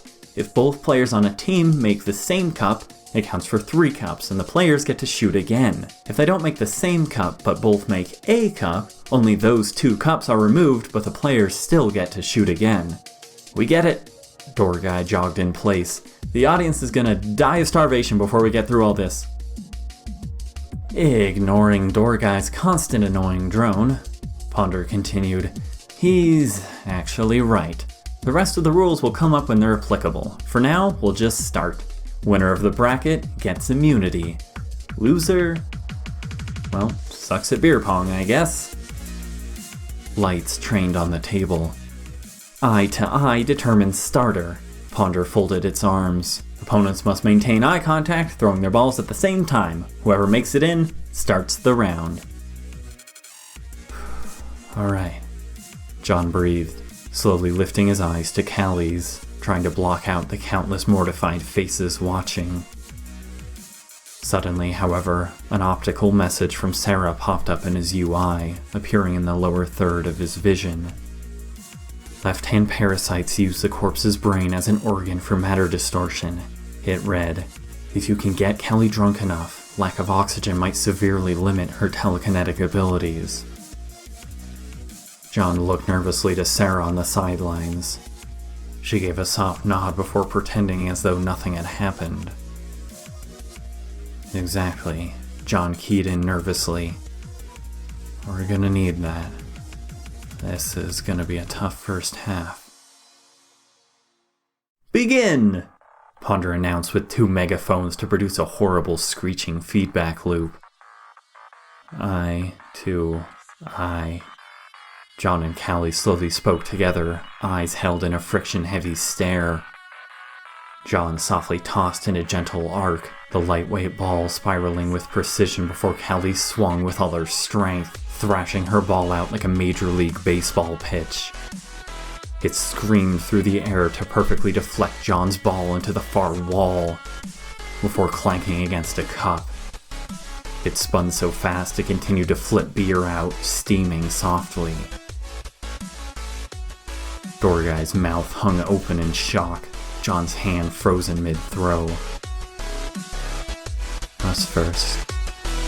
Callie nodded emotionlessly, holding out her hand.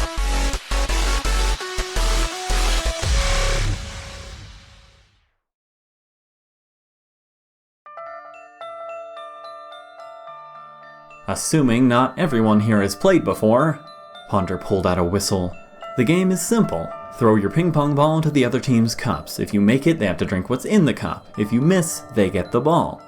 Bouncing it across the table instead of straight in will count for 2 cups, but your opponents can swat away the ball if they're fast enough to catch the bounce. If both players on a team make the same cup, it counts for 3 cups, and the players get to shoot again. If they don't make the same cup, but both make a cup, only those 2 cups are removed, but the players still get to shoot again. We get it? Door guy jogged in place. The audience is gonna die of starvation before we get through all this. Ignoring Door guy's constant annoying drone, Ponder continued, he's actually right. The rest of the rules will come up when they're applicable. For now, we'll just start. Winner of the bracket gets immunity. Loser, well, sucks at beer pong, I guess. Lights trained on the table. Eye to eye determines starter. Ponder folded its arms. Opponents must maintain eye contact, throwing their balls at the same time. Whoever makes it in starts the round. Begin! Eye to eye. John and Callie slowly spoke together, eyes held in a friction-heavy stare. John softly tossed in a gentle arc, the lightweight ball spiraling with precision before Callie swung with all her strength, thrashing her ball out like a Major League Baseball pitch.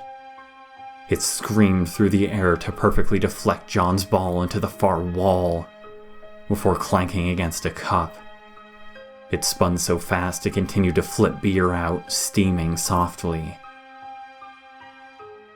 Dorgai's mouth hung open in shock, John's hand frozen mid-throw. Us first.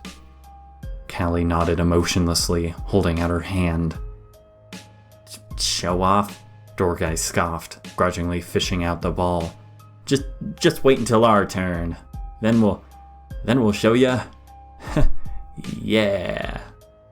He tossed the ball under her hand, distortion snapping it into Callie's hand the minute it left his.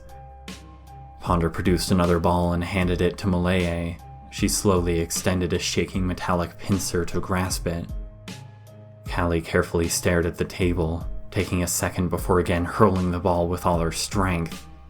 It smacked against the furthest back cup before grinding slowly to a halt in the beer. John grimaced, slowly removing the ball as Malaya nervously raised hers. The puppet churned with mechanical clinking as she carefully lined up her pincer. With one soft flick, the ball sailed through the air, splashing directly into the center cup. 2 cups! Ponder announced, John flinching as their team hostages tore against the restraints in panic. Muffled screams droned behind whirring saw blades. Blood leaked softly on the floor, snaking under the table and spiraling down a drain. And that's balls back. Ponder grinned. Team Callie may shoot again. John shakily rolled the balls across the table to Callie. He handed one cup to Dorgai before nervously drinking the other himself. Callie stood unfazed and unyielding in her stare. She hacked her ball again, lasering it directly into the cup one over from her previous one. She was just going down the line, one at a time. Dorgai gritted his teeth. Callie's heating up, Ponder grinned. Speaking of rules, we'll explain as they arise.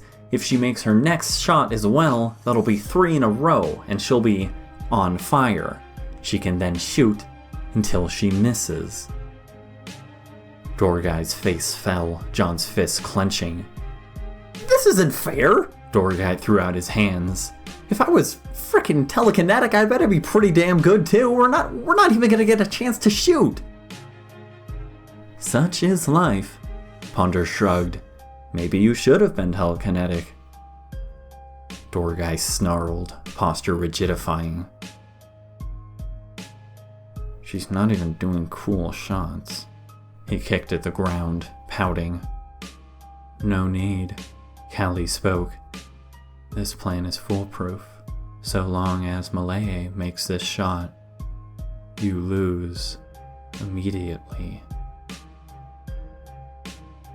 Malaya wiped a claw at her brow, pincer holding the ball now shaking uncontrollably.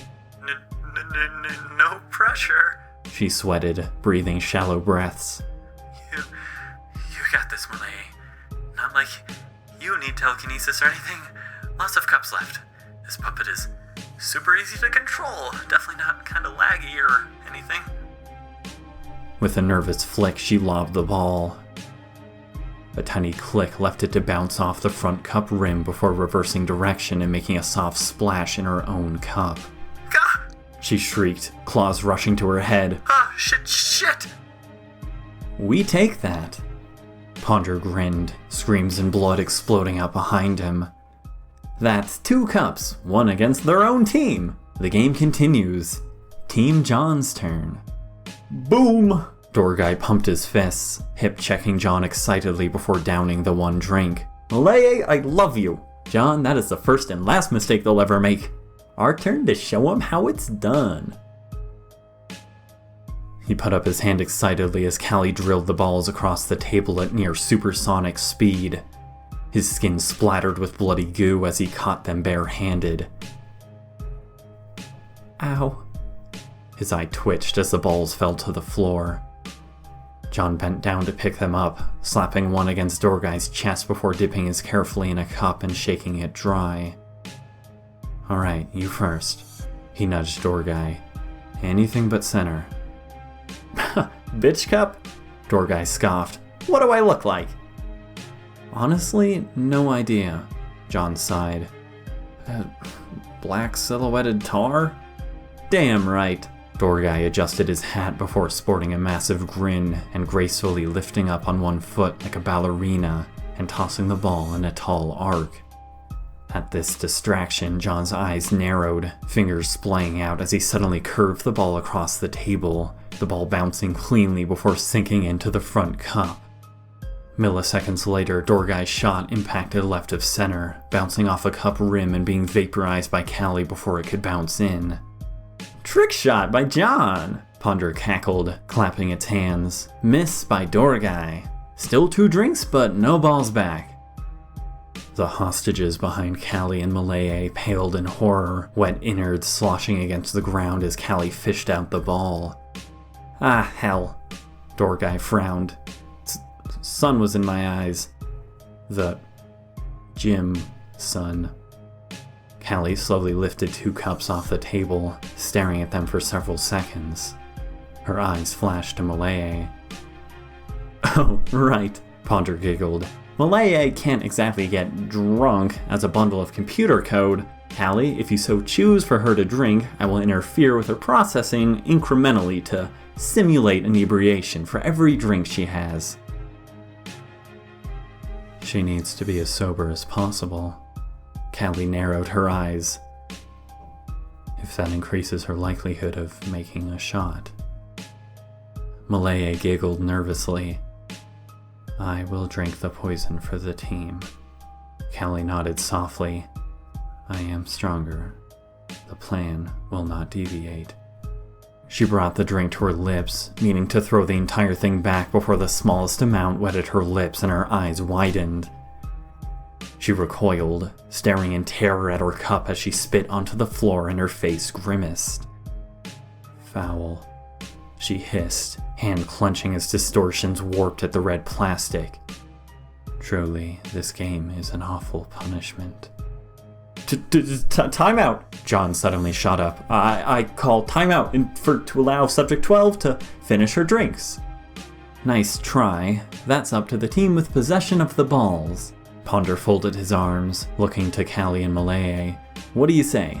The game will pause until you have finished your drinks regardless. Want to call a timeout to let players leave the table safely?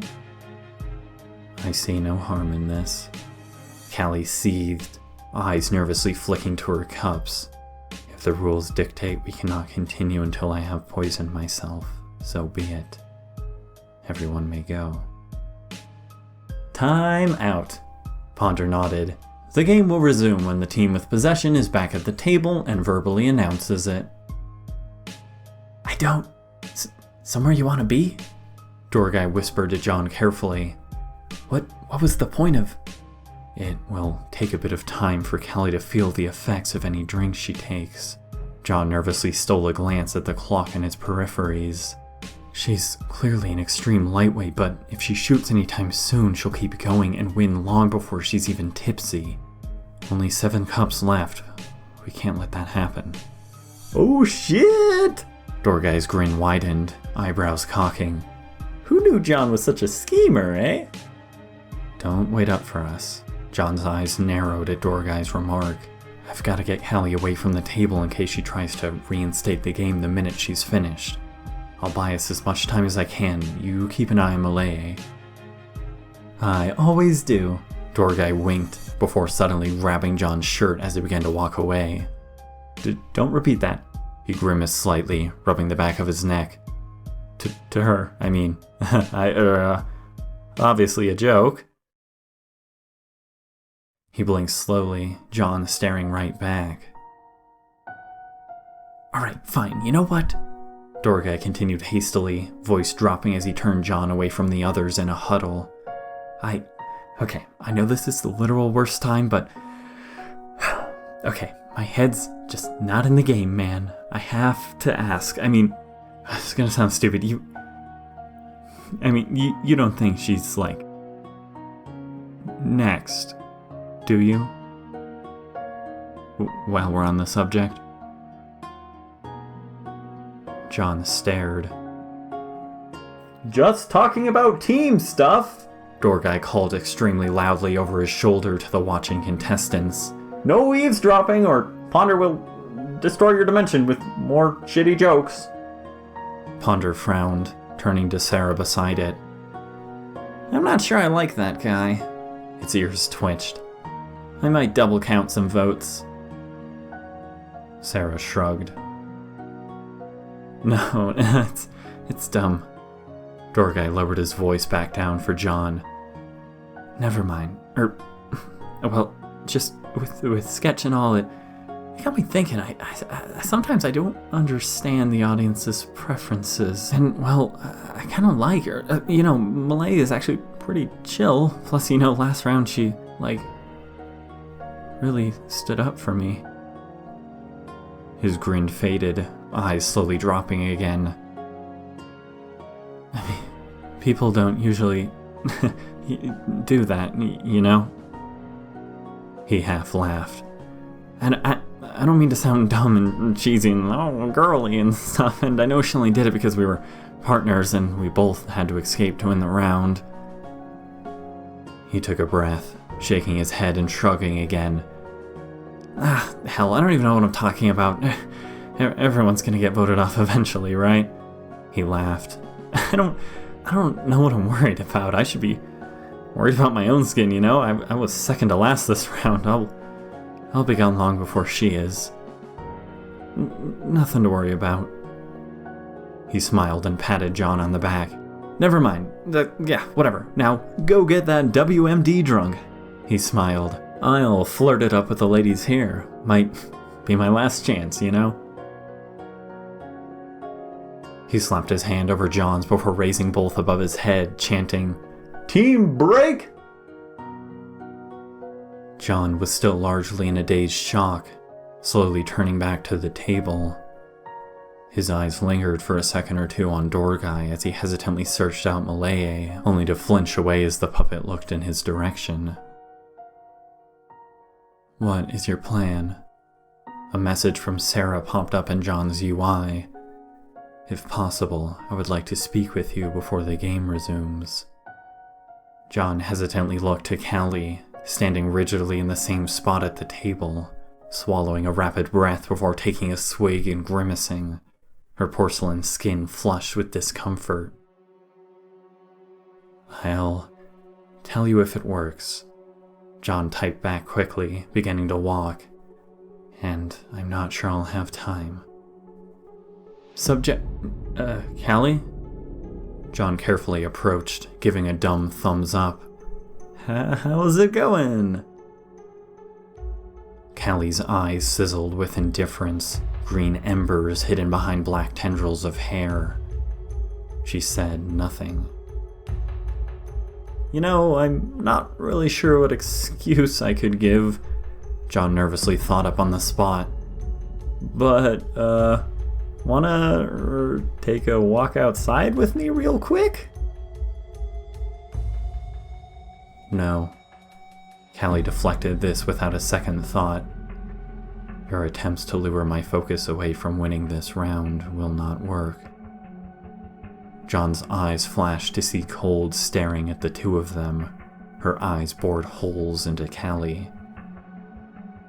Okay. John began to sweat, mind churning faster as he fiddled. What if I told you I had something cool to show you, that just so happens to be outside? I'd say that attempt was worse than the last one. Callie's eyes drifted back to her drink. I'd say back off. Silence for a bit. Well, what if I made a deal with you? John switched gears, watching Callie's reaction carefully. I drink one of the drinks if you come on a walk with me. Callie blinked slowly, pausing for a few seconds before shoving one of the drinks into John's hands. That benefits me, she nodded robotically. Drink now. The walk will last 5 minutes. 30 minutes, John nodded, lifting the cup to his lips. Snap. Callie's hand crunched down on the cup rim, face leaning in close as she pulled the cup down. 10 minutes. Her eyes blazed. 25 it is. John grinned awkwardly, pulling against her hand to bring up the cup. 10. Callie hissed, distortions beginning to billow around her. What game are you playing? I do not enjoy it. The haunting rattle of chains began to vibrate the air. Tough bargain, but I agree with 20, John repeated. Cool, glad we agree. He suddenly pivoted to Callie's side, using her own arm to tip the drink into his mouth. He swallowed most of it, the last little bit spilling directly into his eye. He flailed at this, crashing to the ground and breathing out an exasperated laugh, pointing upwards in victory. Haha, I win. He nodded to the enraged specter, her chain tendrils slithering in the air like pissed cattails. Help me up? He blinked excessively with one eye, holding up a hand hopefully. Callie turned around and walked out.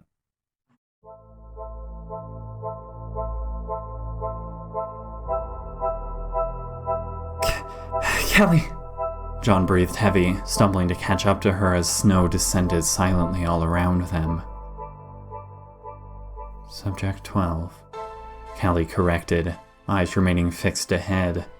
Her chains left gashed trails in the snow behind her, slowly masking out her footprints. Subject, sure.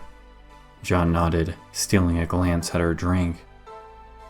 He shivered, carefully shoving his hands into his pockets as he glanced at the bleak, gray sky above. Their splice still softly smoked in the near distance, black plumes of ash drifting to block out what little sun remained. The college courtyard was barely recognizable as civilization, benches and statues covered with layers of jagged frost. The two walked in silence for some time. Callie didn't seem to feel the cold at all. So, who... John finally broke the silence, watching his feet crunch in the snow. Who do you think will be, voted off next? Callie didn't speak. John looked at her, her eyes finally swiveling to meet his. I do not see how that's relevant, she replied coldly. Yeah, no, you're right. John looked away. It's probably not good to be thinking about, anyway. I feel sick. I guess it's just now hitting me after sketch. This is real. We get voted off and Ponder, he just... John's words died out, haunted eyes fixed on the puppet on his wrist, waving softly to him. You are new to this game, Callie simply responded. Yet, I still do not see how you were unprepared for the consequences, Ponder stated clearly. Should I have been? John looked at her. Should anyone be? Some people are. Callie simply responded, finishing her cup and crushing it with distortions. The red paint flayed into mist as her hands squeezed, vaporizing it within a few seconds. John stopped momentarily, watching Callie continue walking on ahead of him. Her words echoed around in his head for some time. He slowly jogged to catch back up, her eyes remaining fixed ahead. Subject 12? He spoke after some time. Callie corrected. Callie, John nervously continued. Wait, what? Never mind. If you don't mind me asking, what's that, home for you? Callie looked at him out of the corner of her eye. Like, your dimension, John clarified uneasily. If I'm not going too far, you claim to be a weapon of mass destruction, right?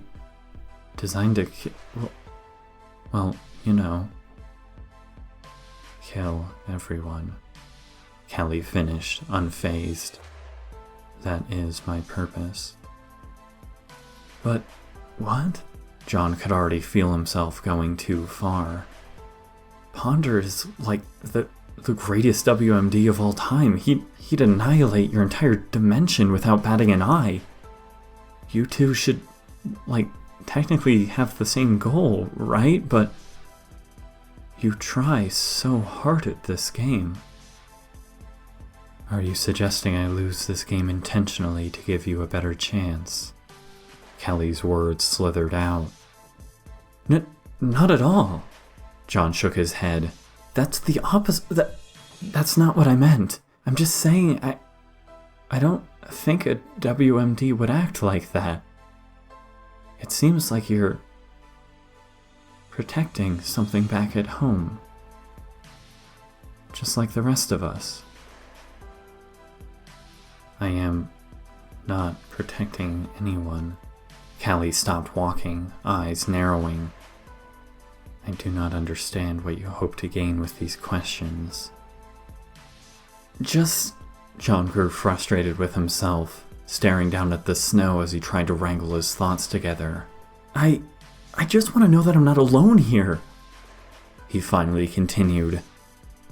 Billions of souls. It's a sick joke. I'm so fucking terrified I'll let them down. The stakes are just so damn high and we're standing here playing fucking beer pong. I just can't believe it. I just wanted to know if... He stopped, shaking his head. It doesn't matter.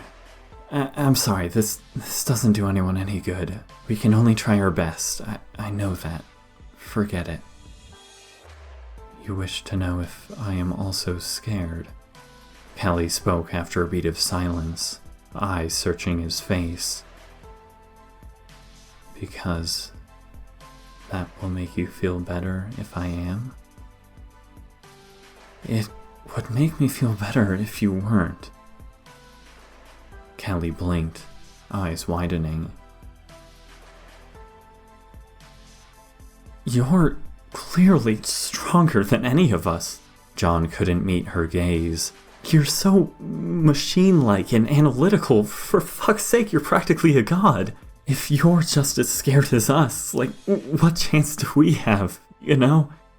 He sighed, slowly sitting down in the snow. I lied. He half laughed. To Door Guy.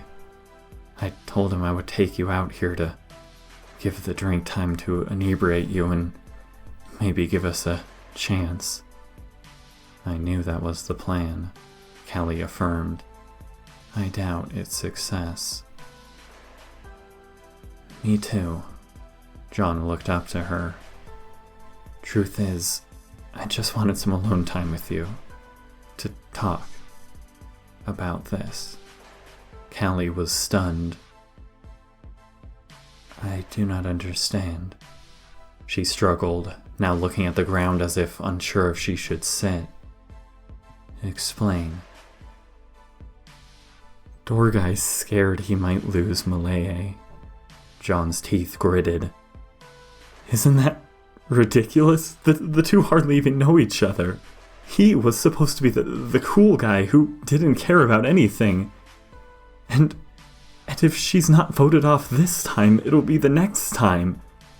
Even if the two of them survive until the final round against all odds, one of them will still have to die. It's just so sadistic. John took a deep breath, wiping at his eyes and squeezing his fists tighter. But I can't do that. His head was bowed. I'm not losing this, not losing my dimension.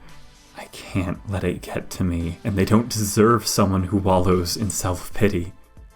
They need someone who will fight until the last breath. I just want to know. Everything aside, if I try hard enough, could I be like you?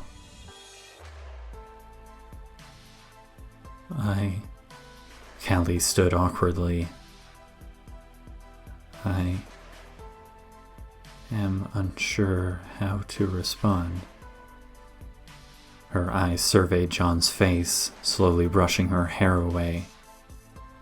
No one. She softly dragged a chain across the snow, staring at it for several seconds before looking to her own hand and slowly sitting down. No one wants to be like me. John stared ahead. I've killed many, many people. Callie spoke coldly.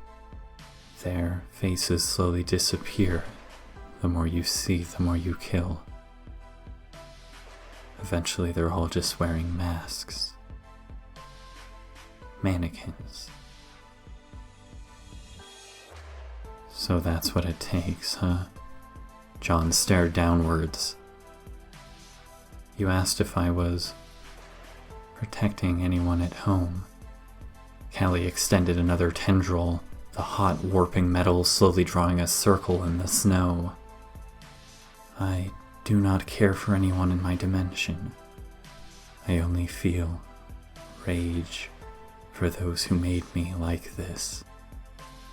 I'm told I once had a family and friends, was once human, but they all died along with me. The tests to make me what I am. I can still feel the needles, hear the gunfire, see those who saw me as something inhuman. I would wish the worst of deaths upon them. They deserve to be pulled apart, limb by limb.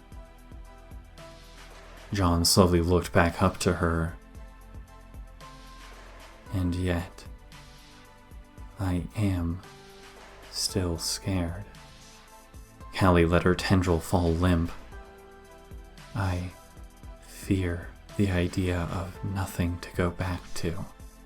I feel as if I should not be the one to end the lives of so many who did me no wrong.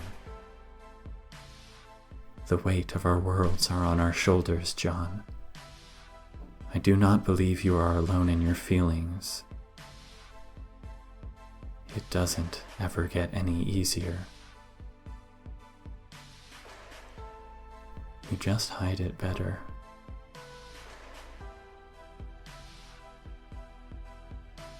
John looked back to the ground.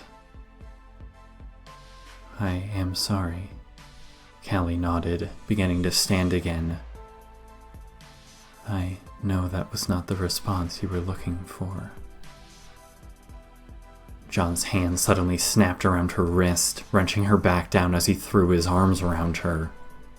She rigidified at the hug, surprise distortions violently lashing in every direction to blow away the snow in a large circle around them.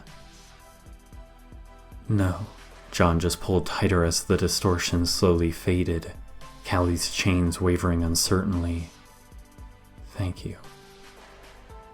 Callie just stared down at John, terrified hands hovering in place. Sorry. John finally pulled back, awkwardly getting to his feet and looking away. That was better than what I was looking for. I guess every character needs their little self-pity party, but we really are all in this together. Caring less isn't the answer. I'm not crazy. This is crazy. This is crazy, right? I mean, Ponder's a fucking puppet that destroys worlds with poorly explained sci-fi bullshit. It's laughable. Callie just stayed frozen in place, face so pale the redness rushing into her cheeks looked like a tidal wave. It is crazy. She unsteadily stood up, grabbing her own arm. Her hair fell back in front of her face, mouth contorted in embarrassment. None of us are going to back down, John affirmed. And That's the way it should be. We're all scared shitless, and if that's the motivator, so be it. We're not just going to take this. Callie nervously nodded. And, since you made me feel better, John continued after a short pause. For what it's worth, your dimension is lucky to have you, Callie. I will win this competition, correct? Callie spoke. They will survive. It has been 20 minutes on our walk. I have fulfilled my end of the deal. Yeah, oh, right. John turned back to the gym, now barely visible through the snow and fog. And, well, probably, but I more so meant it like... Well, it sounds like it kinda sucked for you there. At home. For you to turn around and protect them, even those who hurt you. That's not nothing.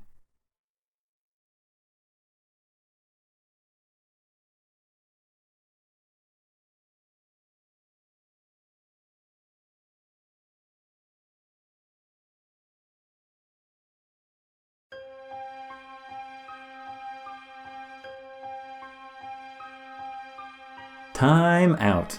Ponder nodded. The game will resume when the team with possession is back at the table and verbally announces it.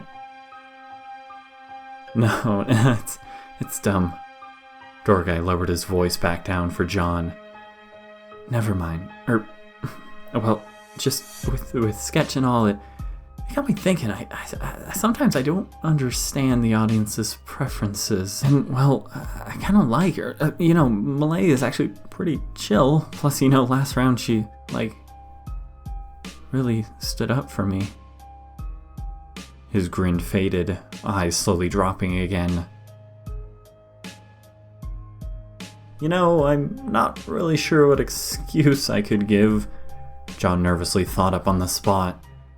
But, wanna take a walk outside with me real quick? Yeah, oh, right.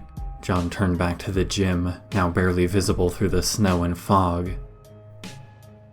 And, well, probably, but I more so meant it like... Well, it sounds like it kinda sucked for you there.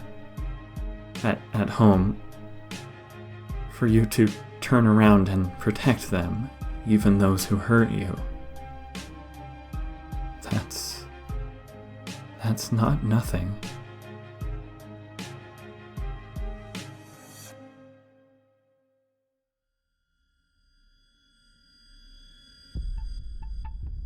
Malaya stood on the table rigidly, anxiously pretending to toss ball after ball into the various cups. Extra practice during timeout is cheating.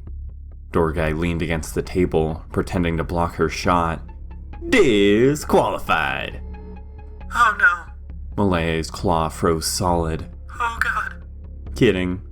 Dorgai winked. I admire the dedication.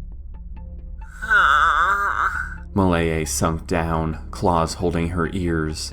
I'm just no good. I've never played before. I didn't exactly get invited to parties, Who would have thought studying was the irresponsible choice? So you're a big nerd, Dorgai shrugged. So what? You don't need to be as talented or athletically handsome as me to be as good as me. I see some promise in you. No, I'm not coordinated. Malaya shook her head. I'm just not good at things. I never was. I'm so bad people never even played anything with me. It wasn't even fun for them. Who invites a weird girl to anything anyway? Her teeth clenched. And that was fine. She again picked up the ball, nervously looking at it. When it was just my self-loathing. But that's not what's at stake anymore. I'm literally killing people now. People. Everyone depends on me. On me! How did this happen? She pretended to throw it, head dropping. I was having fun. Door guy spoke after some time, shrugging. For the record. What? Malay paused. You said you were so bad people didn't have fun playing with you. Door guy cocked an eyebrow. I'm having fun. That's fucked up. Malay's face creased. You're having fun with this? People are having saws forced down their throats. Door guy thought about this for a second. I'm a fucked up dude. He finally shrugged. Point is, I'd invite you to stuff, such as world-ending survival games. Please don't. Malay responded, before an embarrassed smile flickered into view. Start! A voice suddenly cried, the doors to the gym bursting open with a hideous scream of distortions. The metal slab detached from its hinges, pinwheeling across the waxed floor like a 2-ton frisbee. Sarah was directly in its path, scowl deepening as she hacked her puppet to slam the door into the far wall. It dented a crater in the brick, dust kicking up. In the doorway, Callie swayed lightly, grin on her face. Sorry, she cooed, another tendril hacking away the remnants of the door frame as she giggled again. We can start whenever. I just wanted to do that. Door guy's mouth hung open, gaze flashing to meet an equally startled John as he nervously stepped in beside Callie. I tried to stop her. He nervously put up a finger. Cold's eyes burned with animosity, tense fingers running along the blade of her knife.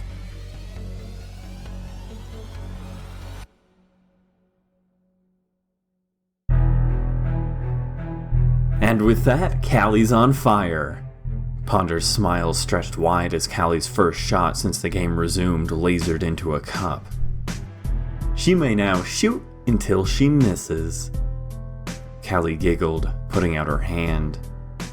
Distortions billowed around her, unchecked and wandering.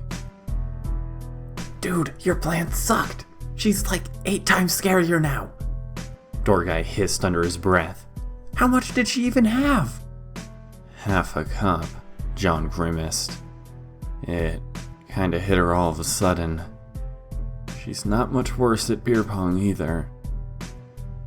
So, my shot doesn't really matter. Malay let herself relax as she held the little ping pong ball. Here goes nothing. The ball overshot the table by miles, landing on the floor. Malay flinched. I was still aiming for the table, though. She muttered under her breath. My turn. Callie cooed as a hostage was hacked to pieces. John fished out the ball, handing the cup to Door Guy before Callie shook her head. You, she spoke, slowly pointing an undulating chain at John. You drink. What? John's hand paused, sharing a confused glance with Door Guy. I mean, I can. We were just kind of alternating. Do it. Callie's eyes narrowed. I'll take the next one. Door Guy nervously diffused the situation, still looking at John for some hint of what was happening. Doesn't really matter, I guess. Guess not, John agreed slowly, looking back to Callie before carefully drinking the cup. Callie smiled, an expression not going unnoticed by John. Or Cold. John tossed the ball to Callie, who caught it gracefully, eyes narrowing in focus before she immediately spun it back around. It bounced off the table twice before impacting a cup dead center. Yeah! Door Guy clutched at his head. What was that about no trick shots? Something about a foolproof plan? I was tricking you, Callie spoke softly. That was the foolproof plan. If I had said I would do trick shots, you would have been prepared. I assume this is how the game is played. John, she's the literal devil! Dorgai overdramatically flailed his arms. Since when was she so manipulative? She's been playing us for fools this whole time. That's why you never trust the quiet ones. Team John is down to 4 cups. Ponder motioned to the crowd. Versus Team Callie's 8. Things are looking grim. The Team John sign holder cowered. Last cup is the hardest to hit, John assured Dorgai, focusing on Callie. And we're wise to her trick shots now. We're still in this. He smirked to Callie, who seemed unsure how to respond at first, before a soft smile crept up her face. Distortions wafted as she spun the ball on the tip of her finger, green eyes igniting. She reared back, limbs snapping before she drilled the ball forward with all her strength. Distraction! Dorgai yelled at the top of his lungs, suddenly pivoting with violent speed to roundhouse kick John in the stomach. John's eyes went wide, air yanked from his lungs as he collapsed to his knees. Callie flinched, hand imparting a misplaced spin on the ball just as it left her hand. The little sphere blurred well past the table, shattering against John's forehead and knocking him completely onto his back with a hefty crunch. Ow. John slowly put up a finger, a trail of smoke listing from a singe mark between his eyes. Dorgai looked in disbelief, before hysterical laughter erupted from his throat. Callie looked unsure of how to respond, terrified eyes staring at John before she slowly took a cue from Dorgai and giggled nervously. Dorgai held out his hand, John grudgingly grabbing it and hoisting himself up. Sorry, bud. Dorgai slapped him on the back hard enough to almost knock him over again. But that was awesome! We did it! She missed! Callie stopped giggling. No rule against harming those on your own team, Ponder announced, flipping through a notepad quickly even though the pages were blank. Seems within reason to me. I'll allow it. Team John with possession. Good one. John nodded through a pained expression, sarcastically continuing, not like waving your arms would have achieved the same thing. Exactly. Dorgai grinned. I knew you'd get it. All or nothing. Ponder tossed 2 balls to John and Dorgai. Alright, time to make up some lost ground. John nodded. You first? You first. Dorgai smiled. My apology for breaking your ribs. I feel better already. John rolled his eyes before tossing his ball cleanly into a cup. Nice! Dorgai pumped his fist. Furthest back left? I got this. This is for you, Mamador. He suddenly paused to whisper to John. My parents were both doors, cedar and oak. You could say my existence really hinged on them getting together. Throw the fucking ball. John coughed up a speckle of blood. Dorgai spun like an 80s dancer, lobbing the ball with the grace of a dead 80s dancer. It made a soft clink as it impacted John's same cup, splashing out a speckle of beer. Hell yeah! Dorgai high-fived himself before suddenly remembering he wasn't alone and turning to John for an actual high-five. Nice. John winced as he lightly smacked Dorgai's hand, his ribs making a gruesome shifting noise. 3 cups and balls back, Ponder announced. Now 4-5, better watch out, girls. Callie's eyes darkened, hand tightening as she brought up one of the cups. I can... Malaya looked defeated. You don't have to. Callie chugged the first 2 cups, taking a second to breathe before downing the last one as well. Malaya's claw twitched, Dorgai's jaw hitting the floor. It gets easier each time. Callie narrowed her eyes. Alright, Dorgai quickly handed John a ball anxiously. I think we just broke Callie. She's in beast mode now. We gotta end this quick. Agreed. John hastily took the ball, not even bothering to talk to Dorgai before lobbing it directly into another cup. John, my boy! Dorgai was apparently starting to feel the effects of the drinks as well, if his appalling dance moves were any indication. He quickly raised his own ball, significantly more showmanship this time as he lobbed it straight off the table. "Fuck me thrice," Dorgai cursed. "Quit moving the table, guys!" "1 cup," Ponder announced. "Team Callie has possession." "Malaya will go first," Callie spoke, handing a ball to her without even looking and drinking. "We can accomplish any play they can." Except for the good ones. Malaya whispered to herself, nervously raising the ball. If she had eyes, she probably would have covered them, blindly tossing the ball in a tall arc. Clink. The ball bounced off the furthest back cup before sinking into the one directly in front of it. Oh no! She cried, looking to Ponder. Does that count with the bounces? "Rules dictate that if a ball bounces off one cup rim into another," Ponder grinned, "both cups are counted." Oh no! Malaya cried, before stopping. Oh wait! Yay! "Hey, good shot!" Dorgai called over the sound of saw blades and screaming. Callie wasted no time in lasering her ball across the table as well, sinking it into the same cup. And that's 4 cups total. Ponder's teeth glinted in the light. Against Team John's 4. Team Callie wins. "Not without a rebuttal, you long-eared wanker!" Dorgai snapped. "Get out of town!" "Right," the rabbit smirked. "Team Callie gets 3 cups no matter what, but Team John's final cup is subject to rebuttal. If either John or Dorgai can hit any cup, they'll only lose 3 cups, but will still be in the game." And naturally, Dorgai snatched a ball out of the air, tossing it to John. "John, the sniper's got this in the bag." "Hit him, John. You got 5 cups. Easy. Not to mention you're heating up now. You make this shot, we might even take the game." John anxiously felt the weight of the ball, taking a breath before tossing it forward. It dropped right off the end of the table, overshot by several inches. "Ah!"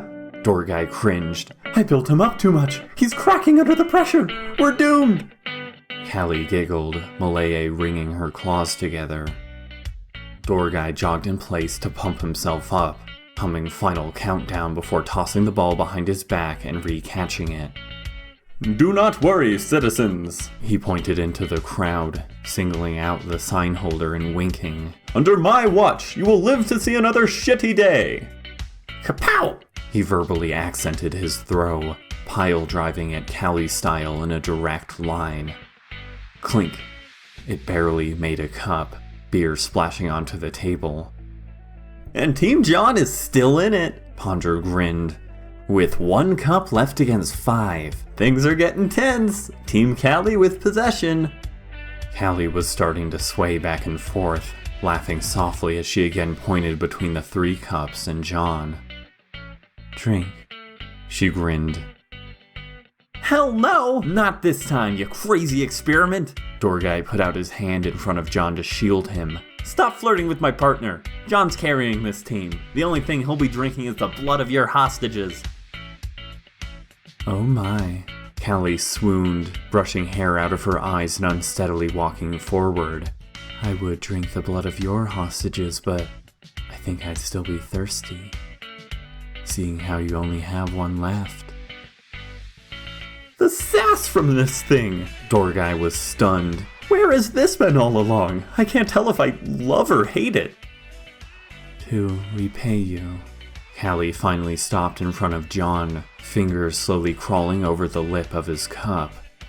"How about a deal?"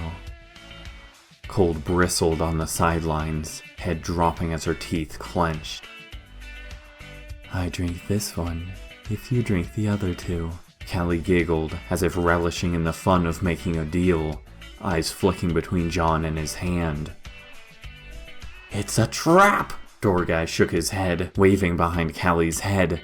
"She's already apparently blackout drunk. I'll drink all 3, don't do it!" Callie suddenly copied John's move from before, spinning to his side as she tilted his own arm to bring the cup to her lips. John's eyes widened, Dorgai flailing in horror. Just throw your dang ball! Dorgai folded his arms, grabbing John's shoulders and wrenching him back. My partner, not yours. Callie chain spider crawled her way back to her side, laughing before handing a ball to Malaya. Good job, bunny. She smiled softly, patting Malaya's head as John drank the 2 cups. You can do this.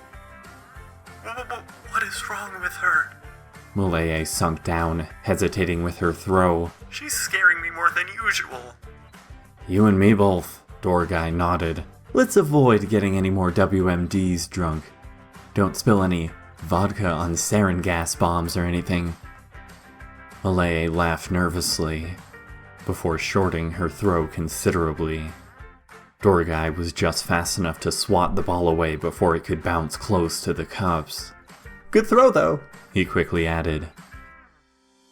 That's okay. Callie twisted a chain around Malaya's neck to lift the flailing rabbit up onto her head like a hat. Malaya froze in horrified shock. Help! She whispered. You'll get it next time. Callie patted Malaya. Don't worry. Lucky hat. She covered a giggle with her hand, green eyes looking to the 1 cup left. She softly spun the ball with distortion before tossing it carefully forward. It missed. Callie's eyes widened, shaking her head. She pressed her hand to her eye, still listing softly. I can't. I feel so strange. Team John has possession, Ponder announced, and Callie's probably gonna need a stomach pump soon. Who would have thought a 90-pound emaciated girl's corpse couldn't hold her liquor? John and Dorgai both made their next shots. John missed his next shot, but Dorgai managed to bounce his in. Team Callie with possession, Ponder announced, leaning forward. We're now down to 1 cup each. Exciting, no? The crowd truly was silent for the first time, horrified what might happen. Callie threw first, missing the table by miles. She clutched at her head, blinking slowly. Malaya nervously jumped down from Callie's head, lining up her shot before missing by a few inches. John took a deep breath, going to shoot before Dorgai shot ahead of him, sinking his directly into the cup. Oh, yeah! Dorgai spun around in disbelief. Check that out! Now, Ponder stood up excitedly. If John makes his shot as well, Team Callie will have no rebuttal. Will this be the last shot of the game? Beer splashed onto the table as John's ball clanked into the cup. Callie stared at the cup in disbelief, having trouble keeping her focus. Distortion softly warped at the floorboards by her feet. Malaya looked devastated, but hardly surprised. And Team John advances to the next round! Ponder clapped its hands, straightening its ears like antennae before pulling out a large button. And as promised, bye-bye Callie fans! The crowd erupted in muffled screams and struggling bodies before Ponder slapped at the button. A percussive detonation blew out the middle section of the bleachers. Wood shrapnel and stray limbs blurred into the nearby sections, killing and injuring far more than just the intended targets. The contestants all stumbled back as the shockwave kicked up dust and grime, knocking out several ceiling lights. Ponder, Sarah hissed after everyone finally steadied themselves. What the hell? Whoops! Ponder scratched at its head before shrugging. Well, that puts a bit of a time crunch in our supposedly third of surviving audience members. They're looking a little bleeding now. Better make this fast, Team Sarah. Callie slowly wrapped back up Malaya with a chain tendril, the puppet fighting back with scissors and a saw blade that sparked against the chain. Callie, stop! Malaya cried, flailing and exchanging the saw for an axe that was equally ineffective. What are you doing? Please don't. Callie softly put the rabbit back on her head before sinking to the ground and staring at her shoes. I'm sorry. She swayed, eyes partially closed. I'm sorry I failed, Bunny. Hey, it's okay. Malaya tried to sneak away before Callie pushed her back into place with a chain. We did our best. Callie slowly nodded before curling up and immediately going to sleep, crushing Malaya under her head like a pillow. Before the round starts, Sarah spoke to Ponder as it scurried around the table, blurring metals, setting back up cups and filling them with beer. Maybe have a short break. There is someone I wish to speak to. No can do. Ponder shook its head, slapping down the last cup and jumping back to its podium. Sorry, but as cruel as you think I am, I actually do follow my word. I do not want audience members bleeding out in the event they end up being part of the third spared. The round will start immediately. I understand. Sarah nodded softly, turning back to the table. Cold slowly walked up beside her, giving a nervous wave to John. John waved back, Dorgai rolling his eyes as he grabbed the balls. A new group of Team John hostages sat separated from the rest of their group, nervous eyes watching every move. Winner's table! Ponder trained the still functioning room lights on the table. Team John will start us off. Dorgai with the swish! Dorgai cheered, lobbing into the triangle of cups to completely miss. You tried. John and Sarah rolled their eyes at the same time, before stopping and flinching at the weirdness of this. Okay, that was just 2 times the mean. Dorgai folded his arms. John took a breath before taking his shot. He missed as well. Would you like to go first, Cold? Sarah spoke calmly, handing her a ball. John, watch my feet carefully. A message from Sarah suddenly popped up in John's UI. It might actually be better that we're not allowed to talk in person at the moment. Cold slowly took the ball, haunted eyes scanning Sarah's features. John carefully looked under the table. Not now, idiot. Another message popped up, John quickly rigidifying. Here goes nothing. Sarah shrugged, tossing the ball haphazardly. Perfect shot. Cold raised her own hand, flicking her wrist to sail the ball directly into the same cup. 3 cups and balls back, Ponder cheered. Off to a good start, ladies. Oh shit, not this again. Dorgai hunched over the table. John, why is it that everyone is better than us until they're drunk? Well, we stay about exactly the same. Alcoholism? John shrugged, drinking one as Dorgai drank the other 2. Okay, well, going again, I guess. Sarah spoke, tossing the ball before a message immediately appeared in John's vision. Now. The ball landed directly in a cup. As Sarah stepped back, assumedly to admire her shot without checking behind her, her heel suddenly landed on one of Malaya's legs as the puppet continued to flail under Callie's head. The little spindle snapped, meadow littering the floor. Ah! Malaya cried, causing Sarah to jump back and apologize. Cold was next to throw, eyes avoiding John. Her shot landed directly in the same cup as Sarah. Did you see it?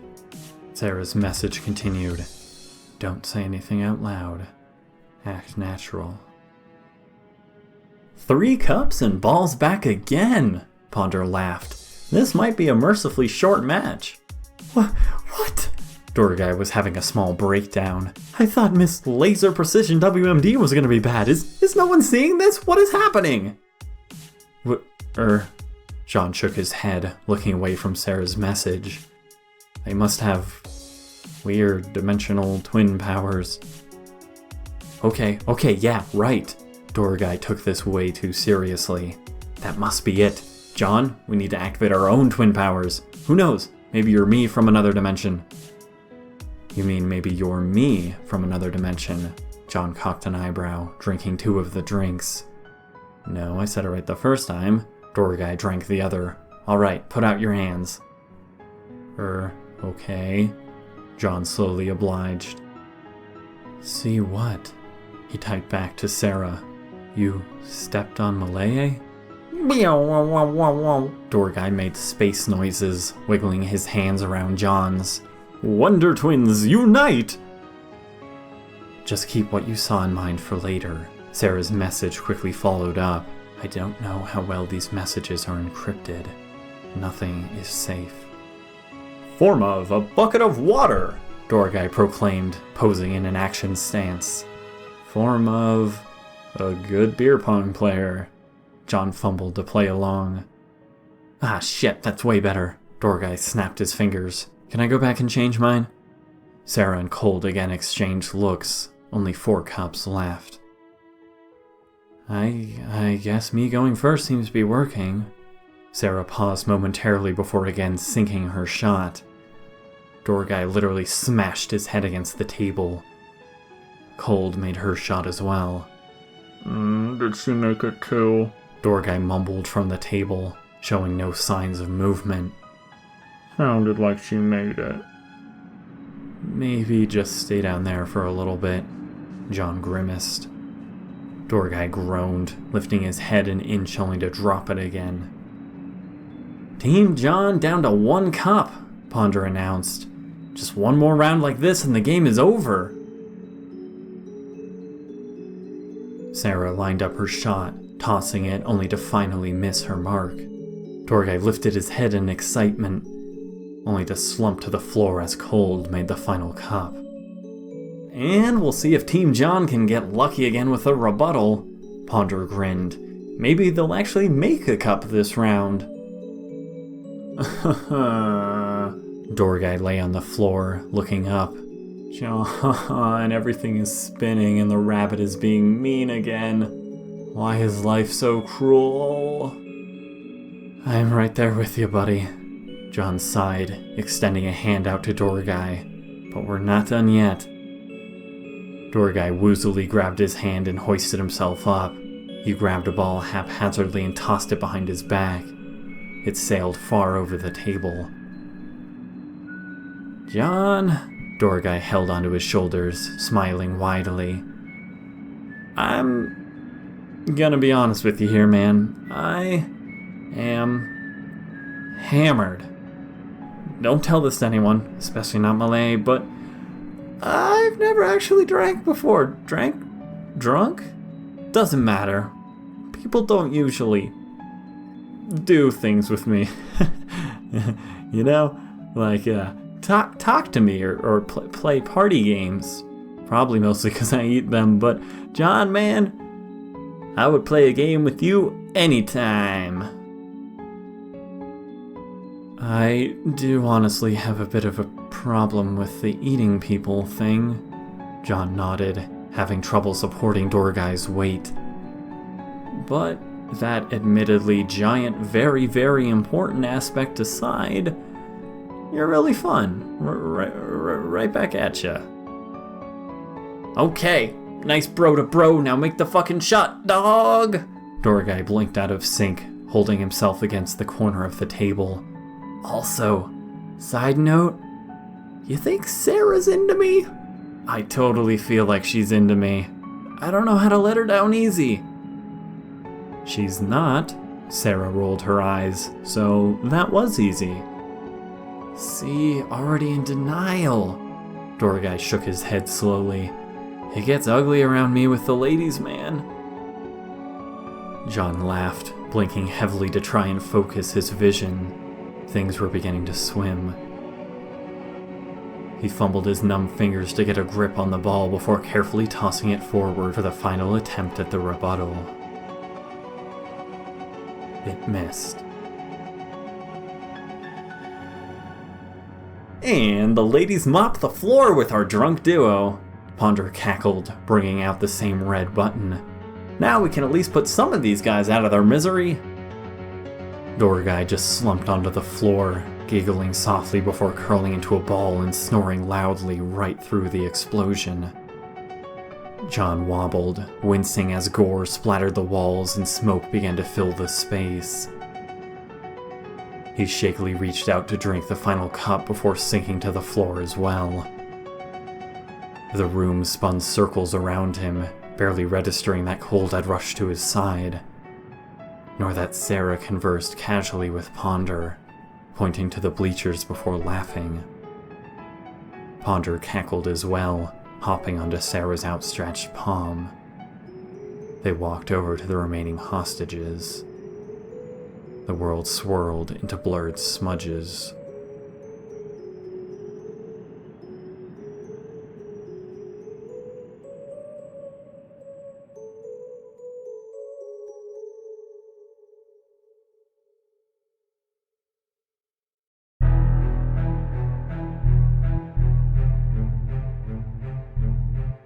Never mind. Well, just with sketch and all, it got me thinking. Sometimes I don't understand the audience's preferences. And, well, I kind of like her. Malay is actually pretty chill. Plus, last round she, really stood up for me. His grin faded, eyes slowly dropping again. Well, it sounds like it kind of sucked for you there. At home. For you to turn around and protect them, even those who hurt you. That's not nothing. To repay you. Callie finally stopped in front of John, fingers slowly crawling over the lip of his cup. How about a deal? Cold bristled on the sidelines, head dropping as her teeth clenched. And Team John advances to the next round, Ponder clapped its hands. And the ladies mop the floor with our drunk duo, Ponder cackled, bringing out the same red button. Now we can at least put some of these guys out of their misery. Door guy just slumped onto the floor, giggling softly before curling into a ball and snoring loudly right through the explosion. John wobbled, wincing as gore splattered the walls and smoke began to fill the space. He shakily reached out to drink the final cup before sinking to the floor as well. The room spun circles around him, barely registering that cold had rushed to his side, nor that Sarah conversed casually with Ponder, pointing to the bleachers before laughing. Ponder cackled as well, hopping onto Sarah's outstretched palm.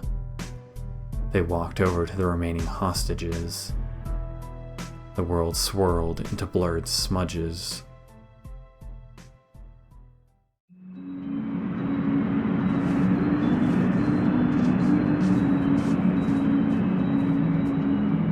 John's eyes slowly opened to see a wall of piercing blue. His vision steadily swam into focus to see the wall flutter with gray. He pulled back with a start to see Cold flinch as well. Water. She quickly brushed hair out of her face, sitting upright and presenting a glass. Her eyes darted to the floor. She was watching you for hours, John's puppet whispered. Run, bro! Thank you. John was far too thirsty to refuse, eyes scanning the space around him as he grabbed the glass. He was in his bunk, steely structure indeed, looking as if built by a creature with no real idea of how people actually slept. Reflective fire blankets acted as sheets, prison room-like ventilation system constantly pumping a cold draft into the cell block. The only difference between the room and an isolation chamber was the open door. How long? John held his head, slowly bringing the drink to his lips. How long have I been out? Cold already drank from that, John's puppet warned midway through his drinking. Cold's eyes glimmered, face flushing bright red as John continued, too thirsty to care. She squirmed, giggling softly. Her fingers crept over the lip of the glass as John finished, slowly lowering it back into her lap. A few hours. Colt spoke softly. Ponder put off endgame until tomorrow to give you guys a bit of time to recover. Good choice. John winced, rubbing his temples. Where are the others? Is Callie okay? Crunch. Cold winced, grip tightening on the glass so hard it splintered. Blood softly dripped onto her lap before she quickly clenched her hand, hiding it. I don't know, she replied in a whisper, eyes dully fixed ahead. Why does that matter? John scanned through his UI, seeing several missed messages from Sarah. Ponder and I were talking. The first read as John scrolled to the top. I've convinced him to put off endgame until tomorrow. She was just pretty bad. John nervously responded to Cold. Door guy too. I think that beer was higher proof than Ponder let on. So what did you talk about with her for so long?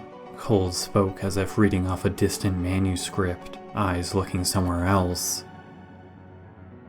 Why did you two leave the gym? I need to meet with you. Another message followed, preceded by several more of the same thing at hour intervals. Oh? John paused, shaking his head to Cold. I wanted to distract her long enough to... Why did you hug? The soft sound of clinking glass emanated from Cold's hand as she played with the shard, hot blood slowly filling up her clenched fist. Huh? What? John was stunned. You followed us. Why? Cold repeated, eyes finally snapping from the distant point to look to her hand. Did she make you? No. John shook his head, sitting further upright. I think it freaked her out, in fact. I don't know, I was grateful she admitted to something. I felt bad for her, I guess. I don't really know why. Pity? Cold replied numbly, slowly opening her hand to let the shard slide out.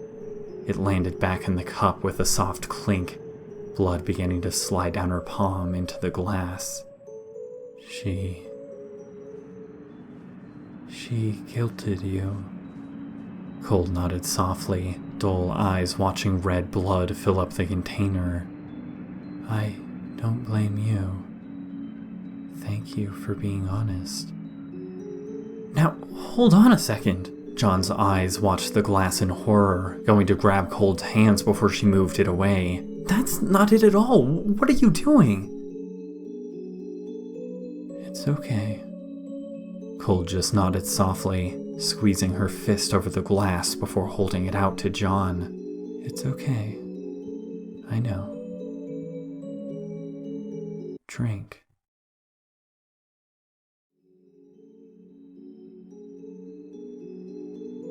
John's eyes widened, revulsion spreading across his face.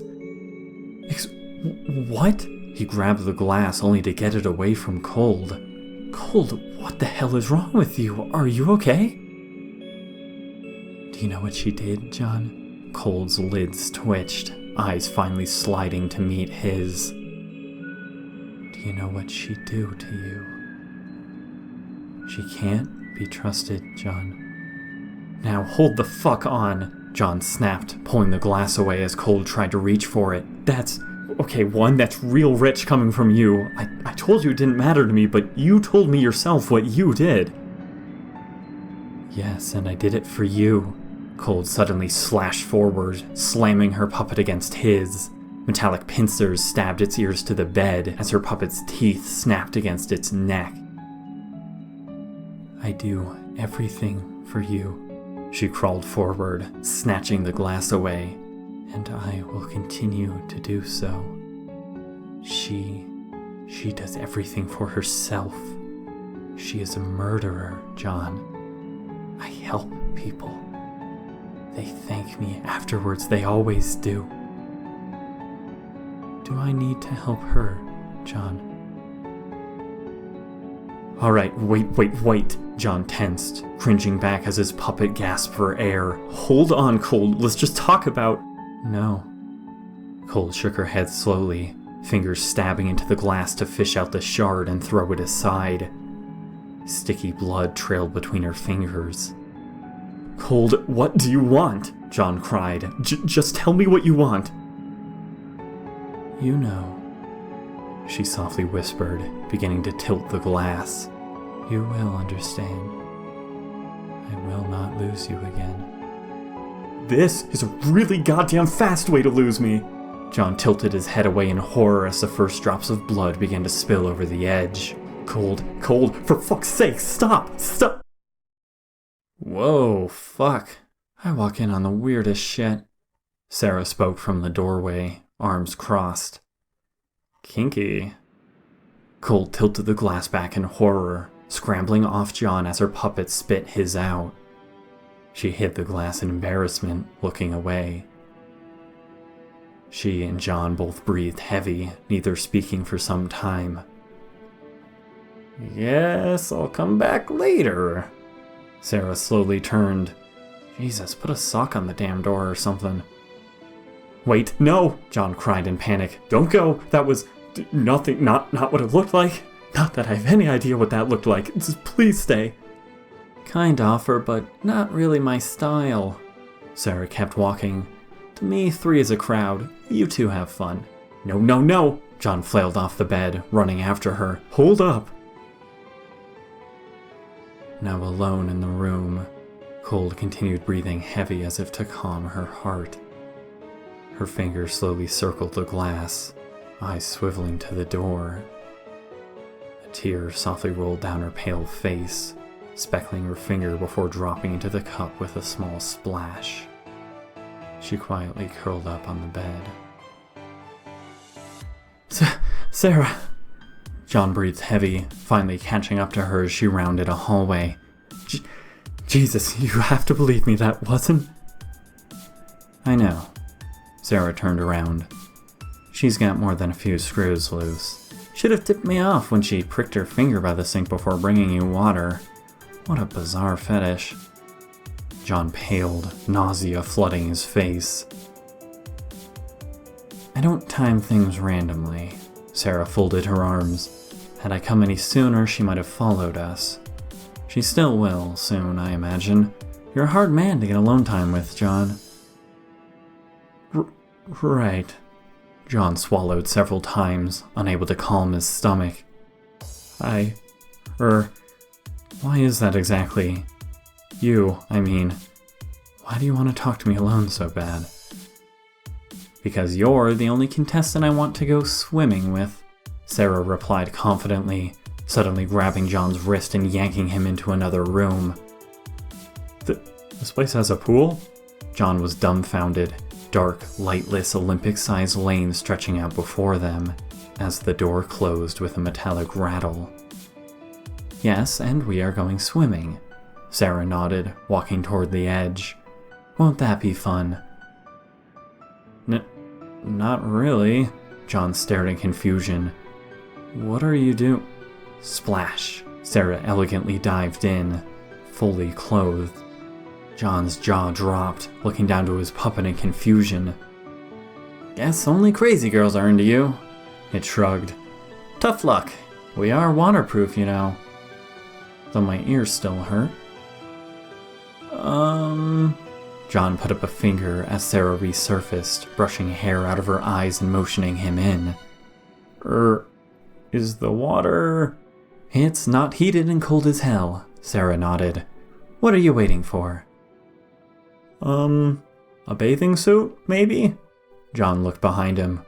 Or a reason why any of this is happening? Get in the damn pool. Sarah's eyes narrowed. Stop blabbering.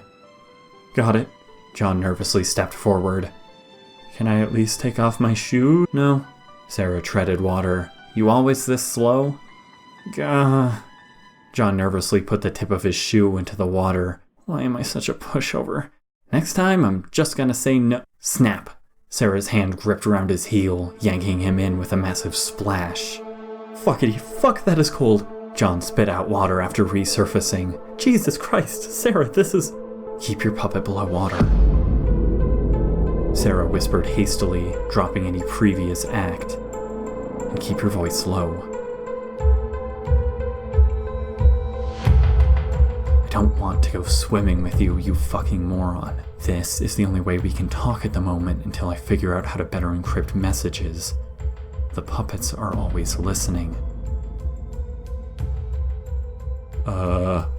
John stared. I know you are you because I watched you enter the game, Sarah whispered, looking carefully around her. But the other contestants, I'm not so sure about. What are you saying? John shook his head. Someone isn't who they say they are? Exactly, Sarah nodded. Someone intentionally gave misinformation on what they are and where they're from. Maybe more than one, but it's possible we've already voted or supposedly killed them off. One of the...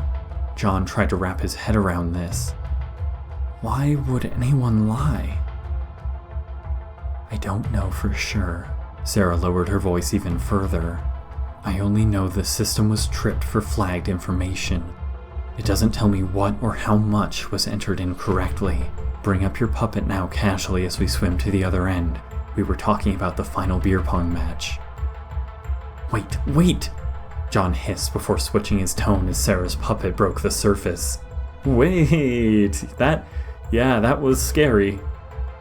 Of course, Sarah nodded, flawlessly breaststroking faster than John could keep up. Well, to be honest, I've played a bit before. Plus, John struggled to sloppily struggle through the water after her. You and Cold have immunity now, so that's cool. I win. Sarah slapped the end of the pool, spinning around and grinning as her shirt billowed around her, soaked jeans weighing her down. Knew you would. John coughed up water, finally reaching her and keeping his puppet underwater as she did the same.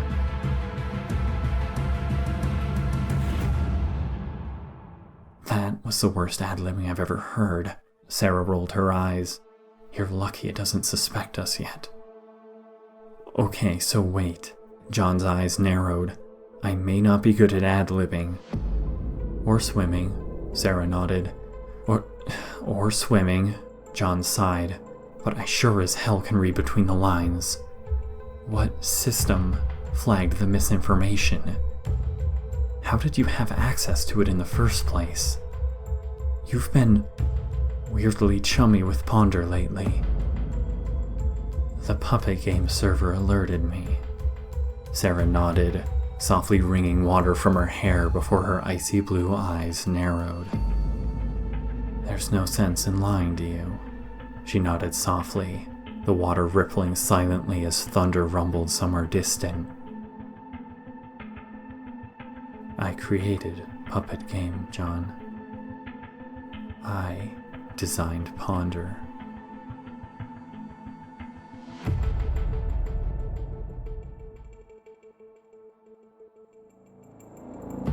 Welcome to Endgame!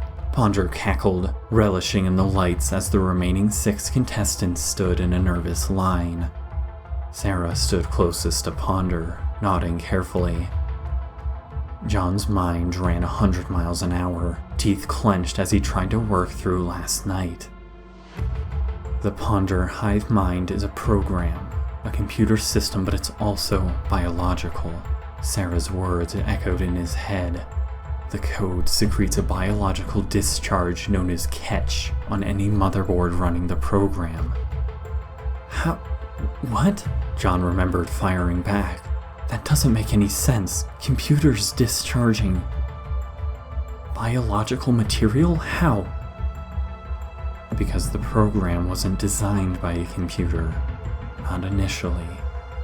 Sarah spoke, eyes darkening.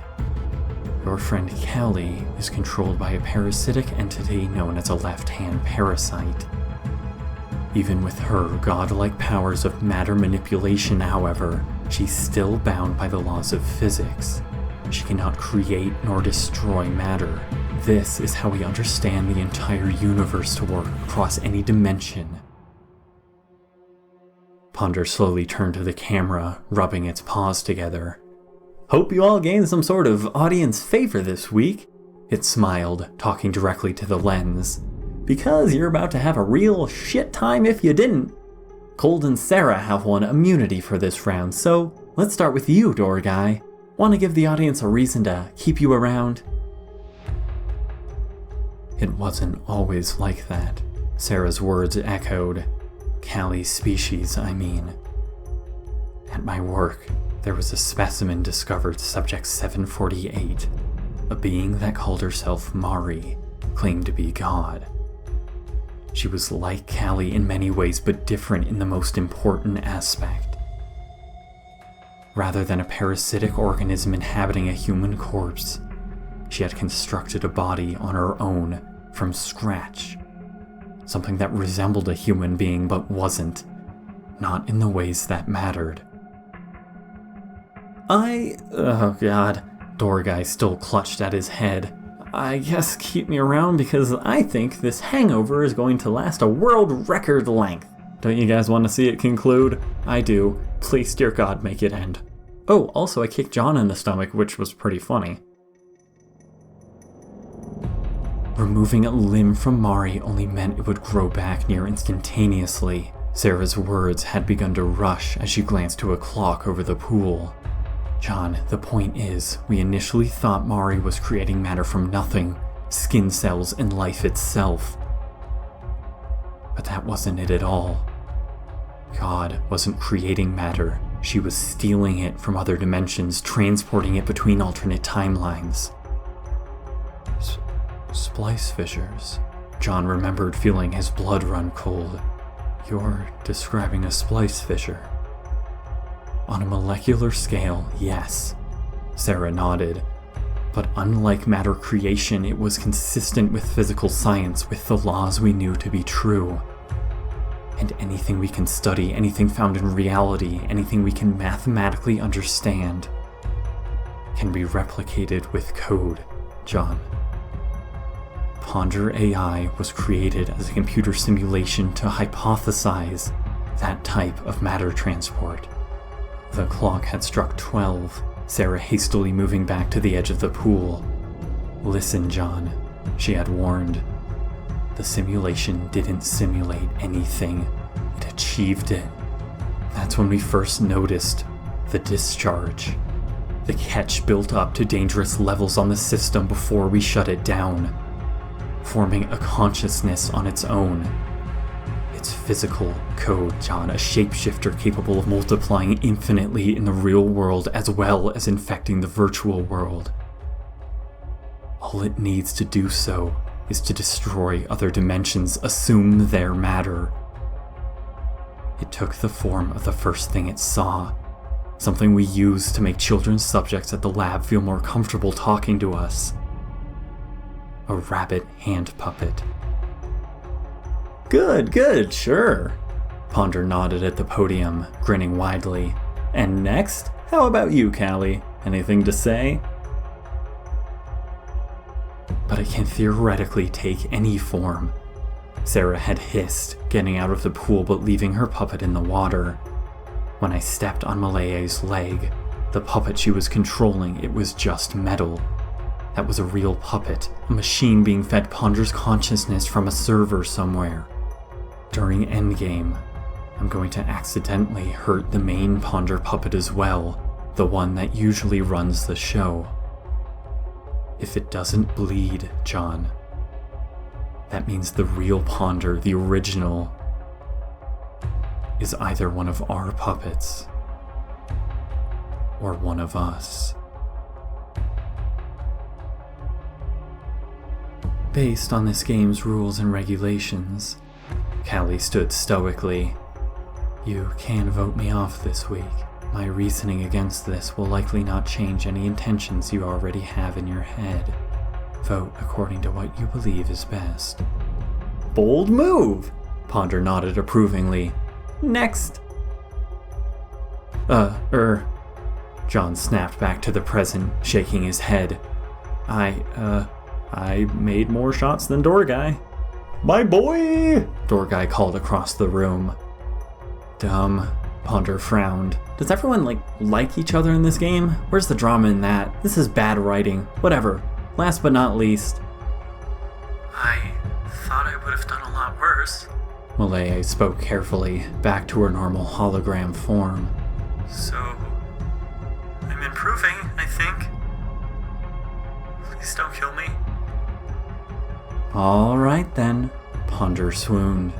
If that's it, then I'll see you all next time.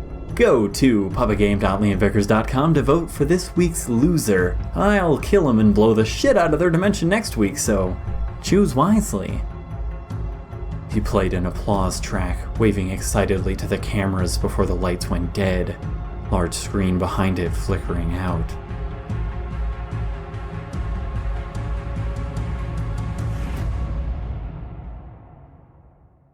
Good show, everyone. Ponder giggled, glancing to Sarah as she extended her palm out. Next week's challenge is going to be super awesome, so get prepared for that.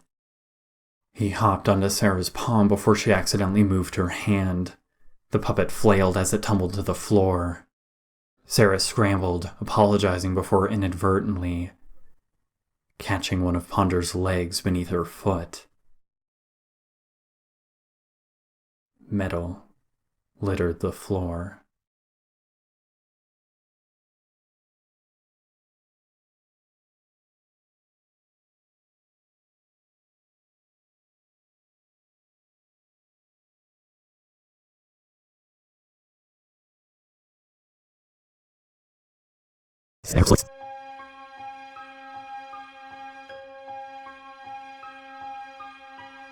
It got me thinking, I sometimes I don't understand the audience's preferences, and, well, I kind of like her. Malay is actually pretty chill, plus, last round she, really stood up for me.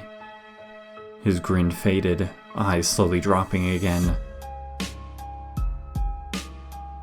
For you to turn around and protect them, even those who hurt you. That's not nothing. It's okay. Cole just nodded softly, squeezing her fist over the glass before holding it out to John. It's okay. I know. Drink. During Endgame, I'm going to accidentally hurt the main Ponder puppet as well, the one that usually runs the show. If it doesn't bleed, John, that means the real Ponder, the original, is either one of our puppets or one of us. Sarah scrambled, apologizing before inadvertently catching one of Ponder's legs beneath her foot. Metal littered the floor. Lights danced across the floor, a massive spotlight erupting behind Ponder. The creature tried unsuccessfully to make a rabbit shadow puppet with its fingerless paws before turning to the camera and grinning. "Oh hey! Didn't see you there." Its teeth glinted as it raised up on the podium. "Welcome to Endgame."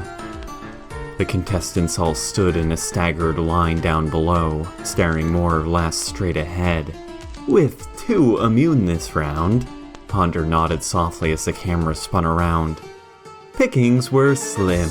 John, Dorgai, Malaye, or Callie. Talk about tough choices. Time to see who got the boot." Sarah and Cold stood separated from the rest, becoming silhouetted as a towering screen split into view behind them. The contestants' names listed in vertical order. Ava, Halogen, and Sketch were already crossed out, red text reading, "Eliminated." "Getting right into it," Ponder slowly lifted up a large button, tossing it between its paws several times. Let's see this week's audience favorite. It pressed down, a slider slowly building up beside Callie's name. Nice! Ponder nodded. The murderous weapon of mass destruction from a story that will never ever continue. Callie Ames from CD13, with just 10% of elimination votes. Callie stood silently, hands still clutched to her head as if feeling the effects of some supernatural hangover. Distortions wavered around her. Dorgai, Malaya, and John's names glitched further red, flashing. The rest of you, Ponder folded its arms, clearly picked the wrong religion, that or your god's a dick. Welcome to the Splice Zone, patent pending. Dorgai had started to sweat, eyes nervously flashing to Malaya. John's name was next to fill up, stopping at 16%. Johnny boy. Ponder put its paws on its hips. Good to see you've slipped down a few notches. Small victories. Malaya and Dorgai's names began to further distort. The remaining spotlights swiveled to single them out. Hey, Dorgai quickly whispered to Malaya, smirking.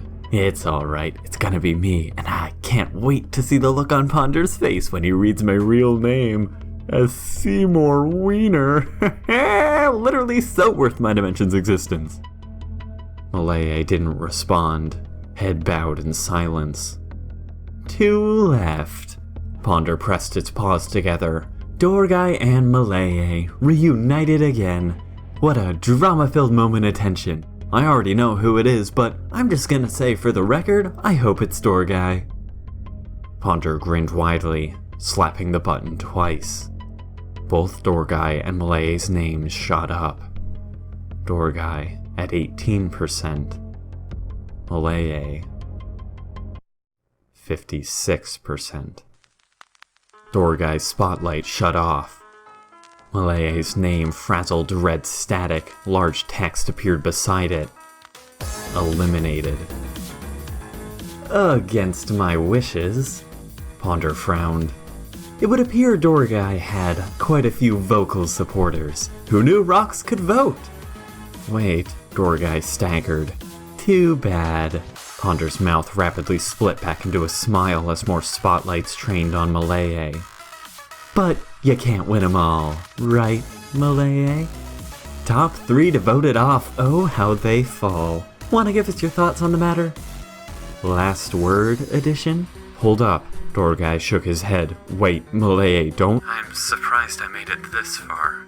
Malaya spoke softly, staring at the floor before finally flicking her eyes up to the contestants. John, I'm so sorry. Sorry for forcing you into this game. Callie, I'm sorry I'm no good at beer pong. Dorgai, I'm sorry I'm not the person you think I am. You might like me for who I am in your head, but you wouldn't like me. I'm glad you won't be disappointed now. Dorgai stared, mouth open. Let's just get it over with. Malaya slowly stepped out of line toward Ponder.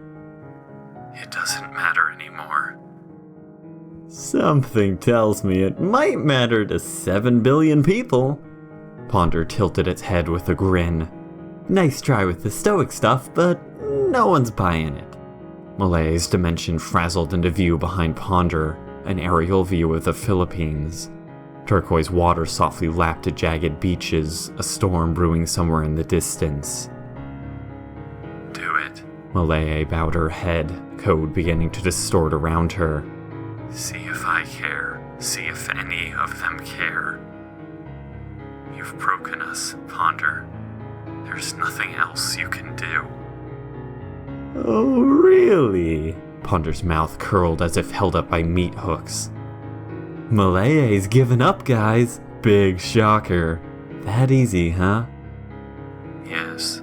Malaya stared at the floor, eyes lapsing into an apathetic fixed stare.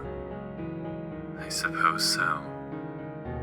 John caught Dorguy's gaze from across the room, desperation flashing through soulless white eyes.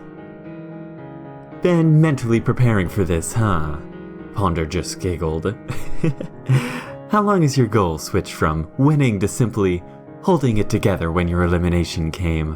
What kind of sad sack figures the best they can do is lose? Was I wrong? Malaya responded numbly. Touché. Ponder picked at its teeth, flicking something off into the distance. Good to know you think there's some kind of honor in being apathetic in the face of this. 7 billion people on your planet place their hopes in you, and the very best you can give them in their final moments is to say they're already broken? Malaya flickered, eyes dropping. I didn't break them. Ponder shrugged, dialing up a switch to turn the spotlight's blood red. Just you. Don't pretend everyone gives up as easily as you, Malaya. The entire image frayed, Malaya's form shuddering like a bad TV signal. Any last real words? Ponder pulled up a control panel. I tag your files with the Ponder AI virus and it's bye-bye. I feel as if being a poltergeist has made you forget how permanent death is. Spoiler, extremely permanent. I'm sorry. Malaya just repeated to her feet. Thought as much. Ponder giggled. That's fair, but not very fun. Which is why we're about to play a little game. The rabbit's mouth split into a toothy grin, a single large timer glitching into view overhead Malaya. Quirky jazz music began blasting, a banner dropping from the ceiling to reveal Malaya's elimination fiasco in bright turquoise text. A cartoony graphic of her being electrocuted was drawn below. Confetti exploded from air cannons on every side. Thankfully, Interdimensional Party City is open late. Ponder took a breath before grinning. And yes, this game will be extremely painful. Physical beings have a pain threshold. Brains can only compute so many screaming nerves at once. You, however, Malaya, well, not so lucky. 2 minutes on the timer. Malaya rigidified, image flickering. Yo, Ponder, hasn't she had enough? Dorguy hissed, fist clenching. Come on, buddy. People hated Sketch. Malaya just got the short end of the stick. Timer runs down regardless. Ponder cut him off by dialing up the music, gesturing to a large number that ruptured into view above the timer. The pain exponent, however, is up to you, Malaya. Get it from 14 to 0 and you die a painless death. Unfortunately, the only way to lower the number will be for you. I'm sorry. Malaya raised her hand, cutting off the music with a spark of blue electricity. Her dark, eyeless void stared below her. Not for what I've done. Sorry, you won't get anything from me. Not this time, Ponder. Ponder stopped in shock, staring in confusion at its control board. Its head cocked curiously, slapping at the buttons without effect. The spotlights glitched to a dull turquoise. Malaya's head slowly cracked sideways as her turquoise diodes flashed back into view, staring directly at Ponder. Her other hand slowly raised up beside her, fingers in the shape of a gun.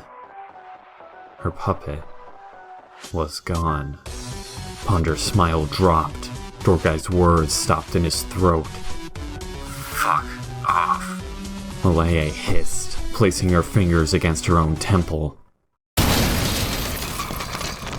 Her thumb slammed down, projector cracking with a violent explosion to knock the other contestants off their feet. The machine shattered into countless pieces with a blinding blue flash. Cold, stagnant air rushed from the void, turquoise steam billowing to the floor where it seemed to gasp for air, before turning a sickly black. Electricity continued to spark intermittently, the room finally ceasing to shake.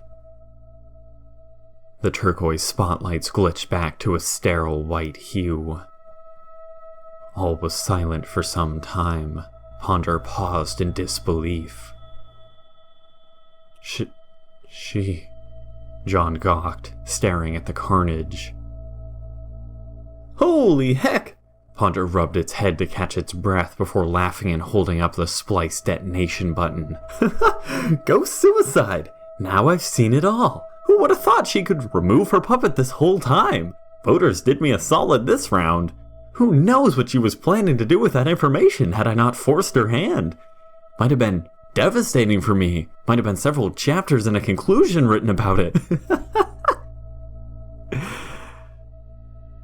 Thankfully, you're all fucking morons. John gritted its teeth, only to be thrown off his balance as Sarah suddenly stepped forward. Her eyes were narrowed to silver sickles, skepticism written across her face. Ponder, she spoke, eyes flashing to the smoldering projector before she gestured to the cameras. Hold up. I don't think you realize the scope of this. Come again? Ponder stopped, shocked at her boldness. Scrub the system. Sarah's eyes just narrowed further. Something isn't right. Double-check Vessel 748. And you watch your company, Sarah Duffy. Ponder quickly hissed, leaning forward menacingly as several cameras trained on her. Wanna run that by me? One more time? Sarah clenched her fists. As a matter of fact, Ponder twisted its head sideways. As far as stepping out of line, you're on a bit of a record-breaking streak this week, aren't you, Sarah? His claws twitched as if genuinely aggravated for the first time. Its usually snide smile was curled into a frown. Hate to distract from Malaye's death. It rose up on the podium, Sarah's own puppet beginning to spark with violent electricity. But I've been meaning to air this out anyway. Would my two favorite contestants please step forward? Sarah's eyes flashed behind herself just as Ponder turned as well. John paled, both figures staring directly at him. That's right. Ponder's sneer quickly reinstated as John slowly stepped forward. I can, in fact, read. It seems you two were having secret discussions behind my back about naughty things involving me as a contestant. Thankfully, the YouTube comments section of last week's episode sold you out. Cold's gaze flashed between the two of them, dark eyes lingering eerily long. Ponder, Sarah's steely expression gave away nothing.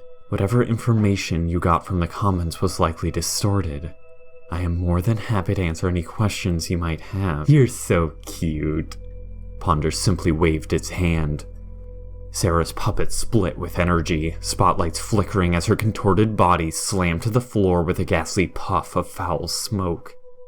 The other contestants all staggered back, horror written across their faces.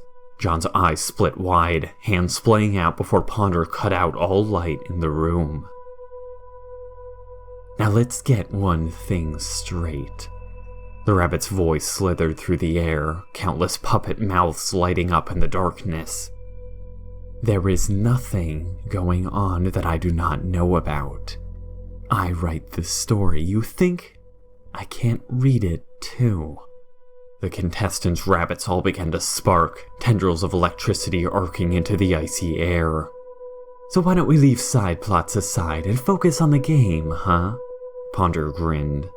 The puppets began to distort, the grating buzzing of increasing voltage becoming near deafening. Bridges of electricity began to connect to the ground around the contestants before Ponder finally waved its hand, flipping a switch to re-illuminate the room. The electricity cut out, puppets falling limp. Sarah had struggled back to her feet, though barely standing. Her chest rose and fell raggedly, wincing eyes still blinking away electricity. The minute any single one of you becomes a genuine threat, Ponder picked at its teeth, unconcerned.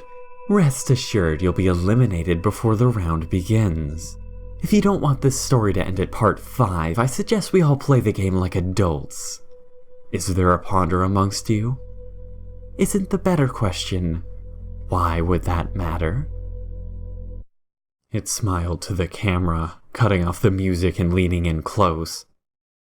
Let's all just play the game, shall we? The light swiveled to focus back on the podium, Ponder stepping back and smirking. Funny you should even be the one to bring it up, huh, Sarah? It giggled as she glared with disdain. Is this supposed to be a publicity stunt? I'll go ahead and pose a question of my own for the group to stir things up. How many seasons has PuppetGAME been running? Sarah gritted her teeth, death-gray eyes fixed on Ponder. A barely 3-second stare-down ensued, something that felt dragged over hours before Sarah slowly stepped back into line beside John. Her white-knuckle grip shook at her side. Ponder mirrored this tension briefly before quickly snapping upright, shrugging to the cameras. Drama, drama, drama, it giggled. Regardless, after that spectacular spiritual suicide ruining my punishment, there's only one thing left to do. I can run this show just fine by myself, thank you very much. Places for everyone.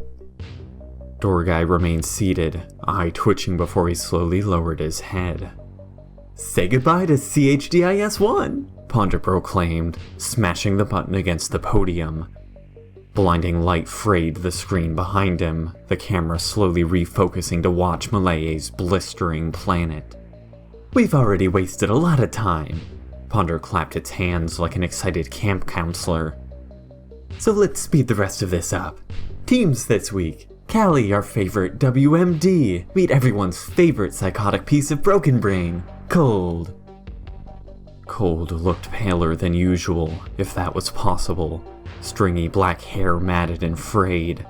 Her dark, sunken eyes looked overridden by panic, eyes jittering between John and the various contestants as if weaving red conspiracy string in her mind. Her index finger twitched on the blade of her knife, breathing both ragged and unnervingly shallow. With a snap of Ponder's pincers, both her and Callie shattered from view, leaving nothing but frigid air in their place. My conspirators are next, Ponder chuckled. Seeing as how you do it on your own anyway, let's see how you two do as a pair. Sarah and John, I don't care what you say, what you conspire about behind my back. Just don't be dumb enough to think I can't hear you. And certainly don't think it will change anything. Best of luck to you both. They imploded from view. The space slowly descended into silence, Ponder finally dropping his gaze to the lone contestant in the room. Doorguy looked at the far wall, large reflective eyes unblinking. You know, Doorguy. Ponder softly hopped down from the podium, tone much softer. I debated killing you off this week along with Malaye since you had the second most votes and gave us an uneven number.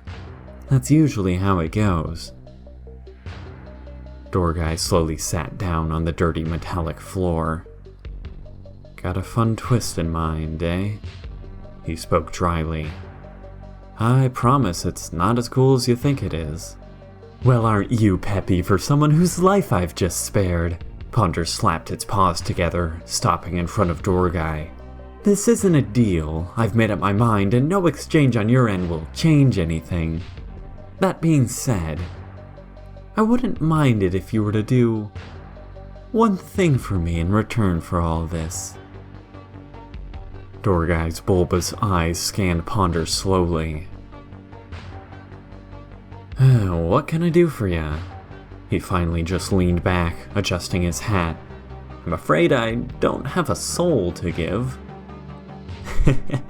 Nothing that serious. Ponder's smile said just the opposite as it slowly edged ever closer. I know you're not as dumb as you lead on, Doorguy. Your secret is safe with me. Dorgai's eyes narrowed, skin bristling. Compliment accepted, he finally shrugged. People waited like months for this episode. Is this gonna go anywhere? Vessel 748. Ponder sharpened two pincers against each other wistfully, as if twiddling its thumbs. I get the feeling you know her plan inside and out. Can I trust you to do what's necessary before I splice you in? Dorgai's fake smile staled. Oh, cool, he sneered. Can't wait to help out my buddy Ponder, the douche rabbit that enslaved me and threatened my existence. Said it was optional. Ponder shrugged. Just figured you might enjoy it. I'm also a fan of playful banter. It raised a pincer.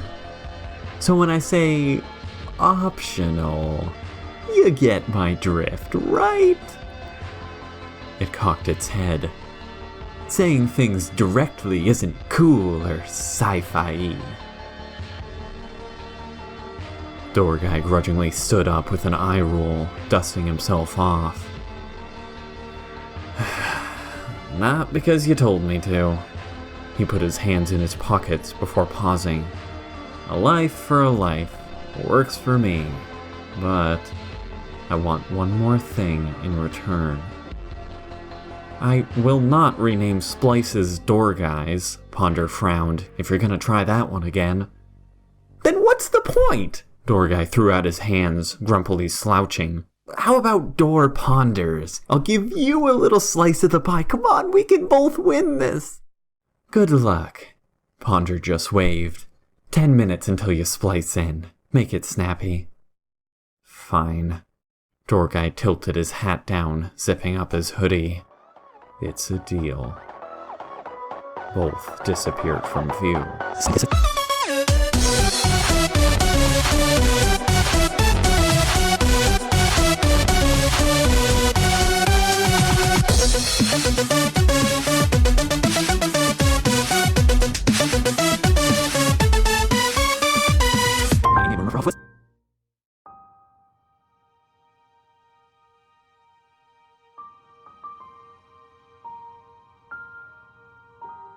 Yo, what up? Did you miss me? Well, I'm back, so here we go.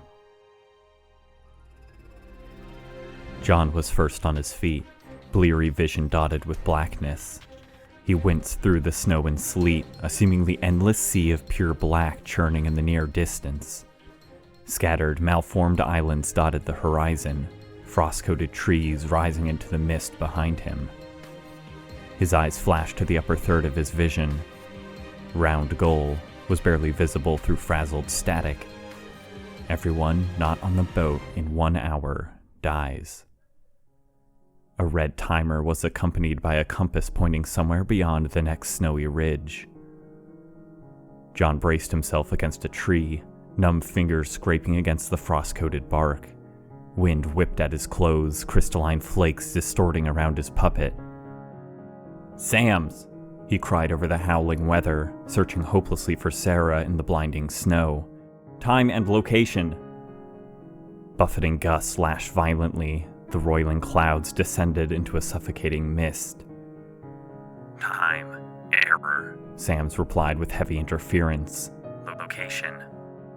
Alaska. A voice spoke. Sarah casually leaned against a tree beside John. 6 p.m., August 18th, 2011. John flinched back instinctively, only to stagger as Sarah's puppet clamped against his wrist to hold him in place before the wind could bowl him over. Blood dribbled to the snow, John bracing back against the tree before Sarah finally spit out his arm. "Jesus," he hissed, flicking more blood onto the snow. "You have a normal hand." A location goal. Sarah just narrowed her eyes, talking to John as much as herself. The boat. Wonder what happens in an hour. Least of my concerns at the moment. John put up his arm to try and block the whipping snowflakes. "I imagine the road there is the challenge," Sarah continued, eyes flashing as she navigated through some UI interface. "Though I also have to assume there will be a twist at the end. Perhaps all partners will turn red once on the boat. You do think like Ponder, John responded coldly. We're not going anywhere until we clear some things up. Sarah just smirked, steely eyes meeting his. So far from Romania, the sickness still spreads. She narrowed her eyes. Ponder's secret message from last round. Have to assume that relates to our current goal. Ever been to Romania, John? Wonder what kind of creatures come from such a place. Her words were strangled to mute shock as John's puppet snapped around her wrist, her balance slipping as John began dragging her backwards. Wait, John! She grabbed at his arm to steady herself, sliding along behind him. The boat is the other way, what are you... Her words were again stuffed to nothing as John violently pivoted, releasing her to stumble down a rocky hill. She finally caught herself just before vaulting off a large cliff. John stood above, eyes narrowed. You figured it out, he spoke coldly. You figured it out same as me. Whoa, easy, Sarah recoiled, eyes narrowing. What are you? Whose side are you on? John just continued. Answer honestly or I swear to God I will kill you. A nail gun-like fixture rotated from his puppet, ghastly needle priming. Side? Sarah put out her hand. Chill, dude. Something you want to talk about? She shrieked as a blur of metal flashed between her eyes. She barely deflected the needle with her puppet, staggering back as distortions tore the silver dagger off into the wind. I am sick of this dance, John hissed, weapon reloading as he walked slowly forward. Nothing to talk about, but something you can tell me. One word, yes or no. Are you still working for Ponder? You're out of your damn mind, Sarah snapped back, shock igniting into rage. Metal ruptured from beneath her puppet, locking into a grisly chainsaw. Stop right there, she lashed, deflecting John's next shot. I'll cut your fucking head off, John. What is wrong with you? Is Cold's crazy contagious? That's not a no. He slowly looked down, face not betraying any emotion. Of course not. The nail gun folded away with scuttling metal, reorienting into a speared grappling barb. Easy, buddy. Sarah's eyes tracked him, stance rigidifying. What the fuck are you on about? You don't even know how to use that damn puppet. Know how to block? John gnashed, his puppet waving its arms excitedly. Or would Ponder ever let himself be injured in the first place? Is it considered player killing if you're not even a contestant? What? Sarah's pupils constricted in rage. Me? You fucking moron! You were supposed to help me find him, not accuse me! Her eyes strangled to jittering pinpricks, slowly sliding down to her chest. The metal barb was splintered sideways against her sternum, steaming blood almost instantly crystallizing in the wind. What? She gagged nearly soundlessly, blood spilling from her lips as her pale limbs failed her. Her knees cracked against the snow, black hair falling over her face as her puppeted hand felt blindly at the barb. Oh, fuck. John staggered, puppet shaking as he stared in horror. Warning, player killer, flashed repeatedly in his UI. Exsanguination imminent. Why? Sarah's steaming breath began to chill, pooling blood melting the snow to mud around her. Just say no! John slowly regained back his confidence, staring at the wire leading from his puppet to the grappling barb. Why the fuck can't you just say no? Who said? Sarah gagged, dark hair slithering in the snow. There are only two sides. John's eyes widened just as a volley of silver needles arced through the air. Gore sprayed violently, John spiraling to the ground. Sarah wrenched the barb out and collapsed onto her back. She pressed her puppet against her wound as its nail gun folded away, distortions attempting to block her remaining blood inside. John, in turn, wrenched a metal nail from his eye, puppet fumbling at 3 more in his chest. He gasped in agony, Sam's glitching to warn him to avoid removing a spear too close to his heart. Blood spilled from his eye, neither him nor Sarah having the strength to continue. Both breathed horrid, ragged half-breaths, snow rapidly building up around them as their wounds turned sickly shades of black in the crystallizing wind. Puppet healing factor might kick in before either of us die. Sarah finally spoke aloud, nearly entirely covered in drifting snow. If we're lucky enough for that, you gonna attack me again, huh? I know you're not red, and sorry to tell you, but I am a contestant. Some of the trust has gotta come from you. Why? John stared upwards, blood from his eyes frozen in patterned streaks down his face. I know you figured it out too. I just want to know why. I really don't follow, Sarah breathed out, eyes flashing back to the sky. I don't think I'm as cryptic as you think, John. Vessel 748. John was finally barely able to move his legs. He knew something was fishy with Malaya's suicide as well. I didn't know that's what it was called, but 748 was the ponder puppet Malaya possessed for the beer pong round, wasn't it? Sarah was silent for some time, breathing slowly.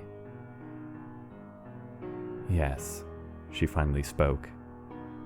Malaya's suicide was undoubtedly staged, or at least not the whole piece of the puzzle. Ponder got careless. I think he underestimated her. If she knew how to hack and remove her puppet all along, yet didn't use this to escape, it only follows that she was waiting for an opportunity for something bigger. Escaping wouldn't have done any good anyway. John slowly struggled to sit upright, though making no moves towards Sarah. Her dimension was still being held hostage. There's no way she planned her own elimination, but must have had a piece in play in the event it happened. Imagining she succeeded in staging the suicide, the minute Ponder destroyed her dimension, he lost any influence over her. It's not impossible to assume Malaya was able to leave a splinter of herself in Vessel 748. Sarah struggled to sit upright as well, slowly leaning back to John, each supporting the other. She's a virus after all, much like Ponder. Her ability to wiggle her way free from her puppet is proof enough we have no idea what she is and isn't capable of. If she survived, Ponder was a fool to destroy her dimension for show. There's no telling what she might do now. The two sat against each other for another minute of silence, horrible injuries making them look like a single mound of flesh decomposing in the wasteland. And you told Ponder all of this. John spoke quietly, words falling lifelessly to the snow. Or at least tried to. It doesn't take much inference to know you were trying to protect him. John's head bowed from exhaustion, Sarah closely following. I just want to know why. John finally finished, words dying out as steam ceased to swirl from his breath. Sorry, John. Sarah's eyes blinked agonizingly slowly. We're all in this for ourselves. Not everyone has such a noble cause. Not everyone wants PuppetGAME to end. Why? Blood slowly formed icicles from John's mouth. You'd try to kill me again. Sarah's head bowed further. Sorry. Some secrets are just mine. John slipped to the ground, Sarah toppling limply on top of him. Both stared blindly upwards. But, Sarah finally croaked, while I want to protect PuppetGAME, I want Ponder dead, same as you. That I can promise.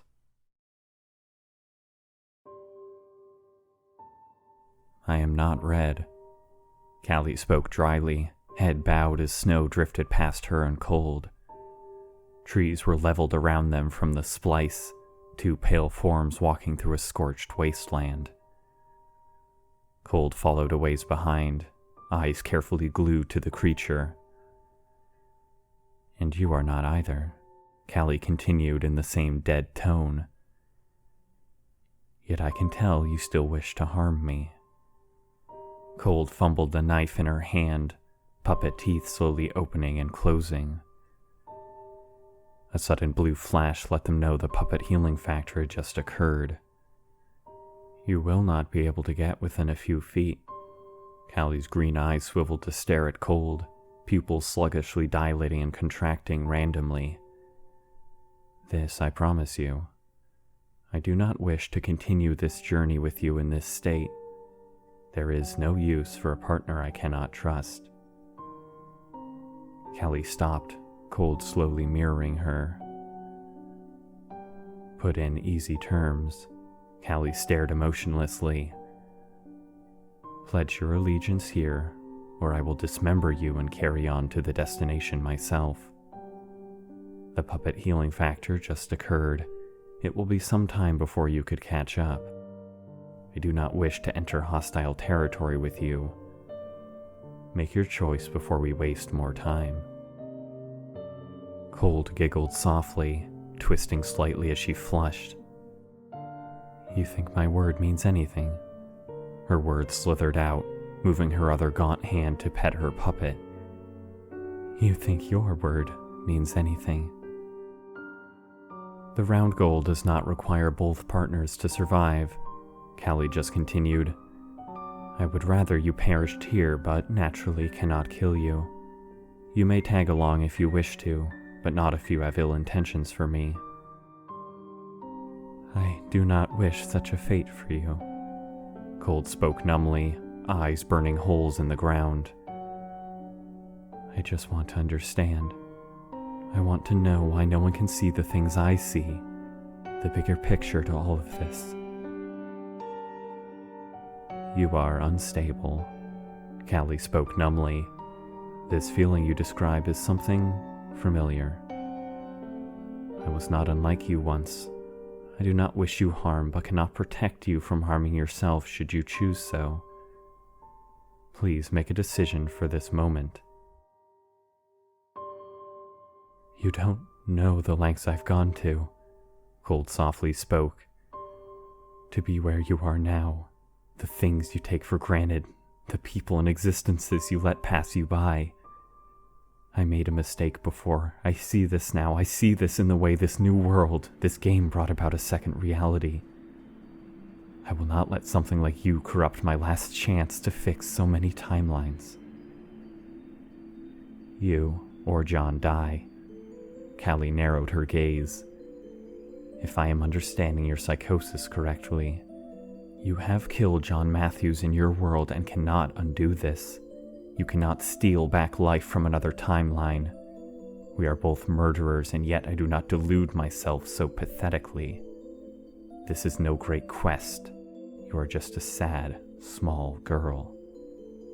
There is no future in which you both exist anymore. You cannot both win the game, cannot change this. You are delusional if you believe others to be the cause of your misery. You don't understand. Cold shook, hair wandering in the sideways wind as her head bowed. And you will not dissuade me. There is a future if I try hard enough. What harm is it to you if I believe a mistake can be corrected? That there is a force larger than any individual? Your words mean nothing to me. She balled her hand. But this feeling is so familiar. She laughed sickly, trembling. Losing control.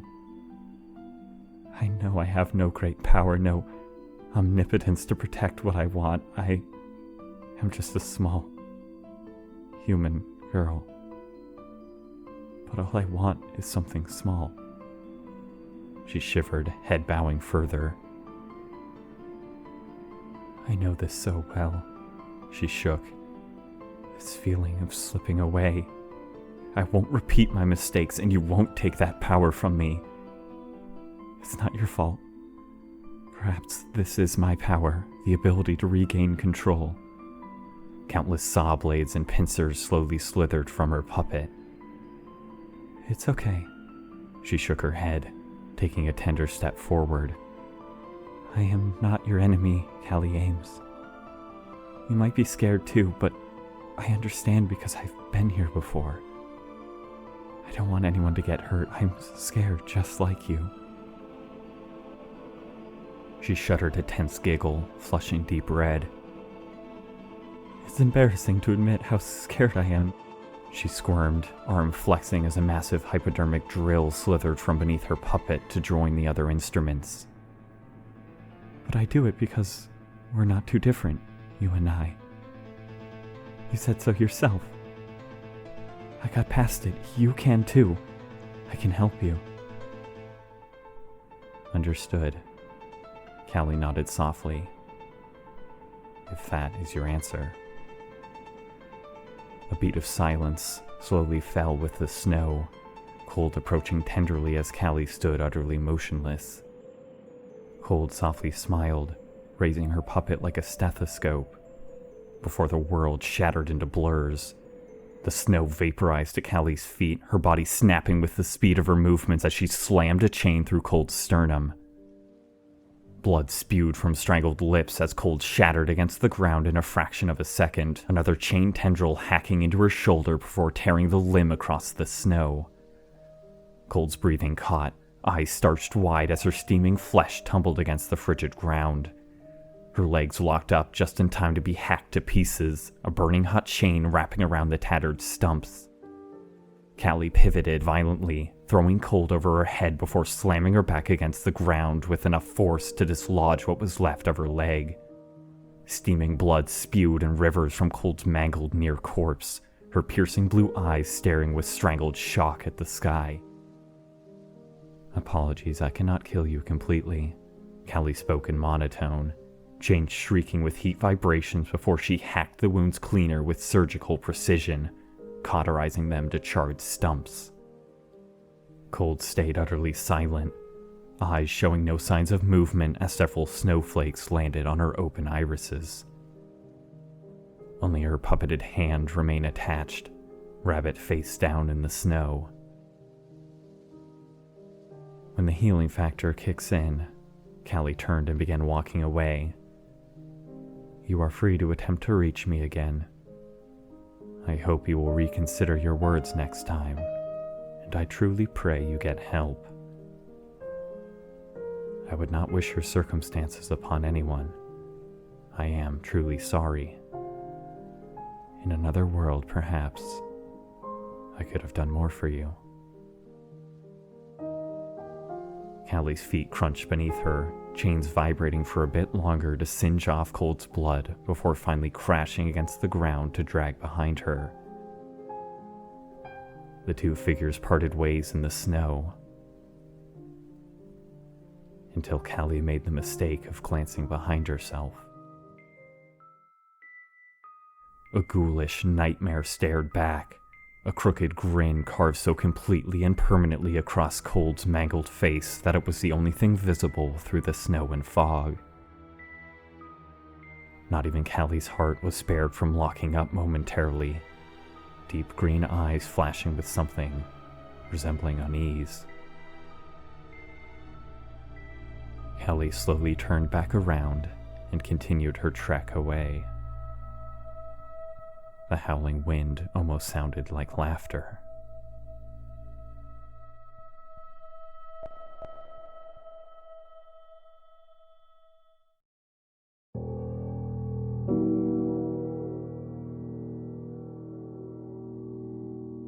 "Thought so." Sarah nodded, hand out in front of John. "This is gonna fucking suck." John slapped Sarah's hand away before squinting through the weather. A ghastly scene laid out below. A shipping freighter had run aground in a horrendous fashion, capsized with twisted steel and bodies lining the shoreline. Smoldering wreckage dotted the nearby forest. The scene was obscured by the sheer scale of it all, the freighter deceptively far away, almost disappearing into the fog. Seagulls appeared as specks against its massive shell, the overpowering smell of seawater drifting up from the cliffs below. Despite this, however, it was all too clear some of the waterlogged bodies hadn't so much been thrown from the ship, as much as crawled. Miasma virus. Sarah narrowed her eyes, flicking through something unseen on her UI. Ancient vampirism, willing to bet money from that Romania round goal hint. Must have taken the crew. Solid, John grimaced.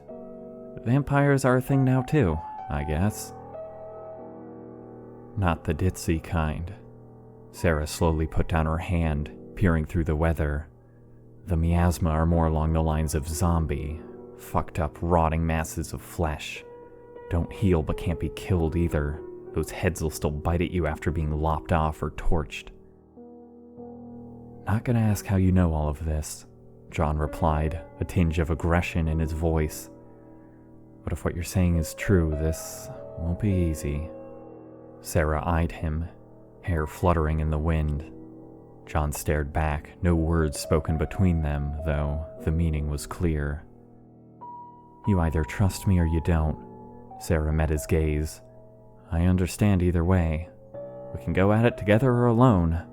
I'm not convinced of our chances alone, but I'm willing to try. I told you all I wanted to. That's all you're getting. Obviously not that I don't trust you, John scowled. I think you were being perfectly truthful, which is the whole problem. I can't work with anyone who wants this game to continue. He gritted his teeth, running his hand through his hair and glancing back at the decaying freighter. Finally, he returned his gaze to Sarah, sighing. If you don't mind the fact that I might try to kill you eventually, John spoke, then we better stop wasting time and get going. Sure, Sarah nodded, looking back to John before they both began slowly trekking down the near cliff face. I would hope you would consider me useful until you're forced to act, however. Our goals align until the very end. I, of course, will be attempting to kill you when that time arrives as well. I'd feel bad if you didn't fight back. John stumbled before Sarah caught him. In the meantime, I'd more so like to know what good I am to you. Oh? Sarah cocked an eyebrow, carefully dropping down from a snow bluff. You know full well. Don't think so. John narrowed his eyes, following down significantly less gracefully. Humor me. Well, if I say it, Sarah grinned. It obviously won't work anymore. Audience control, let's say. Pathetic. John brushed past her. We'll see how far that gets you. You asked. Sarah rolled her eyes, jogging to catch up to a John that had suddenly stopped dead. A form was crouched in a mangled tree just ahead, nearly entirely obscured by shadow. Its face was ghastly pale, dark sunken eyes a grisly bile yellow. Gnarled hands held it in a contorted position, wind whipping at tattered flesh and exposed bone. Well, cool. Sarah stopped beside John to grimace at the creature. Can only assume we're surrounded by now. You'd think flanking was going out of style the way these guys roll. John whirled around, seeing nothing in the blinding wind. Trees creaked and swayed around them, too much movement to pinpoint anything. Thing is, Sarah slowly adjusted a nail gun from her puppet and continued walking forward, much to John's horror. Unlike zombies, the miasma virus doesn't make the hosts morons. They're just about as dumb or smart as they were when alive. What I'm getting at is, unless this was a boat full of hyper-intelligent karate masters, we're more a threat to them than they are to us. And they know it. Unless they can sneak up on us, I doubt they'll try anything. She glanced behind herself at John, motioning him forward. Same rules as any place you're not supposed to be, she continued as they walked right past the corpse, its eyes slowly following them. Act confident and pretend you know what you're doing. If one gets daring, we make an example of it. We'll move on to easier prey soon enough. Easier prey? John hissed, getting close to Sarah and glancing behind himself. Not sure there's much else out here. Dead flesh is still flesh. Sarah smirked at how John nervously clung to her. Ever heard of the Donner Party? I'll bet there were a few more miasma around here before we arrived. We turned them on each other? John stiffened his walk as several more corpses loomed ahead between gnarled trees, standing motionless. A glance behind himself caused several more silhouetted figures to dart off the path. I'm saying we see what happens. Sarah retained an utterly calm composure, though there's also a possibility they team up to overwhelm us. That's why it's important we brutalize the first one to attack, dissuade the rest from swarming. Either way, we're either making this without a scratch, or we die gruesomely.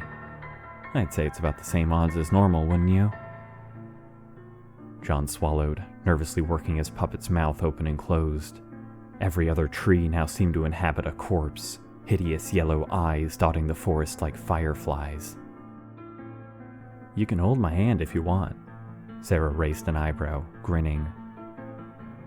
John scowled, tightening his posture and lowering his puppet. We're almost there. He measured his tone. Even if they swarm, we can take them. We can do this. Well, Sarah smirked. All it takes is a good scratch or some infected blood in your eye. It's the disease, after all, though not something the puppet healing factor can correct. Technically, being 2 of the 3 humans in this game, I suppose we'd come back as vampiric miasma and stay as immortal contestants. She thought for a moment. Of course, she continued, if we let that happen willingly, it'd be considered suicide. Immediate elimination. Bit of a gray area there. Ponder would probably just consider you dead even if you didn't mean for it to happen. You'd have to be truly immobile and helpless due to something unrelated to the miasma to be infected legally, I guess. Very specific hypothetical. John glanced behind himself. It's what I do. Sarah shrugged, changing direction slightly as a corpse stood directly in the path. Not that anyone would be smart enough, or crazy enough besides me, to figure that out. Callie frowned slightly as she stepped over smoldering corpses, severed heads and grasping hands squished beneath her feet. Other miasma now nervously followed far away, dashing out of view as Callie glanced around. Her chain shrieked with distortions, infected blood vaporizing in twisted tendrils around her. She could immediately hear the crash of the surf as she rounded a rocky bluff, the freighter looming into view directly overhead. Several mangled corpses lay in gnarled heaps before Kelly pivoted, letting loose a violent slash of distorted air. The nearest corpse exploded with smoldering flesh, the surrounding bodies scrambling for their lives like flies. Callie lifted a dismembered creature's head with distortions before crushing its still gnashing skull like a tin can. She glared behind herself to again watch several other creatures dart behind rocks. Annoying, she hissed to herself, continuing toward the freighter with a clear path. 20 minutes left. She's smarter than that. John shook his head. I doubt she'll kill any more miasma than she has to. She won't do anything to make it easier for us to get on the boat. Just getting close is going to take some house cleaning, Sarah replied, squinting at Callie's form approaching the freighter below. She'll have to kill at least a few just to stay alive inside. I say we wait outside for as long as possible. I'm still convinced Ponder will have a trick up his sleeve for the final few minutes. Something tells me we don't want to be around other players in close quarters when he unveils it. John thought carefully, eyes flashing behind himself. Now, out of the forest and walking along a rocky ridge, wind tore at their clothes, visibility significantly poorer. Despite all of this, the cautiously pursuing creatures seemed to have backed off considerably, now following at a much greater distance. Word of Callie travels fast, if I had to guess, Sarah noticed as well. Don't blame him. That chick is scary. They must think we're telekinetic too. Good for us, John nodded skeptically. Could also just be the lack of tree cover. If it's the first one, let's hope that... His words stopped, eyes squinting to a dark form breaking into a sprint down below. It seemed erratic and disturbingly aimless at first before its gnarled hands latched onto the cliff face.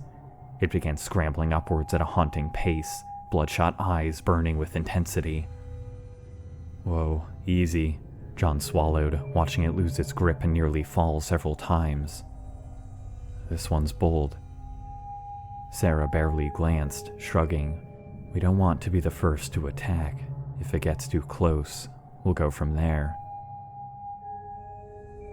John's gaze was so focused on the frantically crawling creature that it was some time before he stole a glance behind himself. When he finally did, 3 corpses were easily within arm's reach, ghoulish mouths steaming in the frigid air.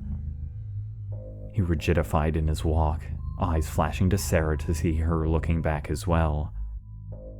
Easy, she breathed slowly, subconsciously speeding up and locking eyes with the nearest corpse before carefully addressing John. We double our pace. If they match, we'll take them out. The creature scrambled up from the cliff, arms stabbing towards Sarah. The other 3 creatures lunged. Sarah rolled to the ground in a last-ditch avoidance attempt, John whirling in panic to hack at the nearest creature. His puppet's mouth easily caught its neck with a violent crack. Even in her state, Sarah rapid-fired several needles into the other 2 creatures, stomping the crawling creature's head against the side of the cliff. John staggered with the flailing struggles of the gnashing creature, finally able to vault its own weight off the cliff. Its arms bent backwards against the rocks before it caught itself halfway down with a gruesome snap. It immediately began scrambling back up. Sarah's needles had done little to stop the other 2 creatures, one violently pinning her to the ground as the other slashed at John's neck. He staggered back, foot slipping from the cliff before his grappling hook punctured the creature's neck. It lurched forward as he yanked himself up, saw blade carving at its head before it could reorient itself. Its body dropped from the cliff, nearly smashing against the one crawling its way back up. Sarah shot countless needles into her assailant's neck, continuing until she was finally able to crack its head backwards with a hard snap from her elbow. She kicked it off herself with an angry grunt, the head fully dislodging as its body rolled across the ground. "Assholes," she hissed, getting up as the headless body staggered to its feet as well. John fired several shots at the corpse clambering up the cliff, the metal spears absolutely meaningless to the fleshy carcass. Several more creatures in the fog had begun to sprint toward them. "Fucking Ponder," Sarah gnashed. "Bit of a difficulty increase, don't you think?" "This is..." John cried, both Sarah and him making a break for it. "Jesus Christ, this is bullshit!" Wind lashed at their faces as they ran, weapons now used to deflect rather than kill creatures that seemed to appear from nowhere in the fog. "I believe I may have overestimated my abilities or underestimated theirs." Sarah pulled slightly ahead of John. "Probably both." "Is any contestant going to survive this?" John cried, barely able to hack at a lunging corpse. "Jesus Christ! What do we do even if we can make it onto the boat? These things are fucking unkillable." "Making it to the boat," Sarah huffed. "Didn't figure you for an optimist, John." Horrible screams rang out in the howling wind.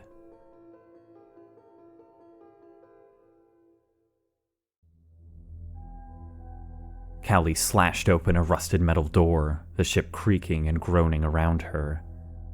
Water sloshed just underfoot, dancing caustics layering the metal ceiling. Several creatures huddled in the dark shadows, bile eyes watching Callie pass only to be eviscerated as she hacked them apart. Blood stained the water red, clattering resounding all around the ship as countless forms scrambled and reoriented. Finally, Callie's shadow crested over the captain's wheelhouse, the heavy door warping with heat before she slammed it open. Her footsteps sloshed inside, before she bristled at seeing a dark figure already in the captain's chair, facing away and humming softly. She slashed out a distortion without hesitation, the chair exploding with black gore as door guys sailed through the air, smashing against the far glass with a cry of pain. My everything. He slid down the shattered glass like slime, black blood sizzling on every surface. Callie staggered back in confusion. Ow, fuck. Door guy finally hit the wet ground, rolling to stare up at the ceiling before looking to Callie.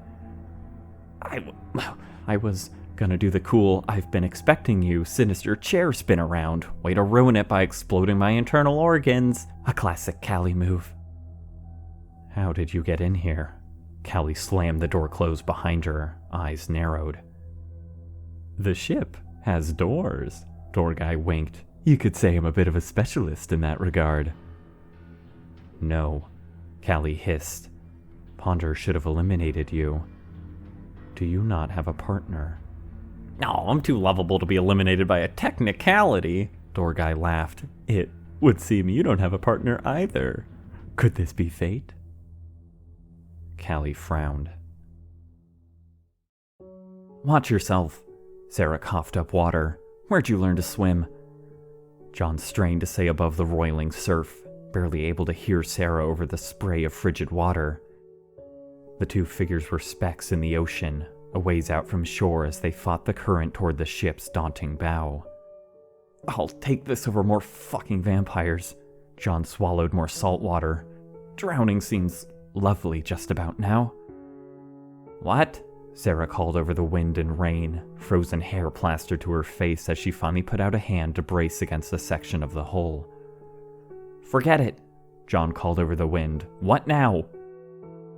He slammed his hand into the side to steady himself in the surf, his puppet's teeth slashing into the metal.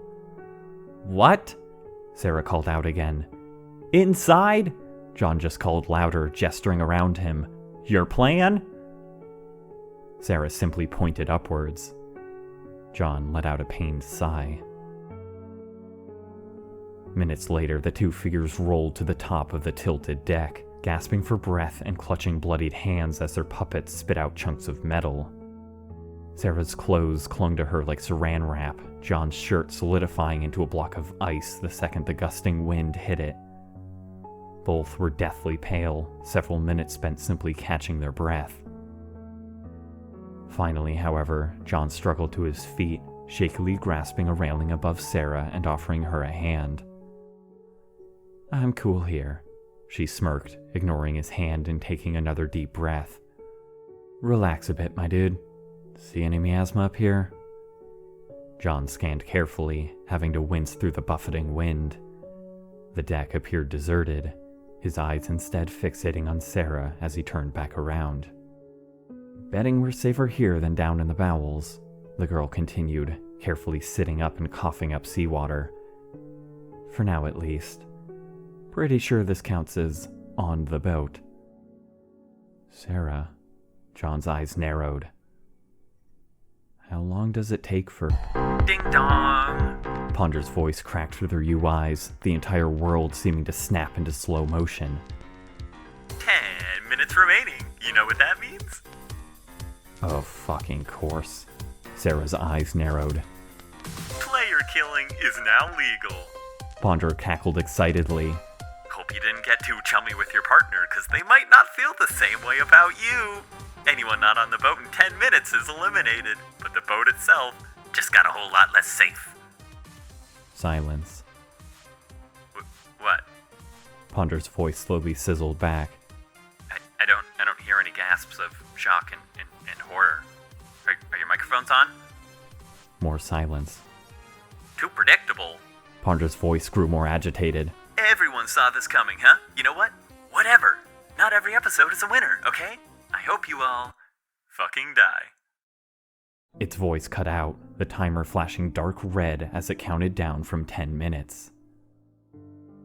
Below deck, door guy paled, flirty stance immediately changing to horror. Now, Callie, he chuckled nervously.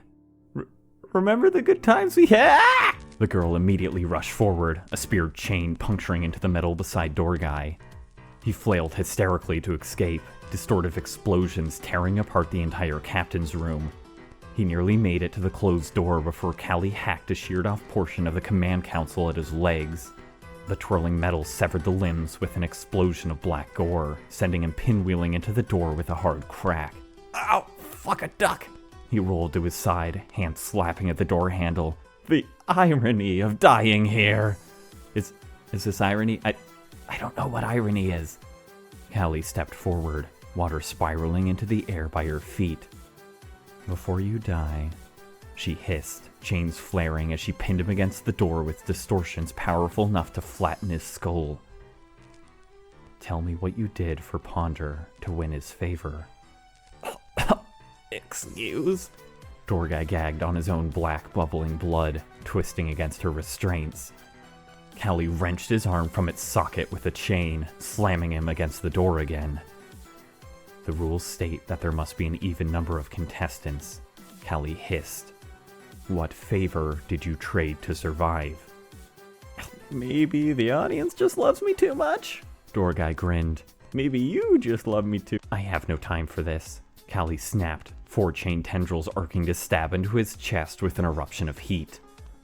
His eyes bulged, blood spewing from his lips. I will rip you apart. Callie continued coldly, lifting his limp body upwards. Her sizzling green eyes showed no signs of life. Implying you'll spare me, should I answer your silly question? Dorgai grinned half-heartedly. and I thought I was the funny one. Callie pivoted violently, wrenching Dorgai in every direction. Black blood painted the walls, chunks of flesh splashing into the shallow water. She wiped some of the substance from her face, glowing chains splashing back into the water with an explosion of steam.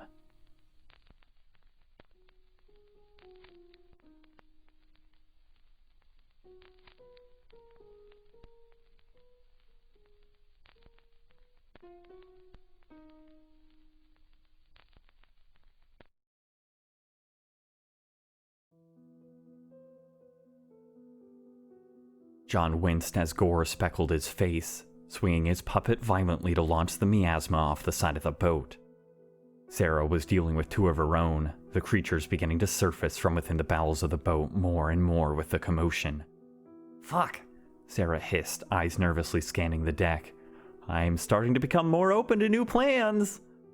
Several creatures crawled up over the bow of the boat, waterlogged and decaying, rotting eyes flickering with hunger. John nervously checked the timer in his UI. Still 8 minutes to go. Another blue flash let them know the puppet healing factor had occurred again. I leave you as bait? John slowly backed up as the metal paneling beneath his feet peeled back with cold, pale fingers. The creatures began to flank them, wind howling as the ocean spray glistened the deck with rolling fog. Witty as always, Sarah slowly backed beside John, and dick it being useful, as always. The creatures swarmed, ghoulish figures advancing as one unit before suddenly stopping dead.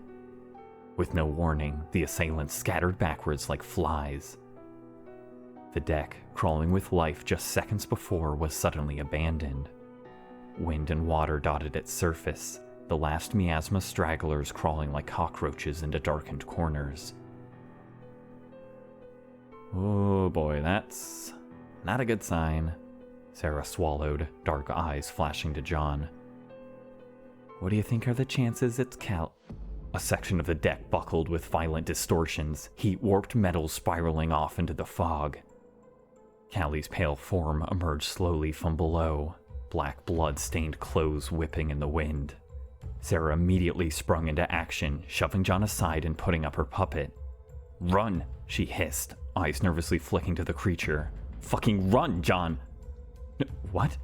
John froze in confusion. Callie wasted no time, immediately spinning on her heels to launch a jagged chunk of deck metal with blinding speed. Sarah hacked her puppet to deflect the projectile, staggering back with the force. The metal sailed back at Callie only to get caught in some bizarre orbital field, slingshotting around her and coming back at twice the speed. Sarah paled, barely able to put her puppet out in time before the slab shattered into countless pieces around her. Her arms snapped backwards with the impact, her body sailing over the railing. John flailed, reaching without thinking. His puppet's teeth snapped around Sarah's broken arm, slamming her against the hull of the ship. Her teeth clenched in pain, eyes darting to the surging water below. Several bloated corpses knocked against the side of the ship, vile eyes staring up. Blood dripped from a massive gash in Sarah's forehead. "Drop me, moron!" Sarah cringed, shattered arm rotating in sickening directions. "What the hell are you doing?" "You won't make it back on the boat in time," John cried, eyeing his UI nervously. "You have to—" His words cut out as a flash of silver left a metallic spear to split out the other side of his leg. Callie thrashed, slamming both John and Sarah back onto the deck. Both splintered like rag dolls, blood erupting from their mouths. John's puppet spit out Sarah's arm, John fighting to tear the chain from his leg before Callie violently wrenched him closer, arcing another tendril at his head. He threw out his puppet in disbelief, the spear barely deflecting into the deck beside him. "Callie!" he cried in panic. "What the fuck are you doing?" "Apologies, Jonathan." The creature spoke numbly. "I eliminate all contestants within this round and the game ends. This is the fastest way to end the suffering."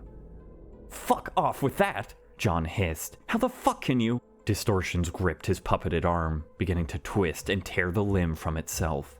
John strained in horror, puppet frantically orienting out a nail gun that fired a dart at her neck. The metal needle warped with heat, immediately deflecting back into John's own eye. He gagged with mute shock, arm cracking as it dislocated and began to char with heat. Sarah stared in horror, eyes nervously flicking to the puppet on her broken arm. Blood steamed from John's eye, his puppet desperately stabbing out several metallic pincers to hold the limb onto his torso. Skin began to peel, the pincers slicing through his flesh. Sarah finally stood, steely eyes narrowing as she took a step forward. "Stop," she gnashed. "Hey, Callie, why don't you—" A massive chunk of metal vaulted over her head, shattering into dust inches from Callie's head. Callie stumbled back, green eyes flashing upward. Sarah turned around in confusion, stepping aside. Cold brokenly stood on the deck behind her, breathing heavy. Her head was bowed, stringy black hair snaking in the sideways wind. Her puppeted hand was pressed over her eyes, other arm dangling limply by her side. She began slowly walking forward. "Convenient timing," Callie softly nodded, throwing John across the deck and wrenching out the spear. "Perhaps now I can end your suffering." Cold softly giggled. Something wrong with the sound. More so than usual, her walk looked crooked, almost broken. "So noble, huh?" She giggled, voice raspy and haunted. It almost sounded as if her mouth was full of something. Blood slowly dribbled from her lips, pale skin a ghastly gray. Callie shifted her weight, feet hesitating as her eyes narrowed slightly. "Can't fool me." Cold softly laughed, this time a torrent of gore spilling onto the deck. She seemed to be nearly vomiting the substance, wobbling walk accented by nervous twitches that racked her body. Finally, she slowly came to a stop within Callie's range, twisting head slowly raising though she kept her face covered. "John," she slowly slurred, tilting her head away. "Are you okay?" Cold? John struggled to sit up, squinting through the driving rain. What are you?" "I'm fine." Her dead skin flushed as another shiver arced through her. She spit up more rotten blood, bunching up her wet shirt in her clenched hand. "Don't worry. Me." Her voice slithered to the floor, neck craning to the side. "Sorry," Callie cut in softly, water beginning to vaporize around her feet. "No time for this. Goodbye, Cold." She thrashed forward, a screaming tendril erupting out Cold's back with a spray of gore. The girl giggled with blood-filled breath, puppet still over her face as she staggered back several steps. Water splashed as she quickly caught herself. Her hand slammed against the chain, Callie's eyes going wide before Cold violently yanked. Callie was thrown across the deck, frail body cracking head over heels as Cold spun to wrench the boiling spear from her sternum. Her hand charred black instantly before flinging the spear back at the creature with inhuman speed. Callie's skull split with the impact, blood splatting the sullied deck. Distortions ripped outwards in every direction, the creature yelping in pain as she rolled to her feet. She screamed, uncontrolled distortions warping her own skin now as ruby blood gushed from her temple and she wrenched out her own spear. Cold rasped out an inhuman, sickly chuckle, finally slowly dropping the puppet from her face. Vile yellow eyes flicked upwards, Chelsea's smile splitting the entire lower half of her skull into a nightmarish grin. Rows of gnarled, distorted teeth ringed the maw, a spear-tipped tendril of flesh and bone serpentining back and forth where her tongue once was. Cold's puppet struck a pose as Cold launched across the deck on all fours, covering the distance with frightening speed. Callie's bloodied, unfocused eyes widened in horror, hacking several tendrils to impale the ghastly monster. All 4 chains hit their mark, but to no effect. Cold's flesh and bone tore itself apart to escape the confines without losing speed. What was left of the corpse cackled madly as it slammed its puppet against Callie's throat. The girl choked, locking up in shock as Cold slammed her to the deck, frantic, unchecked distortions peeling both of their skin backwards in ropey tendrils. Cold lifted the girl before slamming her back down several times, horrific snaps breaking her neck several times over. Still the girl struggled, lashing distortions vaporizing Cold's exposed flesh and wrenching her neck backwards into impossible angles. But neither could die, this ghastly scuffle continuing for a few more grueling seconds before one more slam into the deck momentarily cut off Callie's distortions. Cold's unhinged maw slashed into Callie's neck instantly, wrenching out slippery tendrils of flesh before her lacerated tongue cleaves the spinal column in two. Callie's head rolled across the deck with a forever imprinted expression of horror. Cold didn't stop there. As she continued to tear off chunks of flesh, hungrily choking down blood and fleshy sinews, it slowly became clear she was eating her. John and Sarah's eyes flashed to each other in raw terror, both locking up into held breath as they steadily backed towards each other. Cold showed no signs of slowing, the still thrashing body of Callie being torn to pieces with sickening cracks as gore splattered the rain-sullied deck. Then John stepped on a loose piece of metal, a jarring clatter ripping into the air. He and Sarah froze solid, Cold's back arching before her gnarled head thrashed around. Her ember yellow eyes were the only thing visible behind a mound of loose flesh and steaming blood. She quickly blushed, throwing her puppet back in front of her face.